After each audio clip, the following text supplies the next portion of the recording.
Oleh jomhun kepin sisian akan zau tu mepina nanum namuna damin nanum chiolai tia zumna kangai kan shinram ma atu leo tia hin atu min online chawza SAC rakap dauna ka hin abikin hu panhi dawin omase chunha cho chinlai council ti mile chin brotherhood ti mi na hin se chu chunga chun chinlai council lai hin chun kam ma sisian zonga tamnon interview te po to na zong kha kan dak ngai kho I tu zan chana chon kan ram chunga betak te in rakap chalo to na ka ma long tampi khonga khopi tampi zo la changmi ma chon atu ne ka chimban tokin chinlen council he ma chon chim brotherhood he kan ngai na ye atu wa chon chim brotherhood he zaida an se zaida an to kan chinram do thlen na ka zai po na da renan ton mi se ma chon kan thai cho ban token chinlen council le chim brotherhood ma chon ICNCC ti kho mi jong se ma na iton nak zonga khan khoi ka dir mun da am phak chang ti mi ka chinlen council le khan chumbro na kan rang ngai chang tu zana hen chim brotherhood le hin te zai bun tuk tir mun da am phak chang ti mi po jong kha kan ro na lai chlong chu salawin atu lewa chim brotherhood ni hinte tidim atang ri ma chun ha kha atang ri na te in tidim he chim brotherhood le dim hun de asi cha tidim hite zaidan lo timi pok lak ana tim mo timi po jong kha kan ro lai ma chu na ya standard army timi jong kha an vandir chu kong jong chu zerong dan dir zeda na tit mi si ti po jong kha kam van chim lai chu cha tu zana hin bro dinga kan van som mi he kan thai chobad dokin slai yomang ti se ani he Chin Brotherhood bechim nak no langai mi spokesperson of Chin Brotherhood TCE ama he bro na kam van ngai lai e tu zana van chim ga du mi chu Chin National Organization ti mi ma chun CNDF ti mi zong e bechim nak no langai mi slide ti mi thu zong khaven som se e atu kha internet line that deu lo cha avan kan tel tik pi tik pawa khan ka hin kam van lu tar ve te la e bro na kha kam van lu te la e tu zan chana hin hi kan pro anak he ka hin sla yo mang he kan ro anak he kol hot ling ka van man la e ton da zonga kol hot ka chim na te zong kha tampi a thai che min nan van la e kan si kho tok te en hal kho kan zom lai kan thiam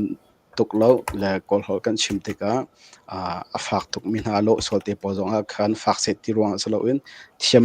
lo bu te en kan zom mi si cha ati se ti mi tu khan za pi zon ni nan van kan thai thiam na ding kan som na chon tu zan cha na hi salai yom ang he bia kan ro nak he atu CCN na avoi khat na long si cha share nak in kam Facebook atu bia kan ro nak he YouTube zong mi zong so ma chon Facebook and azo lio min si zong a share nak khan tha jang rakam pi lo hi kan interview hi adi dong tiang na kan zo nak lai ding zong kha ven som kan du na asia chon interview kan lut lai ko hol kam ven hang chang lai sia chon khuna bo no introduction go chon chin lo pyo to re bo no eခုတော့ကျွန်တော်တို့ ticket interview ကြောတော့ဆရာနဲ့ကျွန်တော်ပြောထားပြီးသားတလို့ပေါ့နော်မြန်မာလူနဲ့ပဲကျွန်တော်ပြောတော့ပါမယ်အခုတော့ကျွန်တော်တို့ဆရာအကြောင်းကိုတော့ကျွန်တော်တို့ဒီ CCN မှာပထမဆုံးအချိန်ဆိုတော့လေဆရာကိုပူပြီးတော့ပေါ့နော်ကျွန်တော်တို့ဒီ CCN ကြည့်တဲ့ chain လိုမျိုးတွေကပူတိအောင်အနေနဲ့လေးပေါ့နော်background ဒီ2021ဒီ SAC ပေါ့နော်မြောင်လှိုင်ကဒီလိုမျိုးnangan bono phep masa ki ma bari lob ke phule chono tira ro ko bono education curriculum phep ma chono chang mai Thailand phep ma master thi chong pi twa re so re le chono ti re bono so ro eri hari chong chono ro mita su chong le phep phet ko pai bari lob khe le so ra phep phet pi ro akhu Chin Brotherhood ma spokesperson ne ro lo de pi ro tacha ma yo ba lu myu re tra ba ri lo le sra le chon ro ne introduction lo pe ba su pi ro chon ro phai kho chin ba re khu lo achin pe ro ayan chezu tin de sra le chon ro thap pi ro pyo chin ba re okay ba alo ခုလိုမျိုးဒီ chain cable network ပေါ့နော်အဲ့ဒီမှာစကားပြောခွင့်ရတဲ့အတွက်ခုလိုမျိုး interview ကျွန်တော်တို့အချင်းချင်းကြားပို့နားလည်အောင်ပေါ့နော်ခုလိုမျိုး interview ခွင့်ရတဲ့အတွက်ပေါ့နော်အဲ့ဒါလည်းကျေးဇူးတင်ပါတယ်ကျွန်တော်တို့စလိုင်းရောက်မှာဇာတိမွေးတာတော့မင်းတက်မှာမွေးတယ်မင်းတက်မှာကြီးတယ်မင်းတက်မှာပဲဆယ်တန်းအောင်တယ်ကျွန်အဲ့ဒါပြီးတော့နောက်ပိုင်းကျွန်တော်ဒီ2005မှာဆယ်တန်းအောင်တယ်ပေါ့ပြီးတော့မှကျွန်တော်ဒီရန်ကုန်ဘက်ကိုသွားတယ်အဲ့ဒီခေတ်ချင်းတွေကတော့အဲ့ဒါကတန်းရွှေခေတ်ပေါ့အဲ့တော့ကတော့ကျွန်တော်တို့အိလိတီကွန်ပျူတာတွေတက်ချင်နေဆိုရင်ရန်ကုန်မှာပဲသွားတယ်ရန်ကုန်မှာပဲရှိတာအောင်ဆိုတော့အဲ့ဒီဘက်ကိုကျွန်တော်ဆယ်တန်းအောင်ပြီးတော့အဲ့လိုတင်တန်းနေတက်တယ်အဲ့လိုပေါ့ပညာရှာရင်တင်တန်းနေတက်ရင်းနဲ့ဒီလိုပေါ့ scholarship ရှောက်တယ်ပေါ့ scholarship ရတော့ကျွန်တော်ဒီ undergrad ကို Philippine ကဒီ University of St. LaSalle ဆိုတော့မှာကျွန်တော် education နဲ့ပဲကျွန်တော် undergrad ၄နှစ်ပြီးတယ်အဲ့ဒီ undergrad ၄နှစ်ပြီးတော့မြန်မာနိုင်ငံပြန်လာပြီးတော့ကျွန်တော်ရန်ကုန်မှာအင်္ဂလိပ်ဆရာပြန်လုပ်တယ်undergrad မသွားခင်တော့လည်းကျွန်တော်တနေ့လောက်အင်္ဂလိပ်ဆရာလုပ်လိုက်သေးတယ်ပြီးတော့မှ undergrad သွားတော့ပေါ့ undergrad သွားပြီးမှပြန်လာပြီးမှကျွန်တော်မြန်မာရန်ကုန်မှာပဲ2နှစ်လောက်စာပြန်သင်တယ်အင်္ဂလိပ်ဆရာပေါ့လေပြန်လုပ်ပြီးတော့မှကျွန်တော်mintep ပြန်တောင်ပေါ်ပြန်လာတယ်တောင်ပေါ်မှာ volunteer ဆရာပြန်လုပ်ပြီးစာသင်ပေးတယ်အဲ့နဲ့တစ်ဆင့်ကျွန်တော် master ပြန်လျှောက်တာပေါ့အဲ့တော့ဒီတစ်ခေါက်ကတော့ဒီ2016လောက်မှာဒီ assumption မှာပဲကျွန်တော်master ကို curriculum နဲ့ instruction ပေါ့နော်အဲ့ဒီ curriculum ကိုထူးယူမှကျွန်တော် master ယူတယ်ယူလို့ပြီးတာနဲ့2018လောက်ကျွန်တော် master ပြီးတော့ပြန်လာပြီးတော့ကျွန်တော်အလုပ်လုပ်ရတဲ့ဒီ UNESCO မှာပေါ့ UN agency တခုပေါ့နော် UNESCO မှာကျွန်တော်2နှစ်ခွဲ3နှစ်လောက်လုပ်တယ်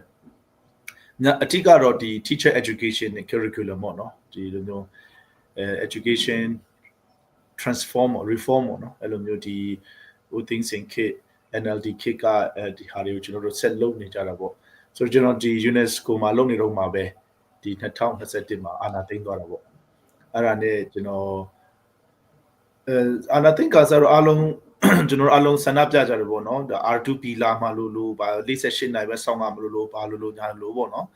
အဲ့ဒီကနဲ့ကျွန်တော်တို့လမ်းပေါ်ထွက်ဆန္ဒပြတယ်လမ်းပေါ်ထွက်ဆန္ဒပြတာနဲ့အကုန်လုံး CDM လောက်လာတယ်အဲ့ဒီကနဲ့လူတွေတေးကြီးလာတော့ကျွန်တော်လက်နဲ့ကင်မှဖြစ်တော့မယ်လက်နဲ့ကင်တော်လှမ်းမှဖြစ်တော့မယ်ပေါ့နော်အဲ့ဒီတစ်ခုပဲရှိတော့တယ်တခြားဘာမှမရှိတော့တော်ယုံတန်ယုံဆန္ဒပြတာဒီတနိုင်ငံလုံးကဝန်ထမ်းတွေဒီလောက် CDM လောက်ကြတယ်ဆိုတာကကဘာပေါ်မှာရှိတဲ့အစိုးရတော်တော်များများတော့ဒီလောက်ဆိုသဘောပေါက်မထင်ဘူးနားလည်မထင်ဘူးဒါပေမဲ့ဒီ SA ဒီစစ်ကောင်စီကတော့မရဘူးသူကတော့တကယ်ဘယ်လိုပြောမလဲတဲမဲမဲပေါ့နော်အဆုံးထိမိုက်တွန်းနေမဲ့လူဆိုတော့ကျွန်တော်တို့ကမရဘူးငါတို့ကလက်နဲ့ကင်ကိုတော်လှန်မှမဟုတ်ရင်ဒီနိုင်ငံမှာလုံးဝမနေဘဲနဲ့ပြီးပိုင်ထွက်သွားလိုက်ပေါ့အဲ့လိုဆိုတော့ဒါကိုတီတာကိုလူမျိုးကိုရရပန်ခွတ်တို့သူတပတ်လက်ထင်လုံးဝထိုးမအချင်တာပေါ့အဲ့လိုဆိုတော့ကျွန်တော်တောင်းပေါ်ပြန်လာတယ်ဒါမွေးရစာတိပေါ့လေတကယ်ချင်းရောအမျိုးတွေအကုန်လုံးရှိတယ်ပေါ့နော်အဲ့လိုမျိုးတွေပေါ့အဲ့ဒါနဲ့စာပြီးမှကျွန်တော်တော်နိုင်တဲ့ပါဝင်လာတာပေါ့အဲ့ဒီအဆိုင်မှာတောက်လျှောက်ပါပဲကာကွယ်ရေးဖက်အုပ်ချုပ်ရေးဖက်တောက်လျှောက်ပါဝင်လာတယ်ကျွန်တော်တော်လှန်ရေးလို့တော့လက်နဲ့ကင်တဲ့ထဲမှာလူငယ်တွေကဝင်လာကြတာများတယ်စိတ်အားထက်တန်တယ်တက်ကြွတယ်ပေါ့နော်အဲ့လိုမျိုးသူကနည်းနည်းဘယ်လိုပြောမလဲစွန့်စားတဲ့သဘောအများနဲ့စုယုံလူငယ်တပါဝနဲ့ပိုကြိုက်တာကိုဆိုတော့ကျွန်တော်တို့ကဒီလက်နဲ့ကင်တော်လှန်တာထဲမဟုတ်ပဲနဲ့အုပ်ချုပ်ရေးပေါ့နော်ဒီတန်တော်အုပ်ချုပ်ရေးပါတခါလဲတွဲယူသွားချင်တာဆိုတော့တဖြည်းဖြည်းနဲ့ကျွန်တော်ကဒီဘာအဖပေါ့အုပ်ချုပ်ရေးပေါ့နော်ပြည်သူအုပ်ချုပ်ရေးဖက်ကိုကျွန်တော်နည်းနည်းရွှေ့လိုက်တယ်အဲ့ဒီဖက်ကနဲ့ဖြည့်ပါဝင်တာပေါ့နည်းနည်းအားနေတဲ့ဖက်အားရော့မှာအားရော့ချင်တဲ့ဖက်အားနေတဲ့ဖက်ပေါ့နော်ဒီကဒီကျွန်တော်တို့ရဲ့ဒီလက်နက်ကင်ကြီးပဲအင်အားကောင်းသွားပြီးမှအုပ်ချုပ်ရေးဆိုတာကကျွန်တော်ဒီမှာကြောင်းနေဖွင့်ဖို့ဆေးရုံတွေဖွင့်ဖို့ဆေးခန်းတွေဖွင့်ဖို့ဒီရစွမ်းမှုတွေပေါ့နော်ခုခင်းနေဖြည့်ရှင်းဖို့ဆိုတဲ့ဖက်မှာလုံးဝအားနေသွားလည်းမကောင်းဘူးဆိုပြီးမှကျွန်တော်တို့အဲ့ဒီဖက်ကနေအားဖြည့်ပြီးပါတာပေါ့ဒါပေမဲ့ကျွန်တော်တော်နိုင်ရေးပါဝင်လာတဲ့ဒီ March လ2021ကဆိုင်မှာဒီ Mintet ပြန်ရောက်လာတာပေါ့။ဒီနေ့ထိတော့ဒီလက်နက်ကင်ဒီ CDF Mintet နဲ့ရောဒီအုပ်ချုပ်ရေးနဲ့ရောအနီးကပေါ့အကုန်လုံးလက်တွဲသွားပြီးမှအချင်းချင်းပြန်ထန်တိုင်ပြင်ပြီးမှကျွန်တော်တို့ဒီမှာကကျွန်တော်တို့ကျောင်းတုန်းက classmate တွေကိုရန်10တန်းတုန်းက classmate တွေတော်တော်များများပါကြပါတယ်။ကာကွယ်ရေးမှာကောအုပ်ချုပ်ရေးမှာကောအဲ့လိုမျိုးပေါ့အကုန်လုံးဝိုင်းဝန်းပါကြတယ်ပေါ့ကျွန်တော် classmate တွေတော်တော်များများပြန်တွေ့ကြတယ်စုံကြတယ်ပေါ့နော်။အဲ့လိုမျိုးနဲ့ဆက်လုပ်လာကြတယ်။ဒီပြီးခဲ့တဲ့ February လပေါ့နော်ကျွန်တော်တို့ Mintet ပါအဖအုပ်ချုပ်ရေးဆိုရင်ကျွန်တော်တစ်နှစ်တစ်ချိန်ရွေးကောက်ပွဲလုပ်တယ်ကြေးရွာပေါင်း210ရှိတယ်အုပ်စု45အုပ်စုရှိတယ်တိုက်နယ်6တိုက်နယ်မြို့တစ်မြို့နဲ့4ရပ်ကွက်ပေါ့နော်အဲ့လိုမျိုးခုတော့ Mintet မြို့သိမ်းလိုက်ပြီဆိုမြို့2မြို့ဖြစ်လာတာပေါ့မကွေမြို့နဲ့မကွေနူးနဲ့ Mintet ပေါ့အဲ့ဒါတွေစုပြီးမှအုပ်စုစင်တီကလုံးစုပြီးမှအုပ်စုဒီတိုက်နယ်တိုက်အုပ်ဒီဌာနတာဝန်ခံဒီအကုန်လုံးဆိုမှကျွန်တော်တို့ဒီညီလာခံပေါ့နော်ညီလာခံလုပ်တယ်ညီလာခံမှာရွေးကောက်ပွဲလုပ်တယ်ပေါ့ဆိုတော့ပြီးခဲ့တဲ့ February တုန်းကနေကျွန်တော်တို့အဲ့ဒီပါအဖညီလာခံဆိုရွေးကောက်ပွဲပါပဲအဲ့ဒီပါအဖညီလာခံမှာရွေးကောက်ပွဲပြန်လုပ်ရမယ်အဲ့ဒီပါအဖရဲ့ဥပဒေကိုပြန်လည်ပြင်ဆင်ရမယ်ပေါ့ဆိုတော့အဲ့ဒီမှာဥပဒေပြန်လည်ပြင်ဆင်ပြီးမှရွေးကောက်ပွဲလုပ်တော့ကျွန်တော်ကိုဒီမြို့နယ်အုပ်ချုပ်ရေးမှုဖြစ်ရွေးကောက်ကြတယ်ပေါ့အဲ့လိုမျိုးပေါ့မဲပေးကြတယ်ပေါ့ဆိုတော့လက်ရှိမှာတော့ကျွန်တော်Mintet မြို့နယ်မှာတော့Mintet မြို့နယ်ပြည်သူအုပ်ချုပ်ရေးမှုပေါ့နော်မြို့နယ်အုပ်ချုပ်ရေးမှုဖြစ်ကျွန်တော်တာဝန်ထမ်းဆောင်တယ်ဒီ CP Chin Brotherhood ချင်းညီနောင်မှာတော့ကျွန်တော်တို့ဒီသတင်းပြန်ကြားရေးမှတ်တမ်းအဖွဲ့ပေါ့နော်အဲ့ဒီမှာကျွန်တော်တို့မှာကော်မတီ900ရှိသဘာပတိဒီနှိုင်းရေးအတွင်းရေးမှုသတင်းပြန်ကြားရေးအဲ့တော့ CG ကော်မတီပေါ့အဲ့လိုမျိုးကော်မတီ900ထဲမှာကျွန်တော်သတင်းပြန်ကြားရေးကော်မတီထဲမှာပါဝင်တယ်နောက်ကြတော့နားဖြစ်တော့ကျွန်တော်ဒီတို့ရေးဆိုခွင့်ပေါ့နော် spokesperson ဖြစ်တော့ဒီချင်းချင်းအောင်မှာပါဝင်တာပေါ့ဆိုတော့လက်ရှိမှာတော့ချင်းချင်းအောင်မှာတော့ spokesperson ဖြစ်ပါဝင်တယ်Mintet မြို့နယ်မှာတော့ဒီမြို့နယ်အုပ်ချုပ်ရေးမှုဖြစ်တော်နိုင်မှာဆက်လက်ပါဝင်လက်ရှိတော့โอเคပါပြောတော့လို့ကျွန်တော်တို့ကျေးဇူးတင်ပါတယ်ကျွန်တော်တခုသိချင်တာပေါ့နော်ဒီ အခု education ပေါ့နော် education ကနေအခုလိုမျိုးဒေါ်လာရေးဖက်တခါပဲကြည့်ပေါ့နော်ပြောင်းလိုက်တော့ transition ဘယ်လိုလဲပေါ့နော်ခတ်လာပြီးတော့ experience နဲ့ပေါ့နော်ဘာတွေခတ်လဲဘာတွေပေါ့နော်မထင်မှတ်ပဲနဲ့မထင်မှတ်တလို့ပေါ့နော်ခတ်တော်တဲ့ဟာတွေပေါ့နော်အခက်ခဲရရှိလာအဲ့ဒီ education ကနေခု revolution လောက်တာ transition period လေးကိုနည်းနည်းကျွန်တော်တို့အနေနဲ့ sharing လုပ်ပေးကြည့်ပါလား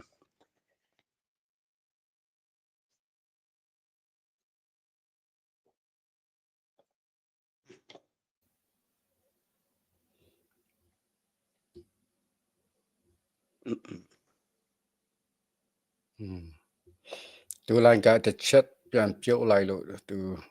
line ပြန်ကောင်ပြန်ဝင်လိုက်မယ်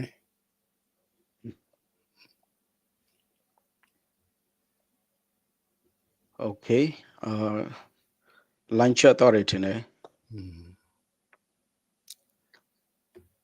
alright ပြန်ဝင်လာလိုက်မယ်ကျွန်တော်နည်းနည်းစောင့်ကြည့်ပြီပေါ့နော်အခုချိန်လေးမှာ live နဲ့ကြည့်နေတဲ့လူတွေဆိုတော့ကျွန်တော်တို့ပေါ့နော်ဒီ live လေးကိုကြည့်တဲ့နေရာနဲ့ YouTube ပဲဖြစ် Facebook ဖြစ်ပေါ့နော်share ပေးကြပါဆိုတော့ကျွန်တော်ဒီကနေတောင်းဆိုချင်ပါတယ်အခုကျွန်တော်တို့ slide ရောင်မောင်နဲ့ interview လုပ်နေတာဖြစ်ပါတယ်အခု slide ရောင်မောင်ကအခု internet line နဲ့ပြောက်သွားတယ်ထင်တယ်ပြန်ဝင်လာလိမ့်မယ်အချားထဲမှာ share ချင်ရတယ်ပေါ့နော် share ပေးကြပါ comment တစ်ချက်ကြည့်မယ်နော်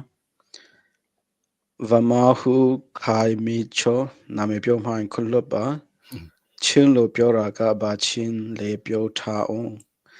လိုက်ပါတာစကားပြောသွားတယ်လို့ပြောပါလားအေးမှန်တယ်ကျွန်တော်တို့ချင်းလို့ပြောလိုက်တော့ကျွန်တော်ဖက်ကနေပဲကြည့်ပြီးတော့ပြောလိုက်တော့ကျွန်တော်ပြောတာဟုတ်တယ် line halt ပေါ့နော် Vanti Chin HPAA ခွေးကောင်လေးပါကျွန်တော်ပြောတာလား comment တော့ကျွန်တော်ဟွာလို့ရှင်တော့ပေါ့နော်နည်းနည်း civil တိတ်မလှပါတဲ့ဟာတွေကြတော့နည်းနည်းရှောင်ပေးဖို့တရားနဲ့တောင်းဆိုချင်ပါတယ် El Sobi စလာယောမန်ကအရေးအချင်းရှိတဲ့သူပါချင်းတပီလုံးခေါင်းဆောင်လောက်တင်တယ် CNC မှာပူပေါင်းဖို့အစီအစဉ်ရှိပါသလားမေးပေးပါမယ်အဲ့ဒီ question ကအရန်ကောင်းတဲ့ question ပါ El Sobi ခုကျွန်တော် slide ရောမှာစောင့်နေပါတယ်သူပြန်ဝင်လာလိုက်မယ်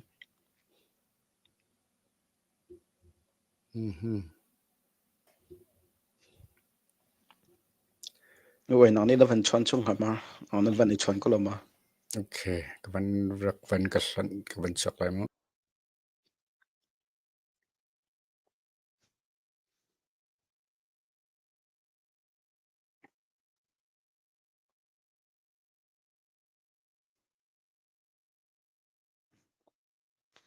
ကျွန်တော်ဆော့ဆော့တော့မှလည်းပြောတော့ရပေါ့နော်ဒီ interview ကအမှန်တကယ်ဆိုရင်တော့ဒီ slide ရောမှာchin brotherhood ပြောခွင့်ရှိသူပြီးတော့ spokesperson ပေါ့နော်အခု okay ကြားလားဆရာဟုတ်ကဲ့ကြားပါရခင်ဗျline နဲ့ကြားတော့လို့အေးပေါ့ရတယ်ခုနအဲ့ဒီဆရာမရှိတဲ့ချင်းထဲမှာကျွန်တော်တို့ကြည့်နေတဲ့ဗီဒီယိုတို့က share ဖို့အချိန်ပေးလိုက်တာပေါ့နော်အချိန်ရှိတော့တာပေါ့တို့ဒီမှာအခုနကျွန်တော်ဒါဆိုတော့ဆက်တော့တာပေါ့နော်ကျွန်တော်မေ့တိချင်တာလေအခုဆရာပေါ့နော်အဲ့ဒီ education curriculum pack ကနေရုပ်တရက်ကြီးပေါ့နော်ဒီ revolution ဒီနိုင်ငံရေးမှာဝင်လိုက်တော့ transition ဘယ်လိုလဲခတ်လာပေါ့နော်ဘယ်လိုမျိုး experience ရှိလဲ shock ပေါ့နော်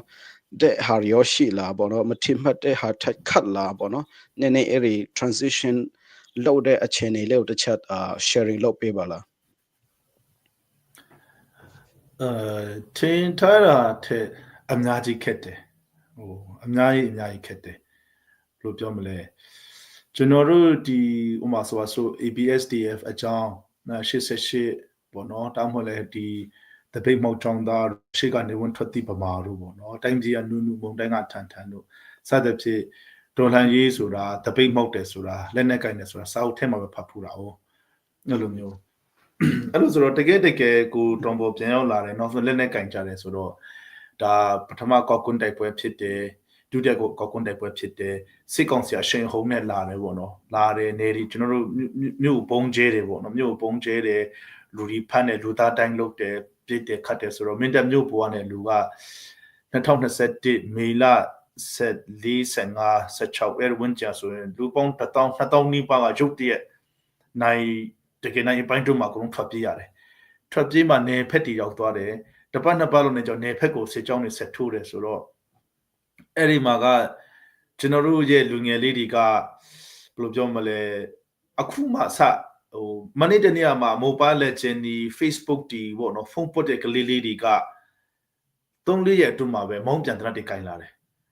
အဲ့ဒါကင်လာတဲ့လူတွေကခါလေးကြရင်အိမ်ကိုလွမ်းနာနဲ့ဟင်းမကောင်းရင်ထမင်းမစားချင်တာနဲ့တချို့ကြလည်းတောက်စားချင်တာနဲ့တချို့ကြလည်းမပြောတာနဲ့တချို့ကြလည်းအေးရတာစမဘူးဆိုတာမျိုးနဲ့ဆိုတော့အကုန်လုံးတချို့ကြလည်းတကယ်ဟိုတချို့လူငယ်လေးတွေကြတော့ teenager တွေပေါ့နော်19-20ဝန်းကျင်တွေက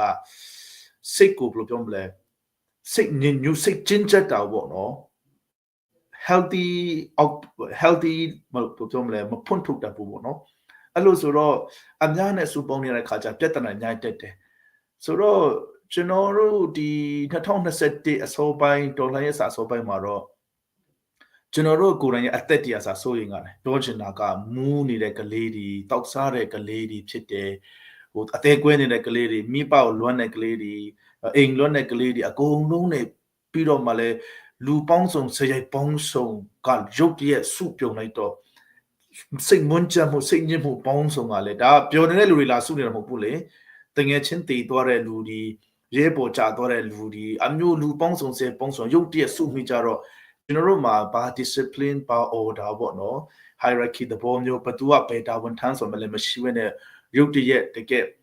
ဟိုပျောက်တော့စုတလို့ဖြစ်လိုက်တော့အဲ့ဒီမှာထိန်းရတာပြောရတာကျွန်တော်တို့ပထမနှစ်မှာဆိုရင်ဒီရဲဘော်လေးတွေအချင်းချင်းခဏခဏကြာနေဖြစ်ကြတယ်ငါထိုးကြချိတ်ကြတနတ်တီဖောက်ကြဂိတ်တီမှာမူယူလာတဲ့လူကိုတနတ်နဲ့ချိန်ပါညာပေါ့ဆိုကျွန်တော်တို့ကိုယ်တိုင်တော့မှဒီလူငယ်လေးတွေကမူယူပြီးမှခလုတ်ဆွဲပြစ်တက်လိုက်မှကြောက်ရတဲ့အချိန်တွေ3-4-5ချိန်မကကြုံရတယ်ဆိုတော့အချိန်တော်တော်များများဆိုတော့ဟာငါတော့တော်လှန်ရေးလုပ်နေတာစိတ်ကောင်စီလက်ချက်မဟုတ်ပဲနဲ့ဒီလူငယ်တွေလက်ချက်ကြောင့်ပဲငါတေတော့မယ်ထင်နေပေါ့အဲ့လိုမျိုးတွေကို3-5ချိန်မကကြုံရတယ်အဲ့လိုမျိုးပေါ့ပြီးတော့မှဒီလူငယ်လေးတွေဆိုတာလည်းပဲရုပ်တရက်ပြုံးစားကြီးတော်လှန်ရေးထဲရောက်လာတော့သူတို့ရဲ့အတူတူစားလာတဲ့ရဲဘော်လေးတွေတေသွားတယ်အုံနှောက်တွေပုတ်နေဟို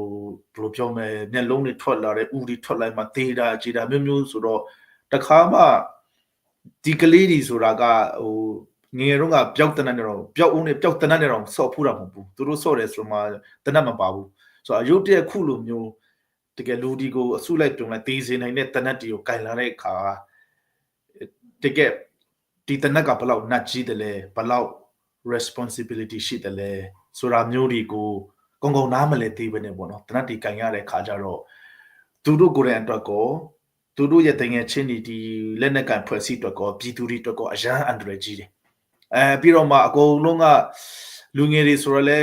လူငယ်တွေချင်းချင်းစုစုယုံသွားချင်တယ်လာချင်တယ်ပြီးတော့မှတနက်ကင်ထားရင်တနက်ကင်ချန်လောက်ကကျမှဘသူမှကြွေးစိတ်ဆံမလို့တော့ဘူးဟိုဘယ်ကောင်မှမကြောက်တော့ဘူးဆိုတဲ့ဟာမျိုးတွေနဲ့ဟိုလိုအစုဖွဲ့သွားတာတွေအဲ့လိုမျိုးတွေပေါ့နော်ဆိုတော့အဲ့ဒီပထမတနေ့ကတော့တော်လေးရုန်းကန်ရတယ်တော်လေးချော့မော့ပြောရတယ်စီးယုံရတယ်ဆွဲခေါ်ရတယ်စနစ်ကြအောင်လုပ်ချင်ရတယ်ဒါပေမဲ့လည်းအကုန်လုံးဖျော်ဖျဲတော်ဖြစ်တယ်ဆိုတော့ဒီစိတ်ပိုင်းဆိုင်ရာအရာကောဒီ physically mentally emotionally drained တာဖြစ်တယ်ဟိုတော်လေးတော်လေးလက် short ချင်စိတ်ပုတ်တယ်တော်လေးဒီလက်နဲ့ကင်တော်လဲဆိုတော့တလောက်အန်ဒရယ်များတာပါလားဗောလေဟိုစကားစားတော်လှန်ဖို့မပြောနဲ့အောင်ကျွန်တော်အချင်းချင်းကြားထဲမှာတော့မှဘလောက်ဒုက္ခရောက်တယ်လဲဘလောက်အန်ဒရယ်ကြီးတယ်လဲဘလောက်ပယုတ်ဒုက္ခဖြစ်တယ်လဲပေါ့နော်အဲ့ဒါတွေတွက်နေတော်လှန်ရေးကိုတော်လေး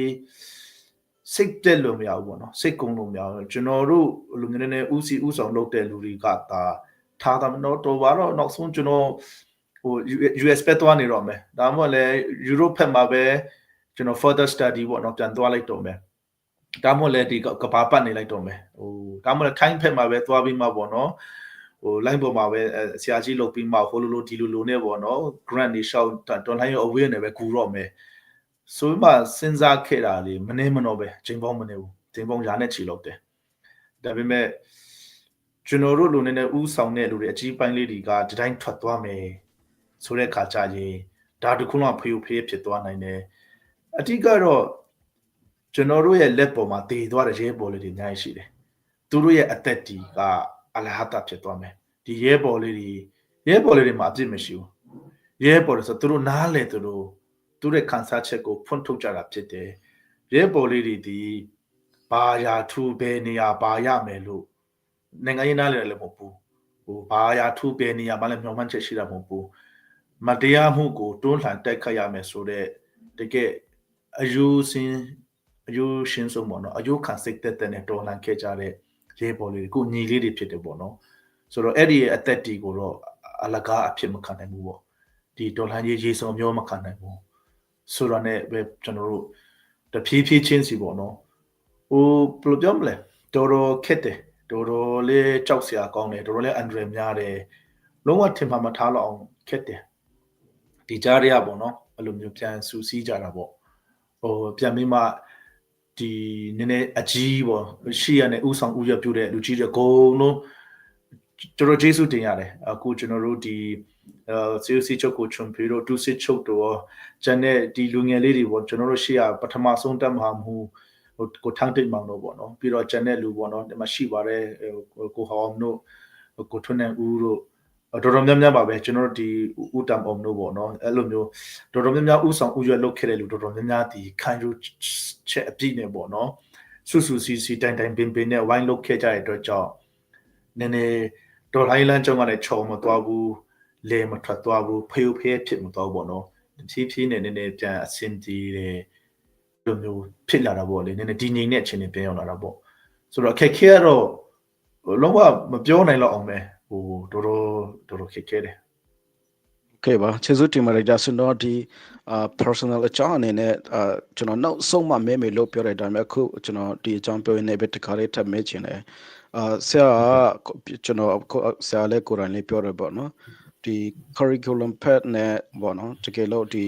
ကျောင်းတော်ရဲ့ဖန်ပေါ့နော် education pad ကနေ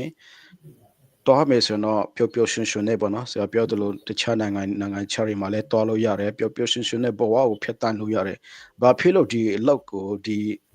ပေါ့နော် revolution ကိုတွားရတာလဲပေါ့နော်ဘာဖြစ်လို့ဒီအလောက်ကိုရွေးချယ်တာလဲဘယ်လိုနည်းနဲ့တွားဖြစ်တာလဲပေါ့နော်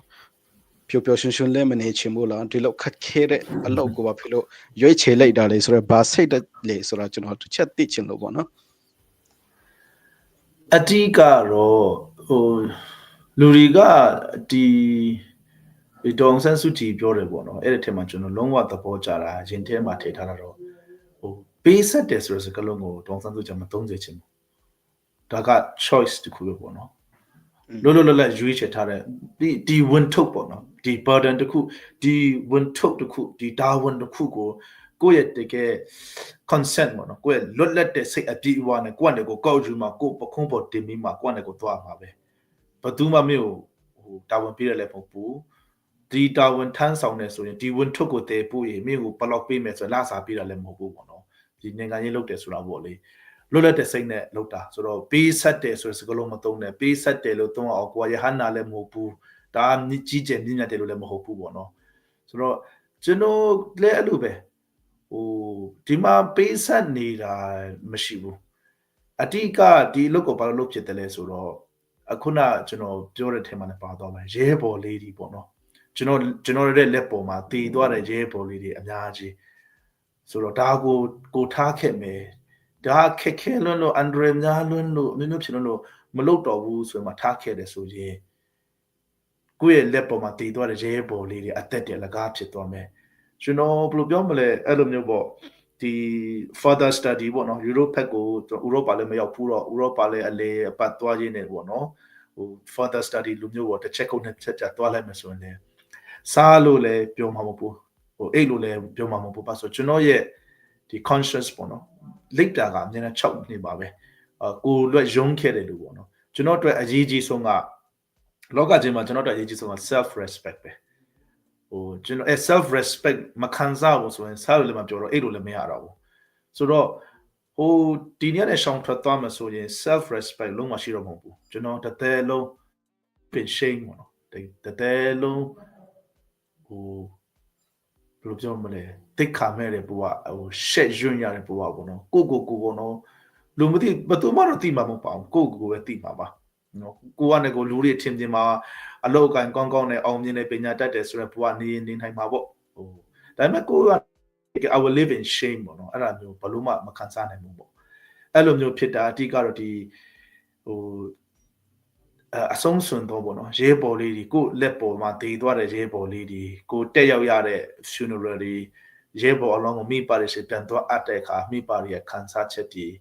ရက်တည်မှုတွေပေါ့နော်အဲ့ဒါတွေကိုကြည့်ပြီးမှဒါတော့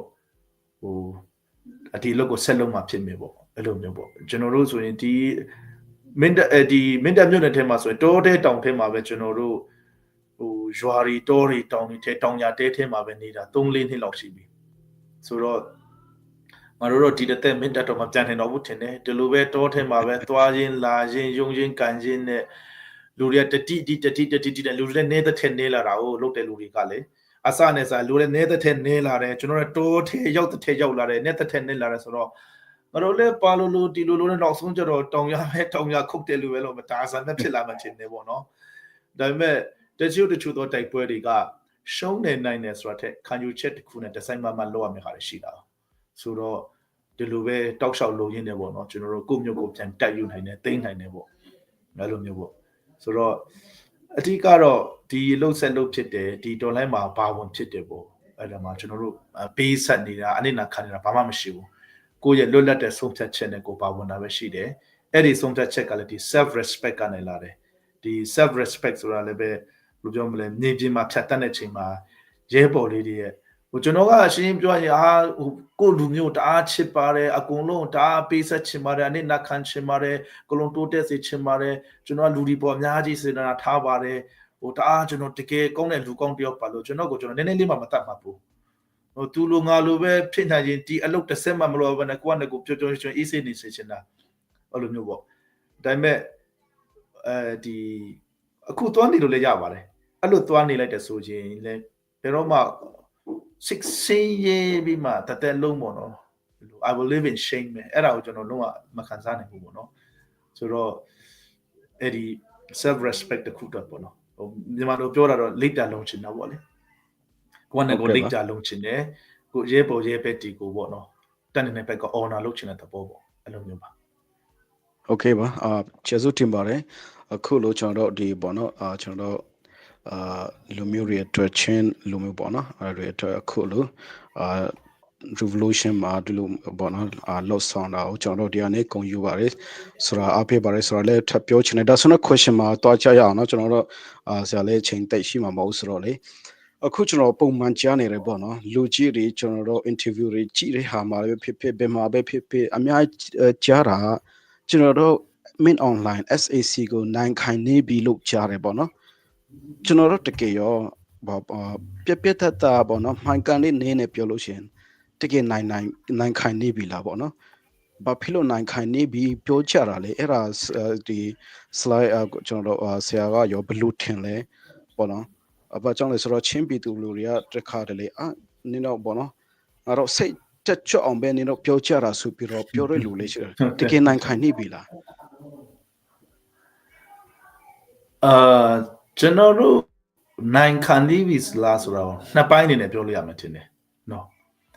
ပထမပိုင်းကကျတော့ချင်းပြည်ကနေစစ်ကောင်စီကိုလုံးဝမောင်းထုတ်လိုက်မယ်ပေါ့နော်ချင်းတဲ့ကြီးလုံး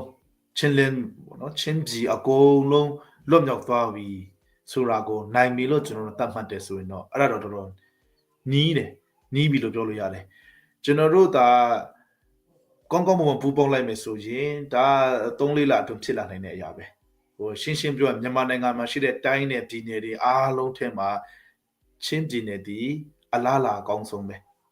ဥပမာပြောမှဆိုရင်ဥပမာတီတီနဲ့ဟာခါပဲကျန်တာဟာခါပြူဟာပေါ့နော်ဟာခါပြူဟာမှာဖလမ်ကရသွားပြီဆိုတော့တီတီနဲ့ဟာခါပဲဒီနှစ်ခုကျွန်တော်တို့ဝိုင်းလို့တက်ဆိုရင်တော့လွယ်လွယ်လေးပဲဆိုကျွန်တော်တို့လက်တကမ်းမှာရှိတယ်လို့ပြောလို့ရတယ် ချင်းတပြည်လုံးလွတ်မြောက်သွားတာကိုနိုင်တယ်လို့သတ်မှတ်တယ်ဆိုရင်ပေါ့နော်တနိုင်ငံလုံးအတိုင်းတာနဲ့ဆိုရင်တော့ဟိုပြောရခက်တယ်ဆိုတာကကျွန်တော်တို့ဒီ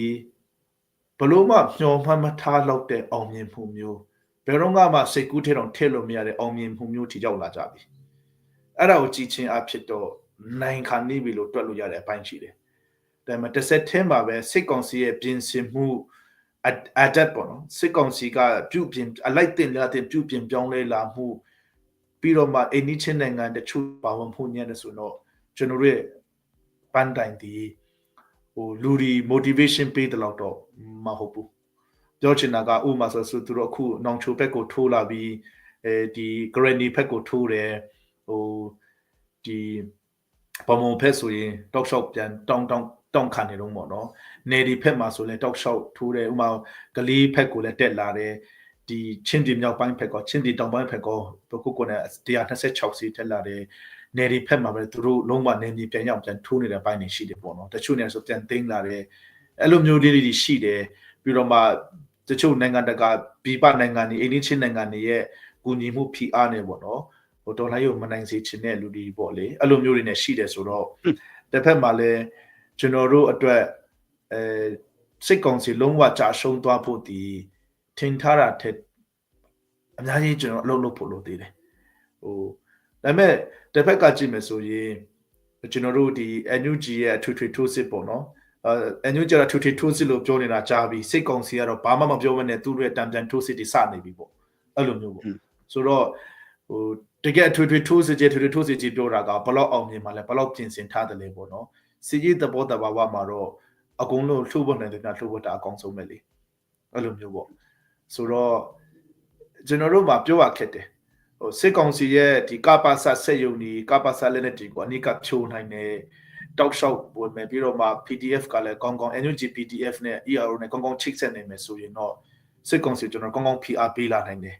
ရှေ့ဆက်အောင်မြင်မှုအများကြီးရနိုင်တယ်ပေါ့နော်စစ်ကောင်စီကလည်းပဲခုနောက်ပိုင်း drone တွေအစားကောင်းကောင်းပြင်လာတယ်တန်တန်ထိုးစစ်တွေဆက်လည်းနေတောက်လျှောက်ပြန်သိမ်းလာပြီဆိုတော့ကျွန်တော်တို့ရဲ့ပန်းတိုင်တီနီးတယ်လည်းပြောလို့ရတယ်ဟိုတော်တော်လေးနီးတယ်လည်းပြောလို့ရတယ်တစ်ဆက်တည်းမှာလည်းပဲကျွန်တော်တို့တွေ talk shop အများကြီးထပ်အလုပ်လုပ်ဖို့လိုသေးတယ်ထပ် coordinate ဖြစ်လာဖို့လိုတယ်ပြီးမှတကယ်coordination ကောင်းကောင်းနဲ့ပေါ့နော်ဟိုပြင်းတန်စူပေါင်းတွန်းလှန်ကြမယ်ဆိုရင်လည်းအောင်မြင်မှုပုံနီးသွားနိုင်တယ်ပေါ့နော်ဆိုတော့ပြောရခက်တယ်ဟိုကောင်းတာတည်းပြောလို့မရဘူးပေါ့နော်ဟိုအားရစရာတည်းပြောလို့မရဘဲနဲ့စစ်ကောင်စီအတန်ထိုးစစ်တွေပြန်နေမြေတွေပြန်သိမ်းလာတာတွေအနိုင်ယူလာတွေ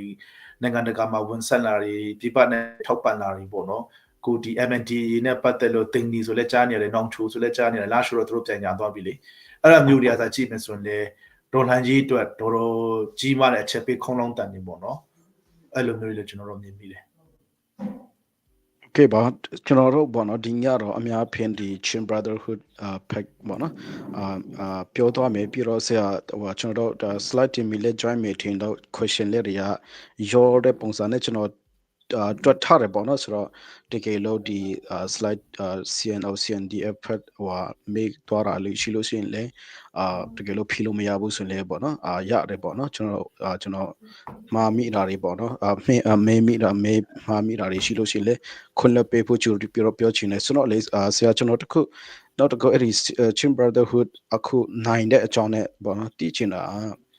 Chin Brotherhood အနေနဲ့SAC ကို9 days ဆိုတာဘာကိုပြောချင်တာလဲပေါ့နော်ဒီချင်းပြည်ကနေအကုန်လုံးထောက်တာနိုင်တာလားမဟုတ်ဘူးဆိုတော့တပီလုံးတနိုင်ငံလုံးကနေ SAC ပြုတ်ချတာကို9 days လို့ခေါ်တာလားဘာကို SAC ကို9 days နိုင်တော့ပြီဆိုတော့ပြောချင်ဘလို့ဘာယူပေါ့နော်ယူခံယူကြလဲဆိုတော့ပေါ့နော် CB အနေနဲ့ကျွန်တော်တို့ CB အနေနဲ့တော့ကျွန်တော်တို့ရဲ့ဒီပူပေါင်းထားတဲ့အထက်မှာလဲကျွန်တော်တို့ရဲ့ဒီအလုံးသဘောတူထားတယ်ပေါ့နော်ကျွန်တော်တို့အဲ့လိုမျိုးလေးဒီအဲ့လိုရှိတယ်အဲဒီ position paper ဆန်ပေါ့နော်ကျွန်တော်တို့ရဲ့ဒီ guideline ပေါ့နော်ဒီမှာကျွန်တော်တို့အလုံးရှင်းရှင်းလင်းလင်းပြောထားတာကဒီ Federal Democracy ပေါ့နော်ဒီ Federal Democracy ဒီထောင်ကြီးပေါ့နော်ဒီနိုင်ငံဖြစ်လာရေး ပြီးတော့မှကျွန်တော်တို့ဒီစိတ်အာဏာရှင်မြင့်ပြုတ်ကြရေးပြီးတော့မှတရားမျှတမှုပေါ့နော်တန်တူညီမျှမှုကိုကျွန်မကိုဖန်တီးခွင့်လွတ်လပ်ခွင့်ပေါ့နော်အဲ့လိုမျိုးတွေဆိုတော့ကျွန်တော်တို့နိုင်ပြီဆိုတာကိုစစ်ကြီးအရာနိုင်တယ်လို့ရှိရမယ်နိုင်ငံကြီးအရာနိုင်တယ်လို့ခွဲရမယ်ထင်တယ်စစ်ကြီးအရာနိုင်ပြီဆိုတော့ပထမစစ်အနေနဲ့ကျွန်တော်တို့ချင်းပြည်လုံးဝလွတ်မြောက်ရမယ်ပြီးတော့မှစစ်ကြီးအရာအပိတန်နေတယ်ဆိုတော့စစ်အာဏာရှင်လုံးဝအမြင့်ပြုတ်ကျသွားတာပေါ့နော်စစ်ကောင်စီ SAC ကိုအလဲထိုးနိုင်တာပေါ့အဲ့ဒါကိုကျွန်တော်တို့စစ်ရေးရနိုင်တယ်လို့ပြောရမယ်ဒါပေမဲ့နိုင်ငံရေးအရာနိုင်တာပဲအဆုံးဖြတ်ဖြစ်မှာ哦ဒါအနာဂတ်ကိုအာမခံချက်ပေးတဲ့နိုင်ငံရေးအရာကျွန်တော်တို့ရဲ့ရည်မှန်းချက်ပေါက်မြောက်တယ်ပဲပြောနိုင်သွားပြီပဲပြောဒီ Federal အနှစ်သာရအပြည့်အဝရှိတဲ့မိဖန်တီခွန်ပြည့်ဝရှိတဲ့ဒီနိုင်ငံရေးစနစ်တစ်ခုဒီနိုင်ငံရေးစနစ်ဒီစာရွက်ပေါ်ကနိုင်ငံရေးစနစ်ထဲမဟုတ်ပဲနဲ့မြေပြင်မှာလည်းပဲကျွန်တော်တို့ရဲ့ဒီလွတ်မြောက်မှုကျွန်တော်တို့ရဲ့ကိုယ့်ချင်မှာကိုဖန်တီးခွင့်ဒီတရားမျှတမှုပေါ့နော်အကုန်လုံးကိုပေါ့နော်အမခံချက်ပေးနိုင်တဲ့စာရွက်ပေါ်အမခံချက်စာရွက်ပေါ်မှာလည်းမထိုးထားတာထဲမဟုတ်ပဲနေပေါ့နော်ချင်းပြည်မှာရှိတဲ့ပြည်သူတွေအကုန်လုံးချင်းပြည်နေနဲ့ကျွန်တော်ဒီတကယ် Federal အနှစ်သာရအပြည့်အဝရှိတဲ့ကိုယ့်ချင်မှာကိုဖန်တီးခွင့်ပြည့်ဝရှိတဲ့နိုင်ငံရေးစနစ်မျိုးနိုင်ငံရေးအာမခံချက်မျိုးဒီအဲ့လိုမျိုးဖက်ကိုသွားနိုင်တဲ့ချိန်မှာပဲကျွန်တော်တို့ကတကယ်နိုင်ပြီတကယ်နိုင်ရတယ်လို့တတ်မှတ်မှာပေါ့ကဲဒါဆိုတော့ကျွန်တော်ဆရာပြောတော့နားလေတလို့ဆိုရင်တော့ဒီမေအွန်လိုင်းချက်ဆုံးတော်လို့ရှိရင်လေနောက်ထပ်တကယ်လို့တက်လာတဲ့အဲ့လိုဆိုရင်လေမေအွန်လိုင်းချက်ဆုံးတာလည်းမပြဘူးပေါ့နော်ဟုတ်တာပေါ့ဒီကျွန်တော်တို့ကဟိုမေအွန်လိုင်းကိုမုန်းလို့ဆိုတဲ့အဲ့မေအွန်လိုင်းတွေမှာတခြားတယောက်လာတယ်ဆိုရင်ဥပမာဆိုမေအွန်လိုင်းကတခြားတစ်ဖက်ရောက်သွားမယ်အခုမေအွန်လိုင်းထဲမှာနောက်တစ်ယောက်လာမယ်ဆိုရင်မေအွန်လိုင်းကိုပဲလိုက်မုန်းနေမှာမဟုတ်ဘူးကျွန်တော်တို့ကဒီလူဒီပုဂ္ဂိုလ်ပေါ်အခြေခံပြီးမှပြောမှုဒီစနစ်တစ်ခုလုံးကိုပြောင်းလဲချင်တာပြီးတော့မှဒီစနစ်တစ်ခုလုံးဆိုတာထက်ကျွန်တော်တို့ယုံကြည်တဲ့ကျွန်တော်တို့ချင်းပြည်သူတွေအတွက်တကယ်တိုးတက်မှုဒီငြိမ်အေးချမ်းမှုကိုယူဆောင်လာနိုင်တဲ့စနစ်တစ်ခုကိုဖန်တီးဖို့အဲ့ဒီစနစ်ကိုလည်းပဲလုံးဝတကယ်ကောင်းကောင်းကြောထောင်နောက်ခံအာမခံချက်ပေးနိုင်တဲ့ဒီလက်နဲ့ကင်တော်အဖွဲ့တော်၎င်းပါတော်၎င်းနေနေပေါ့နော်ကျွန်တော်တို့ရဲ့ဒီကိုကျမကိုဖန်တီးခွင့်တီဟိုဘယ်သူမှဘာမှလာနှိုင်းရှင်ဆွတ်ဖက်လို့မရတဲ့ခိုင်မာမှုမျိုးအဲ့ဒီခိုင်မာတဲ့ဒီကိုကျမကိုဖန်တီးခွင့်လွတ်လပ်မှုမျိုးပေါ့နော်အဲ့ဒါမျိုးကိုကျွန်တော်တို့အဲ့လိုမျိုးပြောချင်တာပေါ့ဒါကစိတ်ကောင်းစီပျောက်သွားတဲ့ SAC မရှိတော့ဘူးဆိုတာနဲ့တင်ပြီးတော့မှာမဟုတ်ဘူးလေနော်အဲ့လိုမျိုးပေါ့ပြောလို့မရဘူးကျွန်တော်တို့ဒီလက်နက်ကင်တော်လှန်ပြီးရင်ဘယ်လိုမျိုးနိုင်ငံရေးအပြောင်းလဲနေဘယ်လိုမျိုးတော်လှန်ရေးမျိုးဆက်ရှိလာတယ်လည်းပြောလို့မရဘူးလေဒါဆိုတော့CD ကျွန်တော်တိတလို့ပေါ့နော် interview ဒီမှာလည်းကျွန်တော်ကြားတလို့ဒီ CDF အများဖြစ်ပေါ့နော်CDF တွေချင်း CNF CNA တော့ချင်းနေကြပေါ့နော်ဒီ2021ပြီးမှာပဲတက်လာတဲ့ကျွန်တော်တို့ချင်းဒေါ်လာရေးသမားတွေပေါ့နော်ဒီချင်းတွေကဒီဟာတွေကအများဖြင့်မင်း online ကိုတိတ်တလို့ပြီးတော့ဒီတိတ်တလို့ဖြစ်နေတော့လေအဲ့ဒါကြောင့်တခါတည်းနဲ့ခဏလေးနဲ့ပြီးမယ်လို့တွက်ထားတဲ့ဟွာတွေအများကြီးရှိတယ်ပေါ့နော်အခုဆရာပြောတယ်လို့ဆိုတော့ဒီ CB အနေနဲ့တော့ဒီဟာကြီးကနှစ်30လဲကြာနိုင်တယ်အခြေအနေရှိတော့ပြီပေါ့နော်အဲ့ဒါကျွန်တော်နားလေဒါမှန်ပါသလားဟုတ်တာပေါ့ကျွန်တော်တို့ကဟိုစစ်ကောင်စီပြုတ်ကျသွားပြီးတော့မှကျွန်တော်တို့ယုံကြည်တဲ့ကျွန်တော်တို့လက်ခံနိုင်တဲ့ကိုချမကိုဖန်တီကိုလွတ်လပ်ခွင့်မရဘူးဆိုရင်မရရအောင်ဆက်လုပ်ရမှာပဲအဲ့လိုမျိုးပေါ့ဆိုတော့ဒီချင်းလက်နဲ့ကင်ဆိုတာလည်းပဲကျွန်တော်တို့ရဲ့အထက်မှာကျတော့နောက်ကို Federal နိုင်ငံပေါ်လာတယ်ပေါ့နော်ဘလို့ပဲဖြစ်ချင်းလက်နဲ့ကင်နေသည်ဟိုကျွန်တော်တို့ရဲ့ဒီပင်လုံစာချုပ်ကိုပဲပြန်ကြည့်ပါဘလောက်အာမခံချက်ကိုချမကိုဖန်တီခွင့်တကယ်သူတို့ရှိပါတယ် full autonomy in internal administration လို့ပေါ့နော်ပြောထားတော်ညာလည်းပဲဖြတ်ချင်သူဖြတ်လိုက်တာပဲဆိုတော့မြန်မာနိုင်ငံရေးမှာကတမိုင်းနဲ့ရှင်မီကောင်းကောင်းသင်ခန်းစာရထားမှာကစာရွက်ကိုမယုံဖို့စာရွက်နိုင်ငံရေးကိုအာမခံချက်မရှိဘူးဆိုတော့ကျွန်တော်တို့ကောင်းကောင်းနားလဲတယ်ဆိုတော့စစ်ကောင်စီမရှိတော့တော့မှနောက်ဆုံးဟိုချင်းလက်နဲ့ကန်ကတော့အခုချန်ဆိုင်မှာပေါ့နော်နောက်နှစ်ပေါင်း40 50 100 200အထိချင်းလက်နဲ့ကန်ကတော့တောက်လျှောက်ရှိသွားမှာပဲမြန်မာနိုင်ငံရဲ့အခြေအနေဘယ်လိုပဲဖြစ်ဖြစ်ပေါ့နော် အဲ့လိုမျိုးပဲဆိုတော့ဟိုချင်းလက်နဲ့ကလည်းခုနပြောသလိုတစ်ဖြည်းဖြည်းတိုးတက်ပြောင်းလဲလာမှာပေါ့နော်ဟိုဆိုကျွန်တော်တို့ပြောတဲ့ဒီခါလည်းကျွန်တော်ဆွေးနွေးမော်တကယ် standard army ဆိုတဲ့အချိန်မှာပြည်သူဒီလက်နဲ့ကန်ရဲ့တွေးပုံခေါ်ပုံဟိုဝစားစင်ရင်ပုံအတိပညာအတတ်ပညာလက်နဲ့တက်စင်ပုံဟာစတောက်လျှောက်မြင့်တက်လာမယ်ပေါ့နော်အရေးချင်းတောက်လျှောက်ရှိလာမယ်ဖက်ကိုကျွန်တော်တို့သွားချင်တာပေါ့ဆိုတော့ချင်းလက်နဲ့ကန်တီနောက်ပုံ10နှစ်နဲ့10နဲ့50 60 100 200အထိဆက်လက်နဲ့ဆက်ကင်သွားတာမျိုးရှိနေမှာပဲရှိမှာပဲကျွန်တော်တို့တော့အဲ့လိုမျိုးပါโอเคပါဒါဆိုရင်တော့ကျွန်တော်တို့ဆရာလည်းအများကြီးတိမှာပါကျွန်တော်တို့ချင်းလူမျိုးချင်းပေါ့နော်ဒီပြည်သူလူထုတွေကဒီချင်း brotherhood ရှိတယ်ပြီးတော့အခုဆိုတော့ချင်း brotherhood ICNCC ပေါ့နော်ကျွန်တော်နာမည်တစ်ခုတော့လက်တစ်ခုကိုကျွန်တော်ပြောချင်တာပေါ့နော်ပြီးတော့ချင်းလက် council ရှိတယ်အဲ့ဒီနှစ်ခုပေါ့နော်ဟိုရန်တူအတူတယ်ပေါ့နော်နည်းနည်းအဲ့ဒီရန်တူတိုက်တဲ့ပုံစံပြီးတော့ချားထဲမှာဒီဘောနော်တော့မဲ့ပုံစံလေးနည်းနည်းကွဲတာဒီပဲရှိတယ်ဆိုပြီးတော့ကျွန်တော်တို့ BDP တူလူထုတွေကတော့ယုံကြည်တယ်ပေါ့နော်ဘလို့နေနဲ့ Chin Brotherhood ဘောနော်ဖြစ်သွားတာလေဆိုတော့ Chin Brotherhood နည်းနည်းကျွန်တော်တို့နည်းနည်းရှင်းပြပေးလိမ့်မလားအကောင်လုံးဘာဖြစ်လို့မပေါင်းတာလေပေါ့နော်ဘာဖြစ်လို့ Chin Brotherhood ထွက်လာတာလေဆိုပြီးတော့ကျွန်တော်တို့တစ်ချက်နည်းနည်း history လေးပြောလို့ရမလားဟုတ်ကဲ့တချို့နည်းနည်းအတူချုံမဲ့ပြောလိုက်ပါမယ်ပေါ့နော်ဟို yes အတိအကကျွန်တော်တို့ကအရင်တော့ကဒီ ICNCC အောက်မှာစူးစီးကြတယ် ICNCC အောက်မှာစူးစီးကြတယ်ဟိုအကုန်လုံးမျက်နှာချင်းဆိုင်တွေ့ကြုံကြတယ်စပွဲထဲမှာအကုန်လုံးထိုင်ကြတယ်ချင်းပြည်ထဲမှာရှိတဲ့နိုင်ငံရေးဖွဲ့တဲ့အကုန်လုံးပေါ့နော်အဲ့ဒီကနေပဲအကွဲပြက်တွေဖြစ်လာပြီးမှဟိုပြက်သွားတယ်ပေါ့နော်ဟို CNF ဆိုထွက်သွားတော့ဒီဟိုဖွဲ့စည်းနည်းနည်းဖျို့ဖျက်ဖြစ်သွားတယ်ကျွန်တော် CJDC မှာလက်လက်ကန်အကုန်လုံးပြန်ဆုကြတယ်ဆိုတော့ CJDC မှာပြန်ဆုကြအကုန်လုံးပြန်ချိတ်ဆက်ပေါင်းဝင်ကြပြီးနည်းနည်း final stage လောက်တဲ့အချိန်မှာပြန်ထွက်သွားပြီးမှဟိုချင်းလန်ကောင်စီပြန်စလာတယ်ပေါ့နော်ဆိုတော့အဲ့လိုမျိုးခဏဖွဲ့လိုက်အစမပြေတော့ရင်ထွက်သွားလိုက်နောက်တစ်ခါပြန်ဖွဲ့လိုက်အစမပြေတော့နောက်တစ်ခါပြန်သွားလိုက်ပြန်ဖွဲ့လိုက်ဆိုတာမျိုးကိုကျွန်တော်တို့ကဟိုယုံကြည်မှုချိုးဖောက်ခံလို့ခံစားရတယ်ပေါ့နော်ရှေ့မှာလည်းကျွန်တော်တို့ဟိုအကုန်လုံးစုစည်းပြီးသားကိုညှိနှိုင်းလိုက်အစမပြေမဲ့ဟာကိုမညှိနှိုင်းတော့ဘဲနဲ့နောက်တစ်ဖွဲ့ပြန်ဖွဲ့သွားတာပေါ့လေအဲ့ဒါမှကျွန်တော်တို့ရဲ့ယုံကြည်ချက်တွေပျောက်ဆုံးစေတယ်ယုံကြည်မှုတွေပျောက်ဆုံးစေတယ်နောက်တစ်ခုကျတော့ကျွန်တော်တို့ဒုတိယချိန်ချင်းလန်ကောင်စီပြန်စမယ်ဆိုတဲ့အချိန်မှာက2023ဆိုတော့2021တုန်းကကျွန်တော်တို့ကဘူးမတိပါမတိလေးဖက်ထောက်နိုင်ငံကြီးသွားနေတာပဲတကယ်ဘဲဥမကွဲသေးတဲ့နိုင်ငံကြီးတွေပေါ့2021 22 23မှာတိုက်ပွဲလည်းတောက်လျှောက်ဆင်နွှဲလာခဲ့ပြီးဟိုတပ်ဖွဲ့လည်းကျွန်တော်ပုံစံပြောင်းလာပြီးနည်းနည်းတော်လှန်နေပါဝါလာပြီးအတွေ့အကြုံလည်းရှိလာပြီးတင်ကြားတင်ယူစီအကုန်လုံးမျက်စိနာပွင့်ချိတ်ဆက်ပြလည်းများလာတဲ့အခါကျတော့ကျွန်တော်တို့က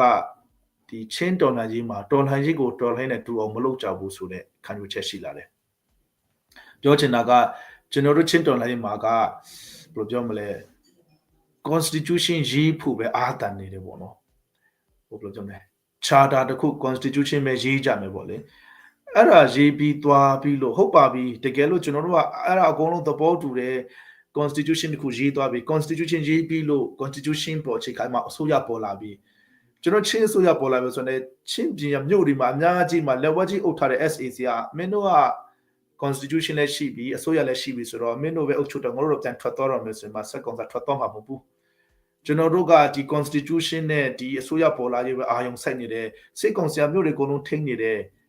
ဆိုတော့ဘယ်လိုပြောမလဲဟိုစိတ်ကောင်စီကကျွန်တော်တို့ဘယ်လိုမြင်လာတယ်လဲဆိုတော့အရင်တော့ R2P လာလိမ့်မယ်ပေါ့နော်48နိုင်ပဲစောင့်ပါတော့ R2P လာလိမ့်မယ်ဆိုတော့တလွဲမျောလင်းချက်ဒီနိုင်ငံရေးလမ်းကြောင်းလွဲနေတယ်လို့မြင်လာတာပေါ့ဆိုတော့ဒီတတိယအချိန်ချင်းလန်းကောင်စီဖြစ်တန်လဲစူးစီးလာတဲ့ခါကျတော့ကျွန်တော်တို့ကြည့်တယ်ငါတို့ကတော်လှန်ရေးကိုတော်လှန်နဲ့တူအောင်လုပ်တဲ့ဖွဲ့တွေမဟုတ်ဘူးဆိုတာမျိုးပေါ့နော်ငါတို့တော်လှန်ရေးကိုတော်လှန်နဲ့တူအောင်လုပ်မယ်ဆိုတဲ့ခံယူချက်နေပေါ့နော်ကျွန်တော်တို့ကဒီ3နှစ်တာအတွင်းမှာအချင်းချင်းအကုန်လုံးဦးချီခါမကြအချင်းချင်းနဲ့တိကုန်ကြပြီဘယ်သူကဘလို့စကားပြောတယ်ဘယ်သူမြင်ပြင်မှာအင်အားဘလောက်ရှိတယ်ဘယ်သူကပါလုပ်တယ်ဟိုဒါလက်နဲ့ကင်တော်နဲ့တိုက်ရိုက်ခိုက်ကြီးဘလို့ရှိတယ်တိုက်ပွဲဘလို့ဆင်းနေပါညာဆိုတော့ကျွန်တော်ချင်းချင်းနဲ့ကျွန်တော်တို့တိသွားပြီဆိုတော့နေပါစေဟိုကျွန်တော်တို့ဟိုလက်တွေ့နဲ့အသက်တည်ပြမယ် teke Donlanji go general Sebwe wine ma the conference di ma looked up Donlanji go general Kadukjini Jade te mute li te shunten but teke let to each other jonka mi ma Donlanji look mesude o Piatare can you chene Twabi Mati Chilen Council general a pre-plenary meeting on general Tellare the Tatona set on September Koneshi Kuya Tonya Pono Tella be now by ma o general Tipong Sane looks a mopu, Tipong Sane retain a mopu, Tipong Sane, Bema Jupim Mopu Suma, general the Chilen Council Mababu Muono, Mababu General Tanare, Tatun to Bim Donlemo Chechin Salary, Salam the same to say, Aaron Korea, General Jovare, Erema CB CC look Pola Revono, Erema General Sagra, Eri Donga General Sosi Pokevare, CBCC at Giant Saint Pilaro. Hopi general Jane Saint James or Jane Map Jane General, Bay a Puapo Judatale, Bay a Puapo Josatale Pian, Jane Map Jane, Bay a Puka Kumyoku, a gentle and the left Jane on. So they will not challenge the coupons and you watch General Joe Kelly. So, Tigaro, CB Pola, Chin Chang Yinti, a Donaigo, Dolane to on Lupo, the Lenek and Dolani, the second Sigo Mount Topi Makuti Taco Jane, Jan to put. No, alumni go let to each other to Najigo, who's a beam, so they can you check bono. Every name jump the CP Polar alumni Yabare. Okay, kanale na channel screen para.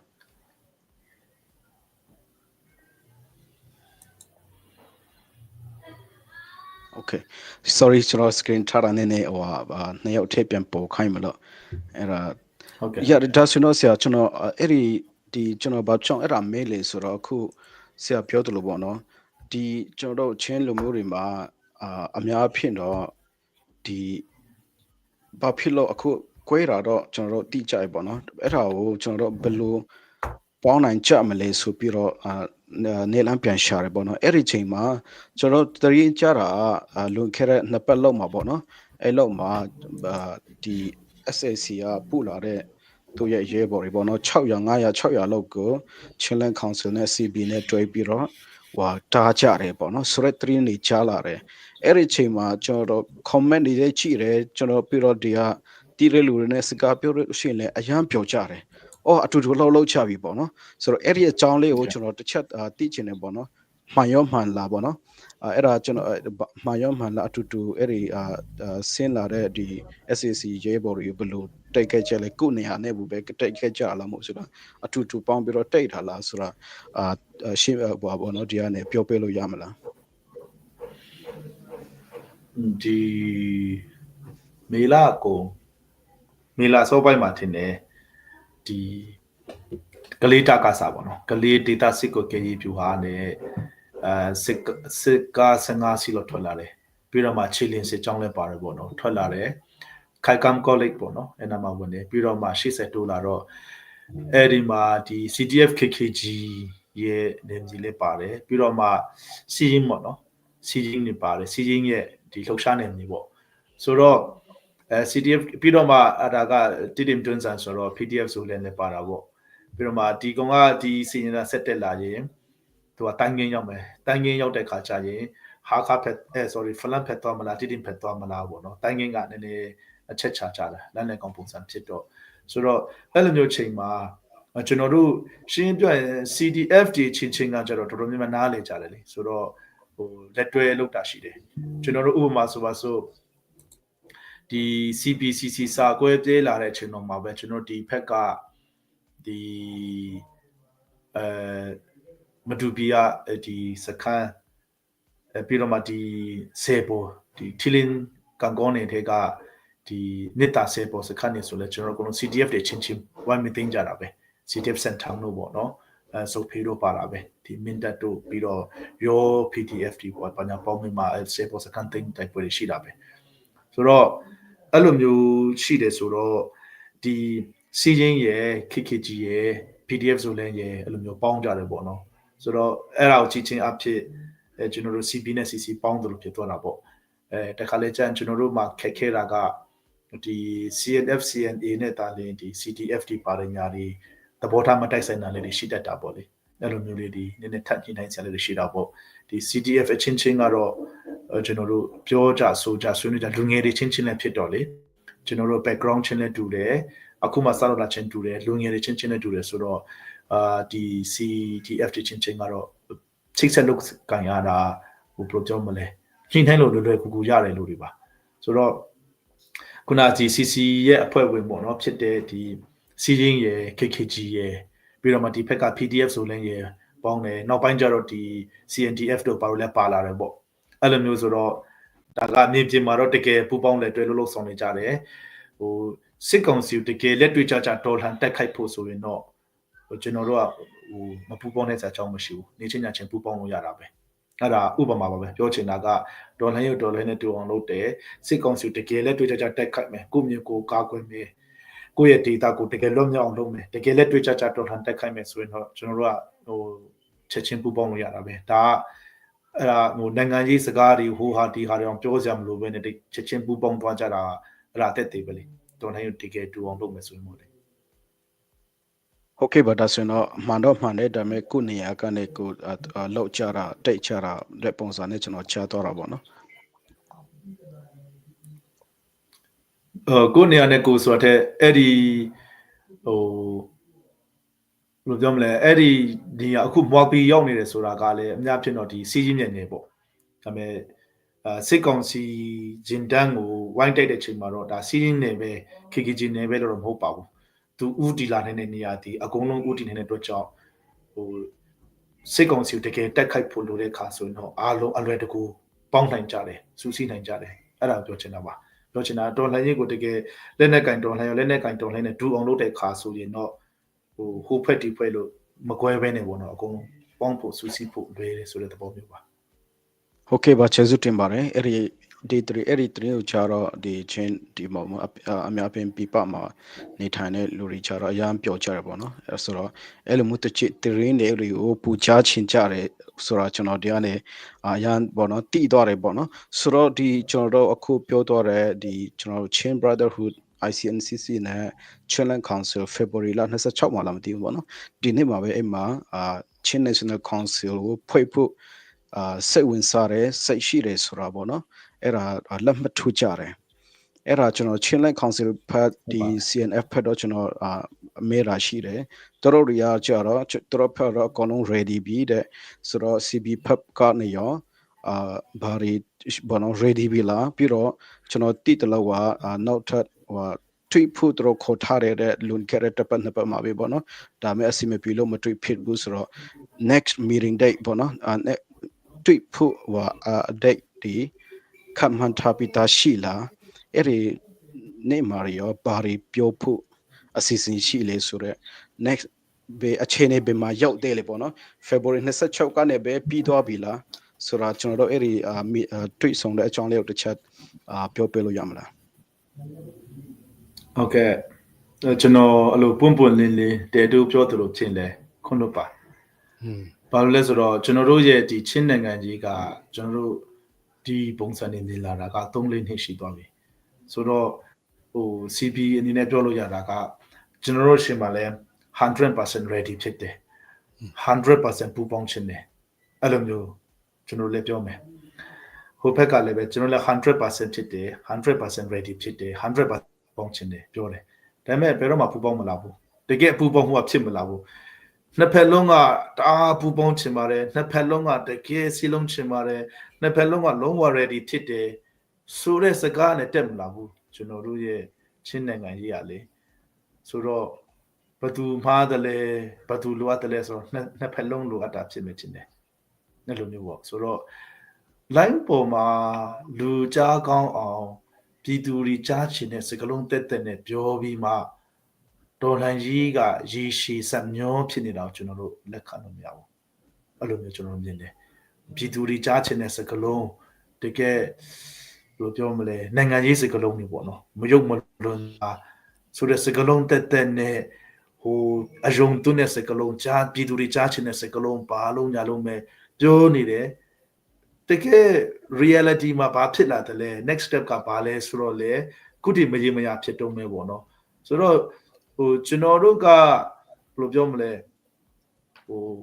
ပူပေါင်းမယ်စီးလုံးကြမယ်ဆိုတာကအားလုံးကလိုချင်တယ်ဒါအကောင်းဆုံးဖြစ်တယ်ဆိုတာအားလုံးလည်းသိတယ်ဟိုပြည်သူတွေလိုချင်တာလည်းကျွန်တော်တို့သိတယ်ပြည်သူတွေထက်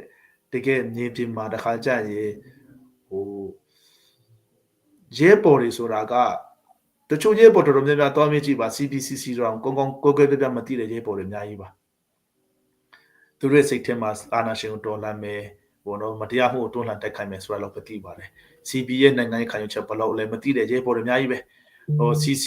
မှာဘယ်လိုလဲမသိဘူးဘယ်လိုမျိုးပေါ့နော်ရဲပေါ်ကဒီအထက်မိတ်နာခံမယ်ဆိုတဲ့တက်တက်ပဲဒါပေမဲ့ကျွန်တော်တို့ရဲ့အရင်တော့လည်းကျွန်တော်ပြောသလိုမျိုးဒီ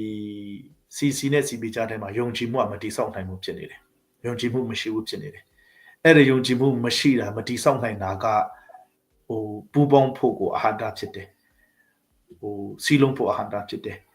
ယုံကြည်မှုဆိုတာကလည်းကျွန်တော်တို့ကဘယ်လိုပြောမလဲစကားကောင်းကောင်းလေးပြောလိုက်ယုံနဲ့ပါစက်နဲ့အာမခံယုံနဲ့ယုံကြည်မှုဖြစ်လာတာမဟုတ်ဘူးပူပေါင်းလို့ရတာမဟုတ်ဘူးဟိုယုံကြည်မှုဒီဆောက်ဖို့အတွက်အယုရှင်ဆုံးပြောရမှာဆိုရင်ပြောတဲ့စကားဂတိတည်ဖို့လိုတယ်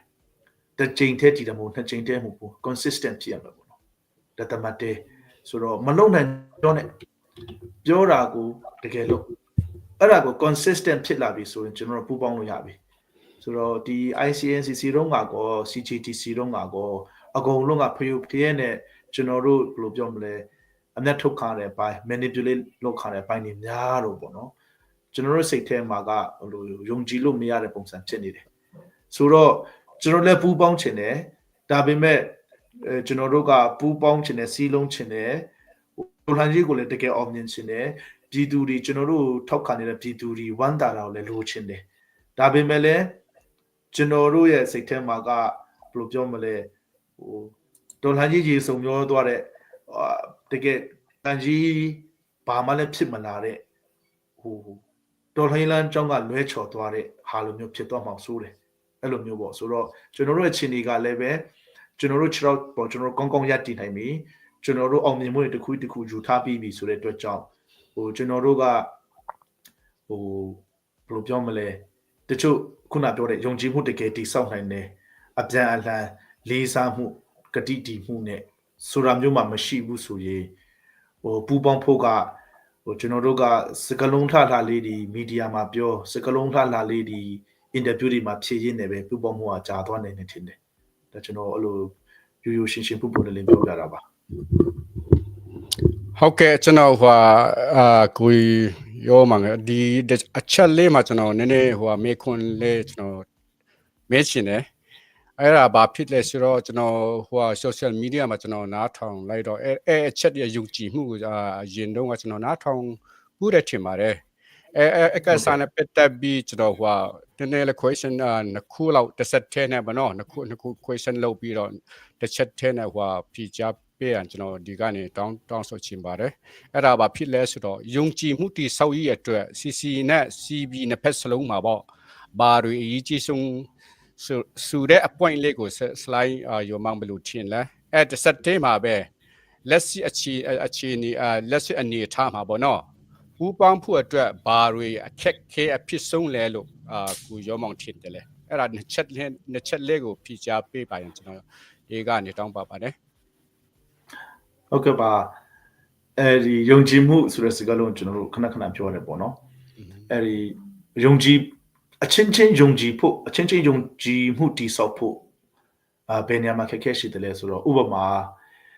ဒီဆိုပါစို့ကျွန်တော်တို့မှာကဟိုကိုထိန်းချုပ်နေတယ်ကိုယ့်အနေကိုရှိလာပြီလေပြောချင်တာကဒီ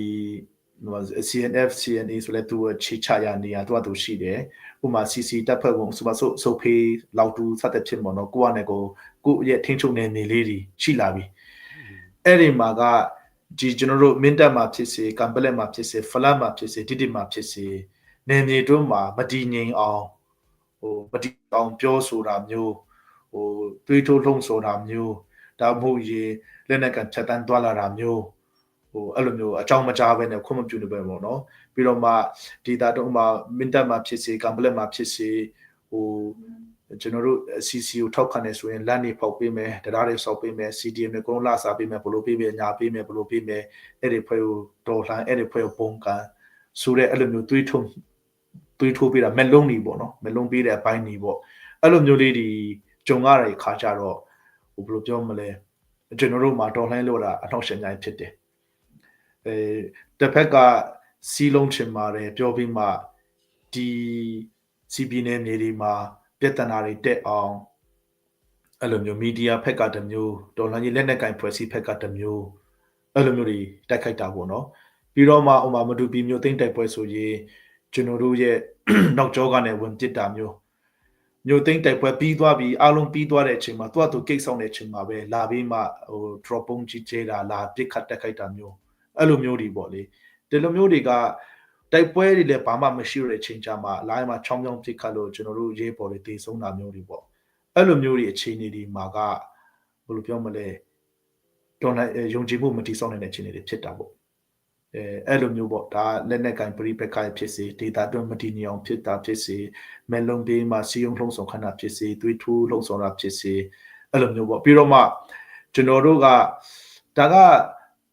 လက်နက်ကင်တော်လှန်ရေးဖြစ်ပြီးစစ်ပွဲဖြစ်ပြီးဆိုရင်စစ်ကိုနိုင်အောင်တိုက်ရမယ်စစ်ကိုနိုင်အောင်တိုက်ဖို့အတွက်ကျွန်တော်တို့ကအစက CNF ကိုချင်းကတ်တဲ့ပူပေါင်းနေသူတို့မှလည်းသူတို့ခက်ခဲရှိတော့ဟုတ်ပြီကျွန်တော်တို့ကချင်ဖက်မှလည်းလက်နက်ဖွဲ့ဖို့ကြိုးစားတယ် NUG ဖက်လဲဆိုတော့ကချင်ဖက်မှာဝယ်မဲ့လက်နက်ကိုလည်းလိုက်ပိတ်ပင်တယ် NUG မှာဝယ်မဲ့လက်နက်ကိုလည်းလိုက်ပိတ်ပင်တယ်ဆိုတော့ကျွန်တော်တို့ကဒီမှာစစ်ကြောင်းတွေအများကြီးအထုတ်ခံရပြီကျွန်တော်တို့ရဲပေါ်တယောက်ပိတ်တယောက်တနေ့တယောက်တည်နေပြီကျွန်တော်တို့မှာလူငယ်တွေအများကြီးရှိတယ်လက်နက်ကကျွန်တော်တို့မှာနည်းနည်းလေးပဲရှိတယ်ကောက်ကွန်းတိုက်ပွဲမှာသိမ်းမဲ့လက်နက်ကပဲရှိတယ်ကျွန်တော်တို့မှာရှင်းပြောရင်လူငယ်တွေအဲ့တော့ကအယောက်ထောင်နဲ့ချီရှိတယ်လက်နက်က100တောင်မပြည့်ဘူးကျွန်တော်တို့မှာလည်းပဲပြည်သူတွေထောက်ပံ့ထားတဲ့ဝင်ငွေတွေရှိတယ်အဲ့ဒါနဲ့ကျွန်တော်လက်နက်တွေဝယ်မှတိုက်ပွဲဝင်ချင်တယ်ဆိုတော့ KNA ကလည်းကျွန်တော်တို့လက်နက်ရောင်းချင်တယ်ကျွန်တော်တို့လည်းဝယ်မယ်ဒါပေမဲ့ like pick ပင်တာပေါ့ KNA မှာ like pick ပင်တယ် CNF ဒီ NUG မှာ like pick ပင်တယ်ဆိုတော့နောက်ဆုံးကျတော့ကျွန်တော်တို့နောက်ဆုံးကျတော့ AA နဲ့ချိတ်ဆက်ရတဲ့အဆင့်ဖြစ်သွားတာပေါ့နောက်ပိုင်းကျတော့ကျွန်တော်တို့တင်တန်းပေးတယ်တကယ်ထူထောင်လာတဲ့အဆင့်ဖြစ်လာဆိုတော့ကျွန်တော်တို့ကျင်းတွေးရဆလို့မတူပီရဆလို့မင်းတက်ကဆိုတော့ကမ်ပလက်တို့ဖလန်တို့တောက်လျှောက်သိနေတဲ့ခါကျရင်လက်နက်ကင်တော်လှန်ရေးမှာလက်နက်ကင်တော်လှန်ရေးကိုအောင်မြင်အောင်လုပ်နေတဲ့အဖွဲ့ကိုလက်နက်ကင်တော်လှန်ရေးမအောင်မြင်အောင်လုပ်နေတဲ့အဖွဲ့ကဝိုင်းဝန်းရှုတ်ချတယ်လက်ညှိုးထိုးတယ်အပြစ်တင်တယ်ဆိုတာနည်းနည်းလေးရည်စရာလည်းကောင်းတယ်ဒါကအသက်တင်များကြီးပြီးမှအောင်ပွဲရတဲ့လူကိုအောင်ပွဲမရတဲ့လူကဝေဖန်အပြစ်တင်နေတယ်ဆိုတာကတခါကျတော့လည်းရည်စရာလည်းကောင်းတယ်အဲ့လိုမျိုးတွေပေါ့ကျွန်တော်တို့ကြားထဲမှာဘယ်လိုပြောမလဲဝေဖန်တာတက်ခိုက်တာစွာပေးတာတည်မှားတွေဖြန့်တာပြီးတော့မတည်ငြိမ်အောင်လုပ်တာအဲ့ဒါမျိုးတွေတစ်ဖက်မှာတောက်လျှောက်လုပ်နေရင်းနဲ့ပဲစီးလုံးကြဖို့ညီညွတ်ကြဖို့ပြောနေတယ်ဆိုတော့အဲ့ဒီယုံကြည်မှုမတည်ဆောက်နိုင်တဲ့ပိုင်းတွေဖြစ်လာတာပေါ့အဲ့လိုမျိုးပါဟုတ်ကဲ့ကျေးဇူးတင်တယ်အချိန်ရရင်ကျွန်တော်မေခွန်းလေးကိုကျွန်တော်ပြန်ဆက်ချင်တယ်ကျွန်တော်မေခွန်းလေးကိုတစ်ဆက်ပြီးတော့ပြန်တွားချင်တဲ့အတွက်မေခွန်းပဲကျွန်တော်ပြန်တွားလိုက်ပါမယ်ဟွာချင်းအရေးမှာရောဝါရာကြီးရဆိုင်အပိုင်းမှာရော CB နဲ့အာတာချက်အာနေချက်တွေဘာတွေဖြစ်နေတယ်လေတော့နော်ဘာတွေလူအချက်မင်းတယ်လေဘောနော်အဲ့လိုမျိုးပြောပြလို့ရမလားအဲ့တစ်ဆက်တည်းမှာပဲဟို CC နဲ့ CB တွေးဆုံမှုတွေအပေါ်မှာပေါ့နော်အာရခြေနဲ့မှုစီတယ်တလားစီနေဘယ်လိုမို့အဲ့လိုမျိုး share ပေးလို့ရမလားဗျာမူဝါဒအရေးအပိုင်းမှာကျွန်တော်တို့ကတိုးတက်အောင်လုပ်စရာတွေပြုပြင်ပြောင်းလဲစရာတွေအများကြီးရှိတယ် CPT ကျွန်တော်တို့ကဒီမနေ့တနေ့မှာပေါ်လာတဲ့ဖွဲ့စည်းပဲတစ်နှစ်ကြော်လေးပဲရှိသေးတယ်တစ်နှစ်ကြော်တုန်းမှာကျွန်တော်တို့မြို့ကကျင်းတွေးမတူပြီးမင်းတပ်ကမ်ပလက်ဖလမ်ငါးမြို့သိမ့်နိုင်ပြီပေါ့တစ်နှစ်အတွင်းမှာပဲဒါပေမဲ့ကျွန်တော်တို့ကလက်နက်ကင်တော်လှန်ရေးဦးစားပေးတဲ့အတွက်ကြောင့်တချို့တော့ရတယ်ဗာနည်းနည်းနောက်ကျတယ်ဒါပေမဲ့ကျွန်တော်တို့ကအကုန်လုံးတက်ပြိုင်တည်းမလုပ်နိုင်ဘူးဘိုးအရေးကြီးတာကိုဘိုးအရေးကြီးတော့အရင်ဦးစားပေးလုပ်လိုက်တယ်ပေါ့ဥပမာဆိုရင်TNL ကြည့်ပါ မြို့ကြီးမြို့ပေါင်း12မြို့လောက်အကုန်လုံးသိမ့်ပိုင်ပြီးမှပဲတအောင်ပြည်နယ်ကောင်စီထူထောင်လိုက်တယ်လေဆိုတော့တကယ် control area territory အပိုင်းတိုင်းတတ်မှတ်ပြီးတဲ့နောက်မှာပဲဂျန်တဲ့ဟာတွေကိုတဖြည်းဖြည်းပေါ့နော်ကျွန်တော် first thing first ဆိုတဲ့ပုံမျိုးပေါ့ဆိုတော့ကျွန်တော်တို့အခုဒီနယ်မြေတွေသိမ့်ပိုင်နေတာရှိတယ်ဒါပေမဲ့နယ်မြေတွေသိမ့်ပိုင်နေတဲ့ပေါ်ကျွန်တော်တို့ကဒါရနေလို့မရဘူးလက်ရှိတော်လှန်ရေးမှာတော်လှန်ရေးကိုလက်နဲ့ကင်တော်လှန်ရေးအားမဖြစ်ဖို့ inter art ဆက်မလုပ်ဘူးဆိုရင်ကျွန်တော်တို့ရထားတဲ့လွတ်မြောက်မှုကျွန်တော်တို့ရဲ့ထင်းချုံနယ်မြေအချင်းမျိုးပြန်ပါသွားနိုင်တယ်အဲ့ဒါလည်းကျွန်တော်တို့တတိပြုတယ်ပေါ့နော်ဆိုတော့ဒီနိုင်ငံရေးအပိုင်းမူဝါဒရေးရာအပိုင်းမှာကျွန်တော်တို့ကတိုးတက်အောင်လုပ်စရာတွေနော်ဖြည့်ဆွက်စရာတွေအများကြီးရှိကျွန်တော်တို့မှာအဲ့ဒီအတွက်ပြင်ဆင်စရာတွေဖြည့်ဆွက်စရာအများကြီးရှိတယ်ကျွန်တော်တို့နားလည်တယ်အဲ့ဒါကိုကျွန်တော်တို့အရင်ဆုံးကျွန်တော်တို့ကလွတ်မြောက်နယ်မြေဖြစ်အောင်လုပ်မယ်ပြီးတော့မှကျွန်တော်တို့ရဲ့ဒီလွတ်မြောက်နယ်မြေတွေကို consolidate ပေါ့နော်ခိုင်မာတော့ခိုင်ခန့်တော့လုပ်မယ်အဲ့ဒါပြီးမှပဲဟုတ်ပြီနိုင်ငံရေးရာဒီပေါ့နော်နိုင်ငံခြားရေးရာဖြစ်ဖြစ်နိုင်ငံရေးဖြစ်ဖြစ်ဟိုဒီတွင်းရေးဖြစ်ဖြစ်အုပ်ချုပ်ရေးဖြစ်ဖြစ်ဘာဖြစ်တစ်ဆက်တည်းဖြစ်ဖြစ်ချင်းတိုင်ပင်ပြီးမှပေါ့နော်ကျွန်တော်တို့မှာက control area လည်းရှိတယ်ဒီ control area လည်း consolidate ဖြစ်သွားပြီဆိုရင်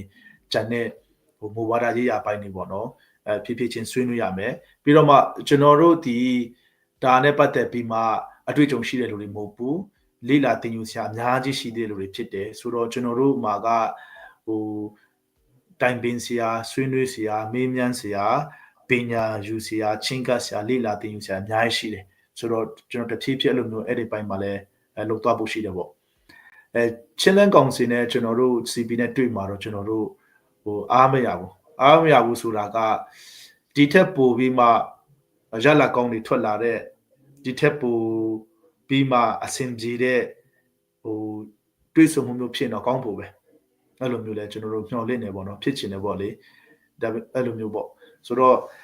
ကျွန်တော်တို့တွေးဆုံတဲ့ခါကြမှာလဲဘယ်လိုပြောမလဲဟိုနှုတ်နှစ်ဖက်ကတကယ် genuine ဖြစ်တဲ့authentic ဖြစ်တဲ့ genuine ဖြစ်တဲ့တွေ့ဆုံဆွေးနွေးမှုမျိုးပေါ့နော်ဟိုပြီးတော့မှတကယ်result account ထဲရလက်ပေါ်လာတဲ့တွေ့ဆုံမှုမျိုးဖြစ်ကောင်းမှတင်တယ်အဲ့လိုမျိုးဖြစ်လဲဖြစ်ချင်တယ်ပေါ့ဆိုတော့တစ်ဖက်မှာကျတော့စောစောကလည်းကျွန်တော်တို့ပြောသလိုပဲကျွန်တော်တို့ရဲ့တွေ့ဆုံမှုဒီဘယ်လိုပြောမလဲမီဒီယာပေါ်မှာပေါ့နော်ဟိုတွေ့ဆုံကြပါတယ်ဆိုတာနဲ့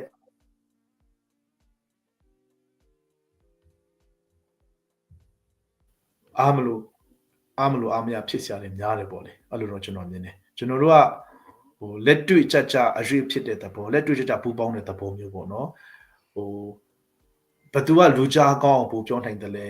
ဘသူကပို့ပြီးမှဟိုဘယ်လိုပြောမလဲမီဒီယာပေါ့နော်တကယ်ဟို facade တခုပုံစံမျိုးလုပ်နိုင်တယ်လေဆိုတာမျိုးကဟိုတော်လှန်ရေးအတွက်ထောက်ကူမပြုဘူးပြည်သူလူထုရဲ့မျှော်လင့်ချက်တွေကိုလည်းနည်းနည်းလှည့်စားရကြတယ်ရိုက်ချိုးရကြတယ်လို့ကျွန်တော်တို့မြင်တယ်ဆိုတော့ဒီထက်ပိုကောင်းမွန်တဲ့ဒီထက်ပို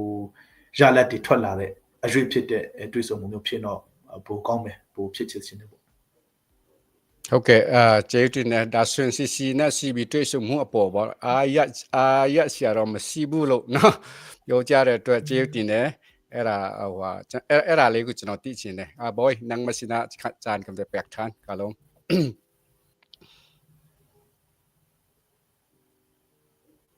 no the mute sorry ကျွန်တော်မြုပ်သွားတယ်ဆရာပြောတော့တဲ့ထဲမှာကျွန်တော်မေ့တော့တဲ့ထဲမှာတခုထပ်ပြောစေချင်တာလေဘယ်နဲ့နောက်ထပ်တွေ့ဖို့ဒီ date ရှိပြီလားပေါ့နော် CC နဲ့ပြန်တွေ့ဖို့date ရှိပြီလားပြီးတော့အဲ့ဒီတွေ့ဖို့ date ရှိပြီဆိုရင်တော့ဘာရီအကြောင်းအဓိကပြောဖို့ရှိလဲဆိုတာတစ်ချက်ပြောသိပြီလားအဲ့ဒါကျွန်တော်တို့ထပ်တွေ့ဖို့တော့ဟိုရှိပါတယ်ဒီကြားထဲမှာကျွန်တော်တို့ဥပမာမြေပြင်မှာဟိုတလောကကျွန်တော်တို့ CP ညီနောင်တွေကလုံးမြေပြင်မှာတွေ့ဆုံကြတယ်ပေါ့နော်အဲ့လိုမျိုးတွေရှိတယ်ပြီးတော့မှလည်းအခုနောက်ပိုင်းဒီဘယ်လိုပြောမလဲဒီတိုင်းငင်းဖက်ပေါ့နော်ကလေးဖက်ကိုစစ်ကြောင်းထိုးလာတာဟိုဟာဒီဟာလေးတွေကြောင့်ပေါ့နော်ဟိုပြန်တွေ့ကြမယ်လို့နှုံးတစ်ဖက်ပြောထားကြတာရှိပါတယ်အဲ့လိုမျိုးဘယ်လိုတတ်မှတ်တဲ့အချိန်မှာဘယ်လိုမျိုးလေးရှိလာလို့ဆိုတော့ဟိုရှေ့တိုးနောက်ဆိုတဲ့ဒီရှိရတဲ့သဘောမျိုးပါဆိုတော့တိတ်မကြခင်ပဲသူတို့ပြန်တွေးကြဖို့ပေါ့နော်အဲ့လိုမျိုးရှိပါတယ်ဟိုရက်အတိအကျတတ်မှတ်နိုင်သေးတာပါဟ ပြန်တွေးကြဖို့ပေါ့နော်ဆွေးနွေးနေကြတယ်အဲ့လိုလူတွေဘလိုလူတွေနဲ့ဘလိုပါမယ်ညာမယ်ပေါ့နော်အဲ့လိုမျိုးတွေဆွေးနွေးနေတာတော့ရှိပါတယ်ပြန်တွေးကြမှာပါရက်တာအတိအကျမပြောနိုင်သေးတာပါ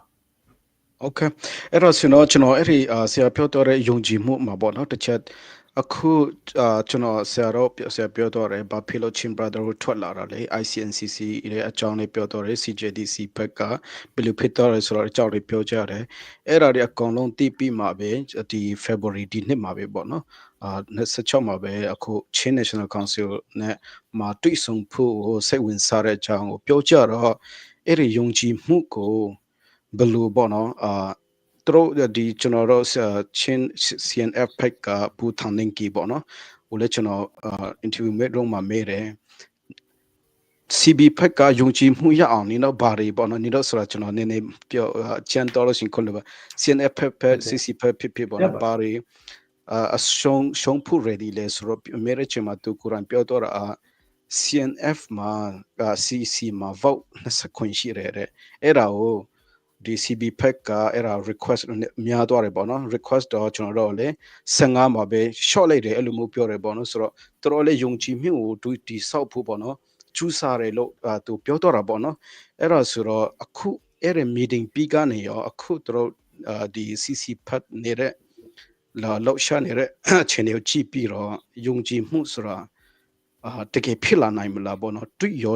တို့ဒီဟိုဖက်ကကျူးစားတယ်ဆိုတာရောဟိုတွေ့မိလားဆိုတာတစ်ချက်ပြောလို့ရမလားဟုတ်ကဲ့ဒီ vote ကိုဒီ29နဲ့15ကို short လိုက်တယ်ပေါ့နော်ဆိုတော့ဒါချင်းလန်းကောင်စီတို့မှာ short တာဖြစ်မယ်ထင်ပါတယ်ဟုတ်တယ်အဲ့လိုပေါ့နော်ချင်းလန်းကောင်စီတို့မှာ short တာဖြစ်မယ်ထင်ပါတယ်ချင်းလန်းကောင်စီအတွင်းမှာဒီလိုမျိုးအချင်းချင်း short ပေးကြတယ်ဆိုတာက CB နဲ့ယုံကြည်မှုတိဆောက်တယ်ဆိုမှတိုက်ရိုက်အချိုးကြတယ်လို့မြင်လို့မရဘူးလို့ကျွန်တော်ထင်တယ်ချင်းလန်းကောင်စီအတွင်းမှာချင်းလန်းကောင်စီအဖွဲ့ဝင်ချင်းပေါ့နော်သူတို့ပို့ပြေးလေအောင်ဘလို့ပြေးတယ်ဆိုတာကောင်းပါတယ်ဒါပေမဲ့ဒီဖက် CB နဲ့တိုက်ရိုက် CB ရဲ့တွေးဆုံမှု CB နဲ့ယုံကြည်မှုတိဆောက်မှုပိုင်းမှာကြတော့ CB နဲ့ဆက်တဲ့ CB နဲ့တိုက်ရိုက်ဆက်နေတဲ့အကြောင်းအရာတွေမှာယုံကြည်မှုတိဆောက်တယ်ဆိုရင်တော့ဘိုးဘီမှာလက်တွေ့ကြမှာပေါ့ဘိုးဘီမှာတိုက်ရိုက်ချိုးကြမယ်လို့ကျွန်တော်မြင်တယ်ဆိုကကျွန်တော်ပဲပြောခဲ့တဲ့ဒီ CB နဲ့ပတ်သက်လို့ဒီ CB ရဲ့ထိန်းချုပ်နေတို့မှာအဲ့လိုမတည်ငြိမ်အောင်ဖြစ်တာတွေအဲ့လိုမျိုးဘယ်လိုပြောမလဲ CB data တုံးကဘယ်လိုလဲမလုံးပေးတဲ့အပိုင်းတွေဒါမှမဟုတ်လဲဝေဖန်တဲ့အပိုင်းတွေထိုးနှက်တဲ့အပိုင်းတွေပေါ့နော်CB အပိုင်းမှာပဲစု CB တာပေါ့နော်မျိုးထပ်ကွဲလာအောင်ထပ်အဖွဲ့တွေပိုကွဲထွက်လာအောင်လုပ်တဲ့အပိုင်းတွေလက်နက်ကင်ဒီ CB ထိန်းချုပ် area မှာလက်နက်ကင်တဲ့ကုန်လုံးအကြောင်းမကြားပဲနဲ့ဝင်ထွက်သွားလာ data ခံယူစီးရုံတာမျိုးတွေပေါ့နော်အဲ့လိုမျိုး CB နဲ့တက်ရိုက်အချိုးကြတယ်တက်ရိုက်ဆက်တဲ့နေရာတွေမှာအဲ့လိုမျိုးတည်ငြိမ်မှုမရှိအောင်လုပ်တာတွေအဲ့လိုမျိုးအဖွဲ့ကွဲပြားစီအောင်လုပ်တဲ့အပိုင်းတွေပါတယ်ညာတွေမှာပဲသူတို့အနေနဲ့ပေါ့နော်တက်ရိုက်ပြောဆိုဒီအနေထိုင်နေဘာညာဆင်ချင်ပေးမယ်ပေါ့နော်ပြုပြင်ပြောင်းလဲမှုတွေလုပ်မယ်ဆိုရင်တော့ CB နဲ့ယုံကြည်မှုတိစောက်တဲ့ပိုင်းမှာပိုတိုက်ရိုက်လက်တွေ့ကြမယ်ထင်တယ်ချင်းလန်ကောင်စီတို့မှာအဲ့လိုမျိုးပြောင်းလဲတာတော့သူတို့အချင်းအတွက်တော့ကောင်းပါပါအဲ့ဒါ CB အဲ့ဒီအကြောင်းပေါ့နော် vote တော့ဘလို့ CNF က vote ဘလို့ရှိတဲ့အကြောင်းကို CB ဖက်နေတခါမှတင်ပြတာမရှိဘူးပေါ့ဒါဆိုတော့ကျွန်တော်တို့အရင်တော့ကတင်ပြတော့ရှိပါတယ်အရင်တော့ကတင်ပြတယ်ဆိုတာအဲ့တော့ကကျွန်တော်တို့တင်ပြတော့က CB လို့မရှိသေးဘူးဒီကျွန်တော်တို့ဒီ pre plenary meeting ပေါ့နော်2023 September မှာကျွန်တော်တို့ ISO မှာတွေ့ကြတယ် ISO မှာတွေ့တဲ့အချိန်မှာသူတို့ကဒီလိုမျိုးပေါ်လာတယ်ပေါ့သူတို့ရဲ့ draft တစ်ခုပေါ့နော် draft တစ်ခုကိုသူတို့ကချပြတယ်ဝိုင်းဝန်းဆွေးနွေးကြတဲ့အချိန်မှာကျွန်တော်တို့ကဒီ draft နဲ့ပတ်သက်လို့ကျွန်တော်တို့ဒီ ICNCC တော့ငါကောဒီ CJDC တော့ငါကောအခုဒီချင်းလန်းကောင်စီအထိပေါ့နော်ပြဿနာတော်တော်များတဲ့ဆုံးကဒီအချိုးစားပေါ့နော်ဘယ်အဖွဲ့ကကိုယ်စလဲဘယ်လောက်ရမယ်